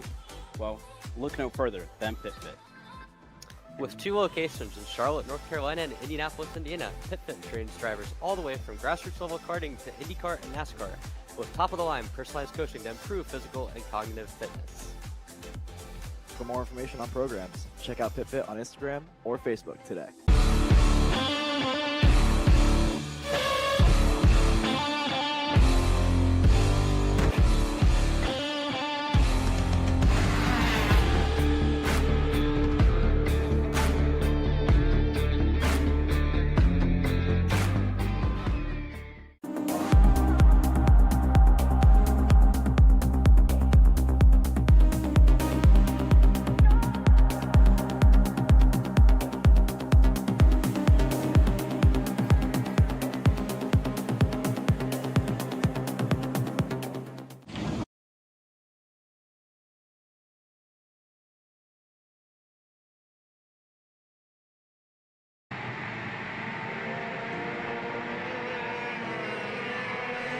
KA Sr SuperHeat B ready for action. Zachary Clayman DeMello bringing the field around over at turn number 8. Caleb Gaffera will join him on the outside of the front row as we line your grid up. Alessandro DiTullio and Caden McQueen on row 2. Colin Lloyd and Edgar Rodriguez on row 3. Peyton Phillips, Enzo Vidmontian, and James Overbeck and Chase Gassiet lead the top 10. Back to Mateo Pappas and Forrest Adams, 2 drivers local to North Carolina. Back to Santi Fernandez, Andrew Hamill on row number 7. Aiden Levy and Max Saga on row number 8. You go back to David Weeks. Mateo Rubio Luengo looking for a little more. Stephen Miller and Charlie Hone. Your top 10 rows, your top 20 starters in this race. Last couple, Joseph Hewitt, Chambers, Warren Nelson, and more. Getting set for the green flag. It's out. We're racing in senior.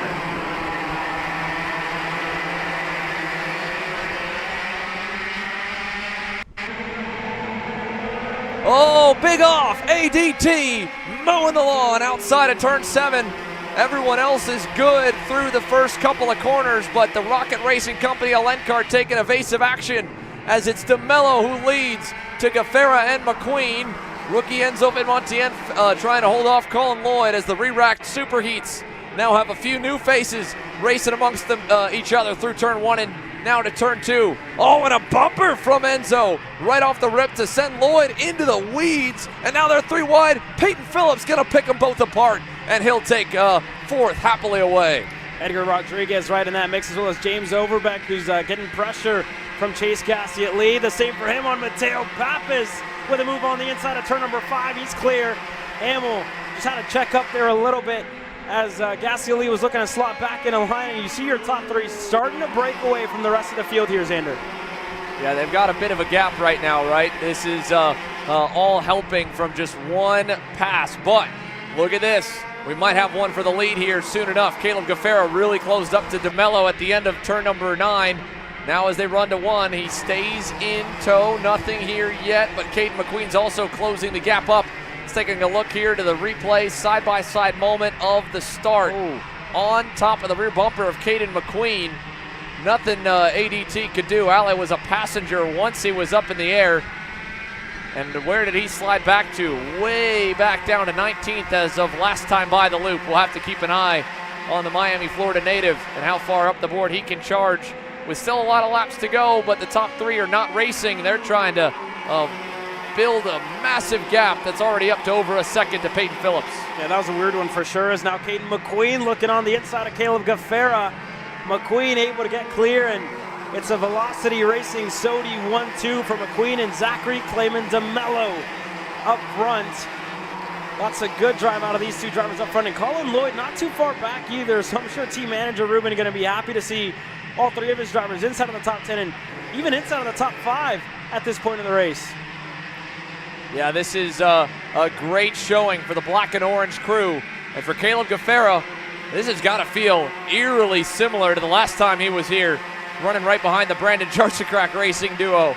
The Holtz driver development killer, though, is still well within shot, and this is still, again, just a points race to set up for tomorrow.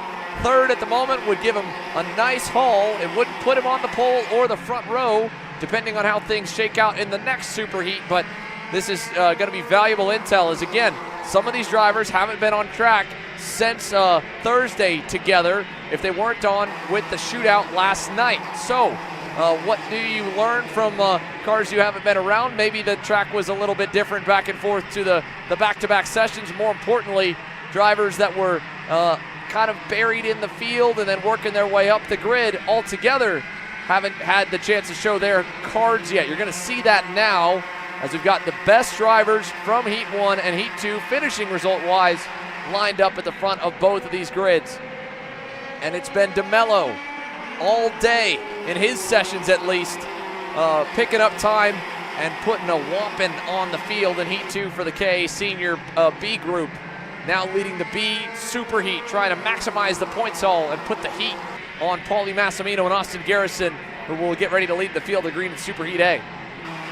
Everybody else further back. Again, Forrest Adams able to get himself into the top 10. There's a couple of moves out of ADT, able to get himself to 14th at the moment. Everything else further back, we've lost 1 driver. Morales couldn't get going here in this one, or retired about 3 laps ago. So lap number 2 was the lap he retired, and everybody else working their way through. Here's Forrest Adams, the 928. Again, just put it out of his garage with family, friends watching him at his home race and looking to close down on Chase Gassiet-Lee as they work their way onto the back straightaway. And right behind him, Stephen Miller. We talked about him, and again, horrible luck last night with the rear bumper, and again, issues for him, just getting wrecked. And now today looking for a little more in KA Sr to try and think big picture, right, with the main event tomorrow. Tulio up to 13th as of last time. Here is a chance to get up to 11th here with another move up the road from him, bringing Karts closer. Levy passed on Stephen Miller. Still with 11 laps on the board to go. DeTulio, his pace right now is as fast or better than anyone else on the circuit. He was only barely beaten last time by Colin Lloyd, who is closing the gap to Peyton Phillips for the 4th spot. But I think that would only maybe still get him to 6th with how far back and how spread out the field is as they currently are. I mean, as of last time by, over 5 seconds away from the race lead. He's quick, and he's moving back towards the likes of McQueen and DeMello, who he started alongside with. But he's got a long road to try and hope on getting there and score the points he needs to start near them tomorrow afternoon. 7 down now, 10 to go. And back from there is Mateo Pappas, Santi Fernandez, David Weeks, and then Mateo Rubio Luengo, Hamill, Eli Warren, who had a disappointing end of the 2nd heat, up a few spots from the back of the grid here in the Super Heat already. Also, he's up, I believe, 4 from 23rd to 19th. Let's check in with this group in the middle of your top 10. It's not even the middle. This is all the way up to the lead. How about it? Not only have Colin Lloyd and Peyton Phillips swapped the 4th spot, they have closed in on the leaders. This is tightening up quickly here off the back of ZCD. Yeah, for sure. As everybody's kind of starting to settle down, they've been able to close in to each other. Now Overbeck looking to go on Peyton Phillips for 5th. James Overbeck able to go through, and just like that, Peyton Phillips wastes no time. Goes right back by the 948. Now Enzo Vidmontien gets himself closer. Rodriguez, again, he's not too far back either, just a couple of tenths in between himself and his teammate, Gassiet-Lee and Adams. Now on the rear bumper of Chase here as well once we go to the back straightaway. And if you're Caden McQueen here, again, you're seeing more and more drivers starting to get into the mix, right? One of those drivers is your teammate, but Caleb Gaffera's in 3rd. What do you do here? And again, that's probably going to Well, you hope that doesn't happen. Yeah. You hope you don't fall back any further. Now you've got 3 Velocity Racing Sodi karts, 1, 2, 3 in front of you. The good news is they're racing each other. New leader, Caden McQueen to the point. He waited quite a bit behind DeMello, but Colin Lloyd has arrived, and there's more company where that came from. Here's James Overbeck now moving into the 5th spot ahead of Peyton Phillips. Big moment there up and over the curbing for Peyton, and the Arcane Tony kart had to flex through turn 4 to keep him back on the ground and land nicely. Enzo Vidmontien and Edgar Rodriguez, the SLA kart racing duo back there. Rodriguez is a little ways away from the group, but Enzo has caught up and now passed the first of the 6 cars in front of him. Move him to P6 ahead of Phillips. And check it out, DeMello starting to get swarmed. Lloyd now to P2. What do you do if you're Zach at this point? You've got a lot of karts lined up behind you, but it could get worse if you fight it too hard. Gaffera not able to get past him in 1. Now Overbeck takes advantage and sends Caleb into the weeds. Side by side in between the two. Gaffera just stuck on the outside with nowhere to go into the dirt. Luckily for him, he didn't lose too many spots, only 2 in the process. Overbeck there now going to be the first one up to try and take the fight up to Zachary Clayman DeMello. And again, Gaffera tried about 2-3 times on ZCD, and Zach was just good about keeping them all behind and letting his 2 teammates run away with it here. Overbeck with a look into turn number 8, and Zach again just pinches him down low, able to stay in 3rd here. This time around, it'll only be 6 laps left in the Super Heat for Group B and K Senior. Zachary Clayman DeMello will have that feeling like a lifetime as there's a pass there for Overbeck and Vidmontien. But let's look at the moment here. Caleb Gaffera kicking up a ton of dust and dirt as he tried to hang it tough on the outside of James Overbeck. And James already had kind of washed out, and I think Caleb was more so trying to get into line and blend. Enzo Vidmontien was going to keep him pinned out there if he could, and now we see the 2 of them closing back together as Vidmontien has officially notched himself up another spot to P4 with the Velocity trio still out in front. Yeah, it's moments like that where you kind of see those flat tires, right? When a front bumper kind of hits a rear tire like that, or a rear bumper, it could be close to it. But that being said, James Overbeck still good. And making a move on Enzo Vidmontien into turn number 9. So putting a Kart in between himself and Caleb G.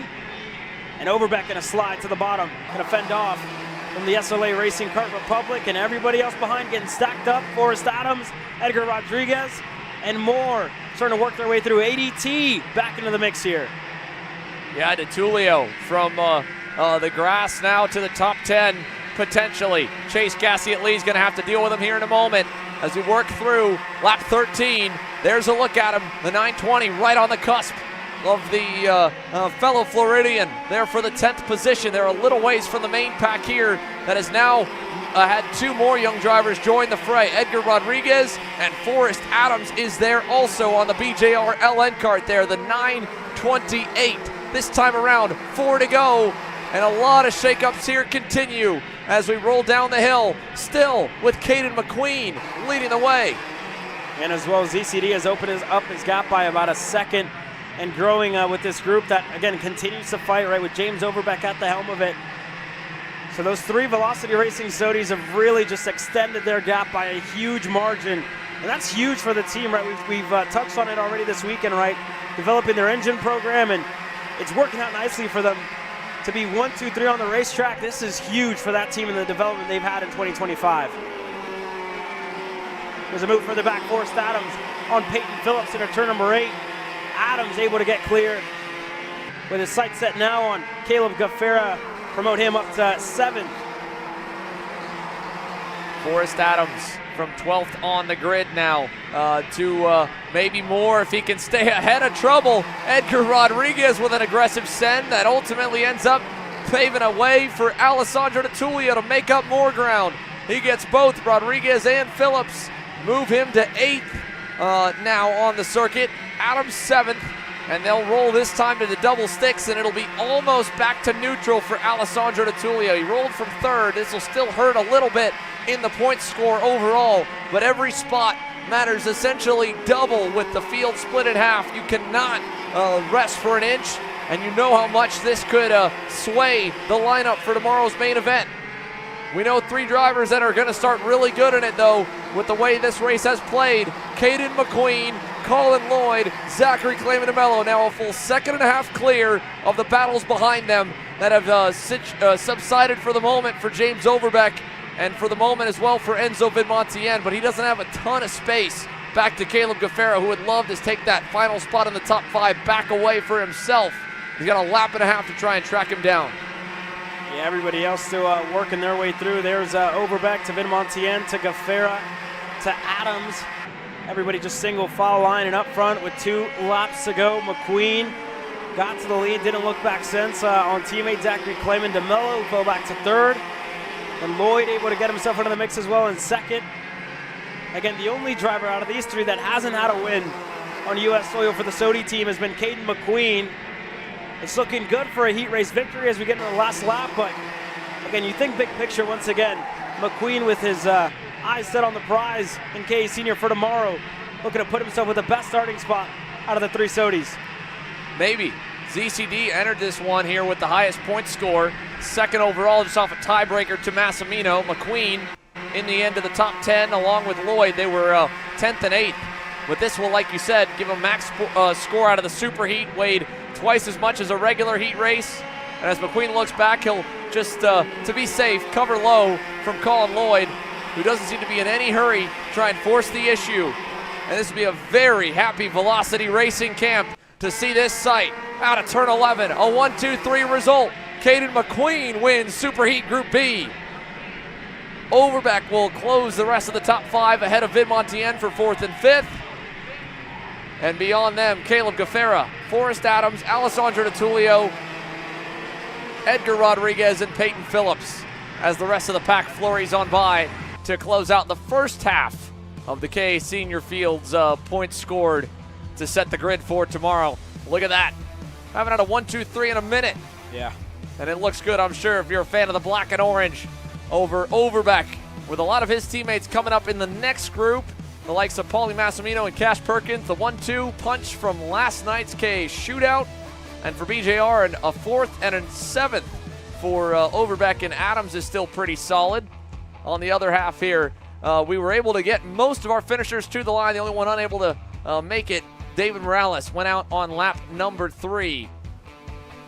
So halfway through the KA Senior field as we take them into the scale line, and it looks like they may have dumped some water to try and make it a little easier. That's a testament to the MG rubber to try and make it easier to push through the scales between the heat and the grip being laid down this weekend. That's a whole lot of grip in the scale line to boot. Caden McQueen was all smiles last night for his first run in the KA shootout. I gotta imagine there's a smile under that helmet after a race like that one. But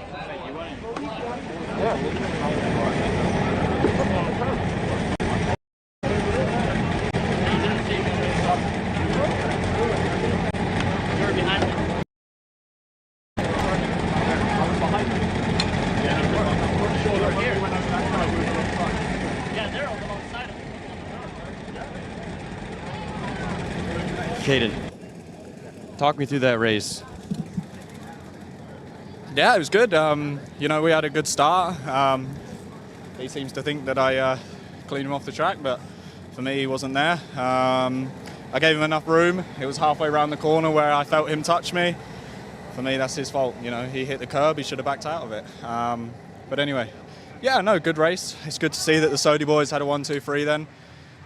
You know, we've done so much to make sure that all of our packages are good enough. I think we're coming now to prove that. So, yeah, it's good. You should still be in contention for pole, depending on how this next heat goes. How intently are you going to be watching this next heat? For me, you know, obviously it's easier when you start on pole, but wherever we start, we race. So, thank you. Good luck tomorrow.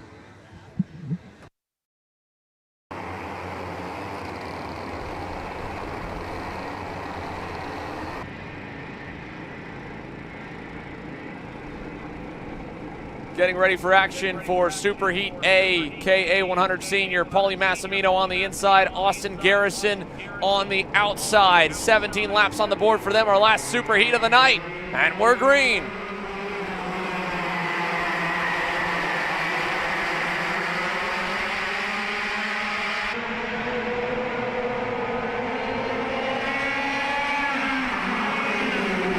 Majority of drivers able to make it through. Oliver Piatek down in fourth, looking to defend from Blake Nash. Everybody going to get sacked up. Again, pushing and shoving. Mick Gabriel into the rear there of what looked to be Connor Ferris. As now Finnegan Bailiff looking for a move on McKeithen. That just gets that door shut. But up front, Cash Perkins, rookie, looking to take the lead from Paulie Massimino. Austin Garrison maybe over-undering them both there as they run out of turn two, but I don't think it'll pan out, at least for the lead, maybe for second. Paulie will give him just enough space to clear, and so move AG up to second. Massimino back to third as they roll through turn five. We heard from Caden McQueen. Let's hear from the other half of the big moment from the start of the SuperHeat Group B. Ali, we heard Caden's side of it. What's your side? I don't know. I don't want to say too much now, but he had a bit of a run on the outside because the inside line got a little bit stuck. But he put me on the curb, didn't really give me much room. If I would have kept it flat out, I think we would have both crashed. So I lifted and clipped his rear bumper and went off. But yeah, I'm not sure for now, but take a look at it, and then it doesn't really change anything anyways. Clean slate headed in tomorrow. How are you feeling? Sorry? Clean slate for tomorrow. How are you feeling going into the final? I think the pace there was much better in the KA. We were lacking a little bit from yesterday and today. But we made big changes and it seemed to go all right. So, yeah, I'm looking forward to tomorrow. Thank you. Back to the booth. Big moment as we were watching on the side-by-side cam. Brandon Lemke around as they ran through the infield section, Caleb. A major shakeup, and there's more contact still. Blake Nash into the side of Oliver Piatek as they race up the hill. Big-time changes here at the front of the field. And everybody else further back as well. Connor Ferris, Frankie Mossman, Mick Gabriel. They're all defending for position here as well. So, again, a lot different than what we saw in the other SuperHeat with the other group. Everybody's just kind of fighting, right? Scrapping in the opening laps. And I don't see this kind of calming down at any point here. anytime soon. Your top two, Perkins, Garrison, have just pulled away from the rest of the field. They've left Paulie Massimino at bay. And again, from Nash behind, it's just been defending for third on back, really fourth on back almost. And here's a replay at what happened. We saw some drivers in there. Ferris, it looks like Bailiff into the back of Lemke. That sends him right into Christopher McKeithen. Just an incident in between the two, and they get just mangled together. McKeithen able to keep going, but it looks like it was just Bailiff into the rear of Lemke. And what will that do? The officials have been busy. I just saw a penalty come in on the last race for Enzo Vidmontien, and there may be more still to go from SuperHeat Group B and potentially here from Group A. Here's a look at where Bailiff is, sandwiched between a couple of BJR machines and Sam Avrutsky on that AEM karting EOS kart. Luke Welcome runs right behind him here as they roll through turn number 4. And then just up the road, Mick Gabriel, teammate to Avrutsky, leading Jared Clark in the 916. They are 8th, 9th, 10th. That's Chris Harrower, my mistake there, in 11th. And then Luke Welcome right behind Avrutsky. Up the road to Ferris and Mossman, but Mick Gabriel and Jared Clark now with some clean air to try and march up through the rest of the pack, or at least try to catch up to this trio up front. Garrison leading with the change happening here on lap 5. Perkins back to 2nd and Massimino back to 3rd. Yeah, and it took him quite some time.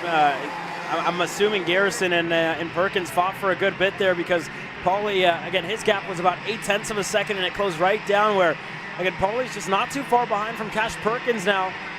And now Austin, again, speaking to him last night, he was confident on their piece in KA Sr. He was confident about it whenever he wanted to take the fight to Paulie Massimino. And look at the second group as well. Mick Gabriel, Finnegan, Bailiff all starting to fight here just outside on the edge of the top 10, if you will. 8th, 9th, 10th. Everybody getting stacked up here as the two BJR drivers, again, try and avoid Garrison from getting away here. And again, just huge fighting further back in the field. Quite a bit, with still so much racing left in this one, but they've allowed these drivers to make it nice and easy up front. The whole top 5 have been clearing away from it all. It's a second back from Frankie Mossman in 6th or so. It's come down a little back to Connor Ferris. And right here, Jared Clark now. He's gone past Mick Gabriel. Let's put him back on the back foot with Finn Bailiff challenging for that now 9th position. And then Luke Welcome now at the helm of the next group with Avrutsky. Anthony Rivera is there, and not far back you'll find Luca Brancati, Max Barron, and crew. But Jared Clark, 14th up to 8th. Potentially the speed to get a little bit more and try to improve that starting position for tomorrow with double points on the line here in the SuperHeat. They'll work their way through there. Luke Welcome back to Chris Harrower as well, getting himself into the mix here in this one. And now a change for 2nd. Paulie Massimino able to get ahead of teammate Cash Perkins. And we'll see what Paulie can do to try and close down the gap to Austin Garrison. Again, everybody's had their eye on Paulie, obviously, here in the KA Senior side, but also on Austin Garrison and the pace he's had so far this weekend. The SCRs have been really fast. And again, Jared Clark as well, another one of the drivers that's been impressive, and Bailiff as well, getting himself into the top 10. So a good name, but again, the two drivers, and this will give us, I think, a little bit of a preview maybe to tomorrow with Massimino, Garrison, see who's really has the upper hand on as far as long run pace goes. And you know, I'm also mistaken because all this is going to get thrown out of the window, right? Temporary layout. Tomorrow we go back to the national layout. So just a lot of things to play for here, and we'll see who can get the better of one another as this SuperHeat continues to go on. Yeah, they still have about half the layout, right? That'll stay the same as tomorrow, but then this section, obviously, the right way, then going backwards in other portions. So you get somewhat of a read and somewhat not with this switchback layout that we're racing on currently. So like you said, yeah, you throw a bit out. They're going to fresh tires as well, so the tire conservation, if there was at all any tires that might have, again, been better for some that didn't finish all the heats or qualifying, even in the case of Gabriel, that goes away. Level playing field rubber-wise, and who knows with the standard layout how many faces we could see at the front. There were plenty in years past. At least for now, as we watch this SuperHeat start to unfold, we're getting a little bit more of a read on long run pace on this layout. Garrison just added another 0.2 of the margin to Paulie Massimino in 2nd. It's now 1.2 seconds and climbing the delta up to the leader. Perkins as well is fading back a bit, and he could be in jeopardy of getting caught by Blake Nash for the 3rd spot. And this group here, just outside the top 10, would love something to happen in front of them to bring more karts close. Chris Harrower on screen there. That's the 962, the 924, Sam Avrutsky. This is just behind Finn Bailiff. And then Anthony Rivera, who started 15th, went back a bit, now has clawed his way a little bit further forward. 18th on the grid, though, for Luke Welcome on the Rocket Racing Company LN kart. Ran into his dad Phil in the quick dinner break here before the SuperHeat got underway. Had a pushback penalty in the second heat race. That hurt their chances, of course, of where they will start the main tomorrow. But having this charge forward now, showing some speed, that's good. And there might be more spots where the 7 he's gained already have come from, because you can see him in the white suit there and the yellow helmet closing in on Bailiff and Gabriel, who remain in lockstep here in 9th and 10th. And again, when you take a look back to last year, right, he got his first heat race victory here at Trackhouse Motorplex whenever we were here for one of the races. And again, just has been really comfortable and confident at Trackhouse Motorplex, and just keeping everybody on their toes, right, with the different layouts, with the adjustments you have to make to be faster on this place, to stay fast as well, because it's an ongoing trend where you have to keep evolving, you have to keep making changes. So as it goes on, we'll keep an eye on Luke Welcome, see if we can get closer and closer to Finn Bailiff, who again has just been eyeing a move on Mick Gabriel here for a couple of laps in counting.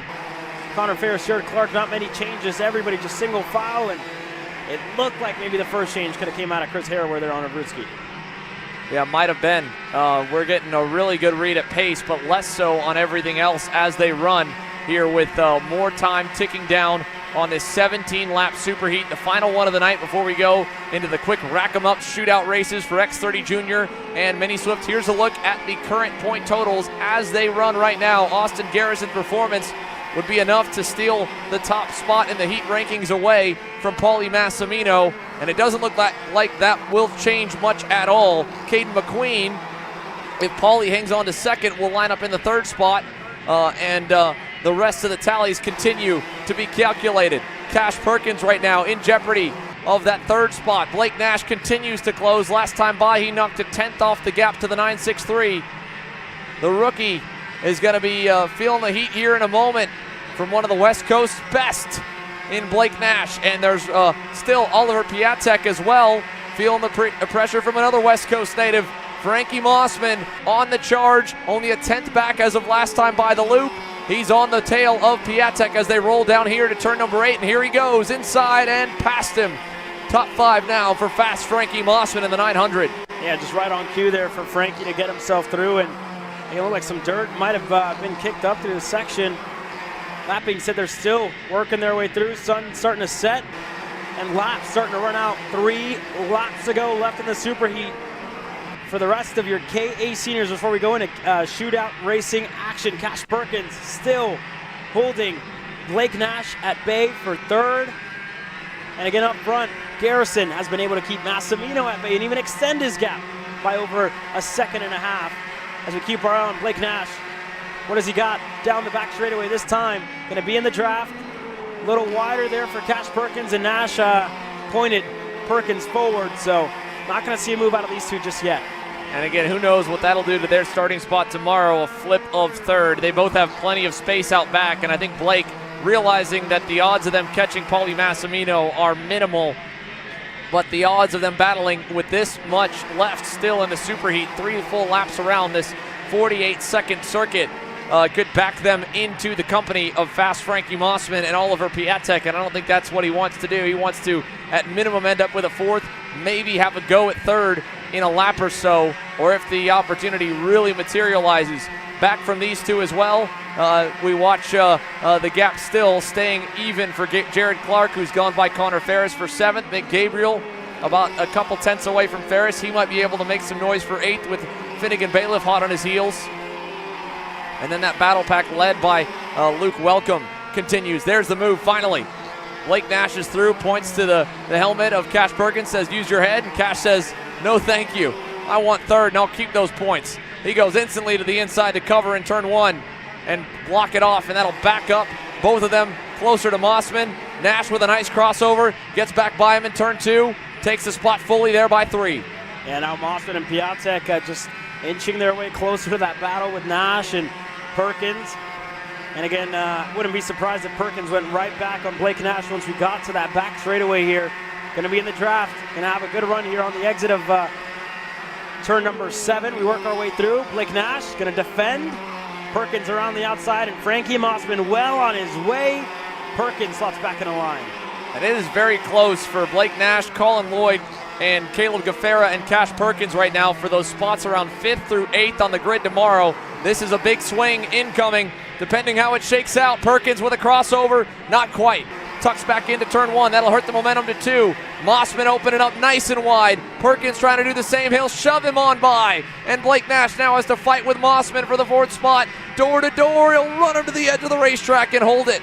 And now Piatek with nowhere to go. Bottles back up behind the 900, but Cash has a gap. And that should be good enough to get through 5. The question is if he's out of the woods yet as they roll past the countryside through turn 7 and 8 and down into the final sector of the lap. Meanwhile, Austin Garrison pretty out in front. A flawless drive here in the SuperHeat. And the veteran turned 27 last week, gets a win in the KA Senior amongst the veteran and youthful field here in your top 5. Massimino to Perkins, Nash, and Mossman, your final top 5. We go back to Oliver Piatek, Jared Clark to finish 7th. Connor Ferris, Mick Gabriel, Finnegan Bailiff inside of your top 10. Luke Welcome, Sam Vruski, Luca Brancati, Chris Harrower, Anthony Rivera, your top 15. There you go, folks. All done and dusted. Unofficial results here, and we'll have the unofficial lineup for tomorrow on screen in a moment as well. But let's continue to look through the final running order as they cross the line for KA Senior. Down to Rivera again in 15th, and onward from him finds Max Barron, Satvik Sarathi in the 952. Dan Deverill Racing entry 17th. Lucas Zabo, Christopher McKeithen recovers from that crazy moment with himself and Brandon Lemke. Lemke pulls in, and that's going to be a big blow to his heats and SuperHeat score. And where does he line up for tomorrow remains to be seen. But Austin Garrison, his teammate, is going to the pole for the main event grid. Let's go down to the scales.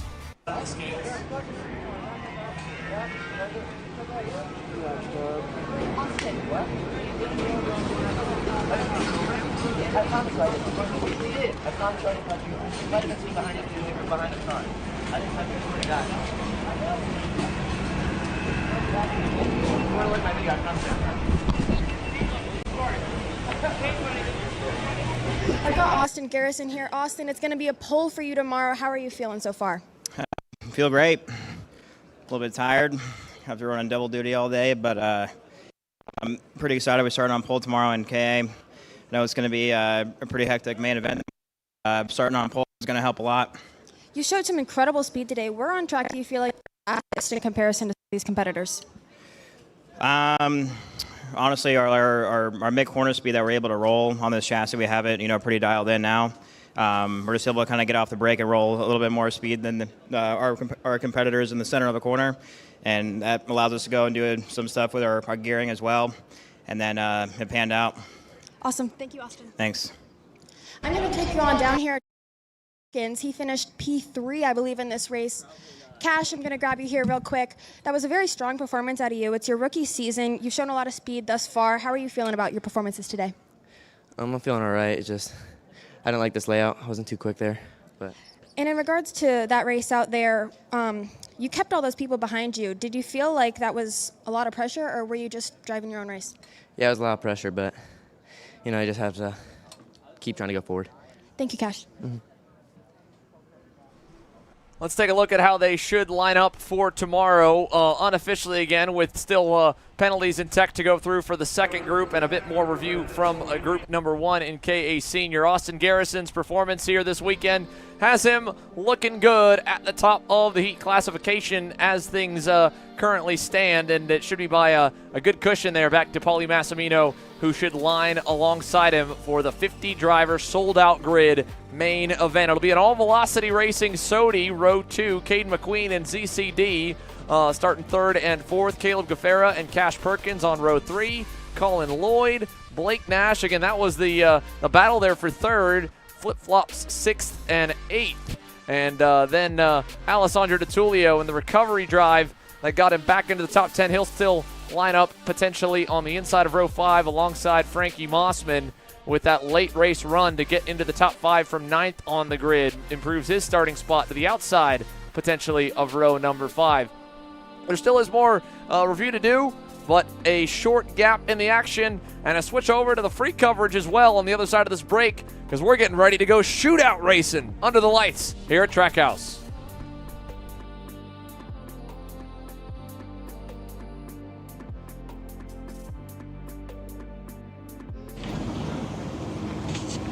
Kyle, what are you doing? It's got my new Greyhound seat. You don't even have a cart.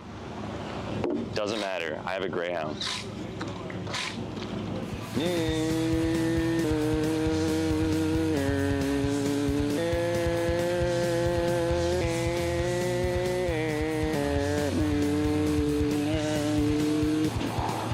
the f is Kyle Cuthbertson? Doesn't even have a go-kart. Doesn't matter.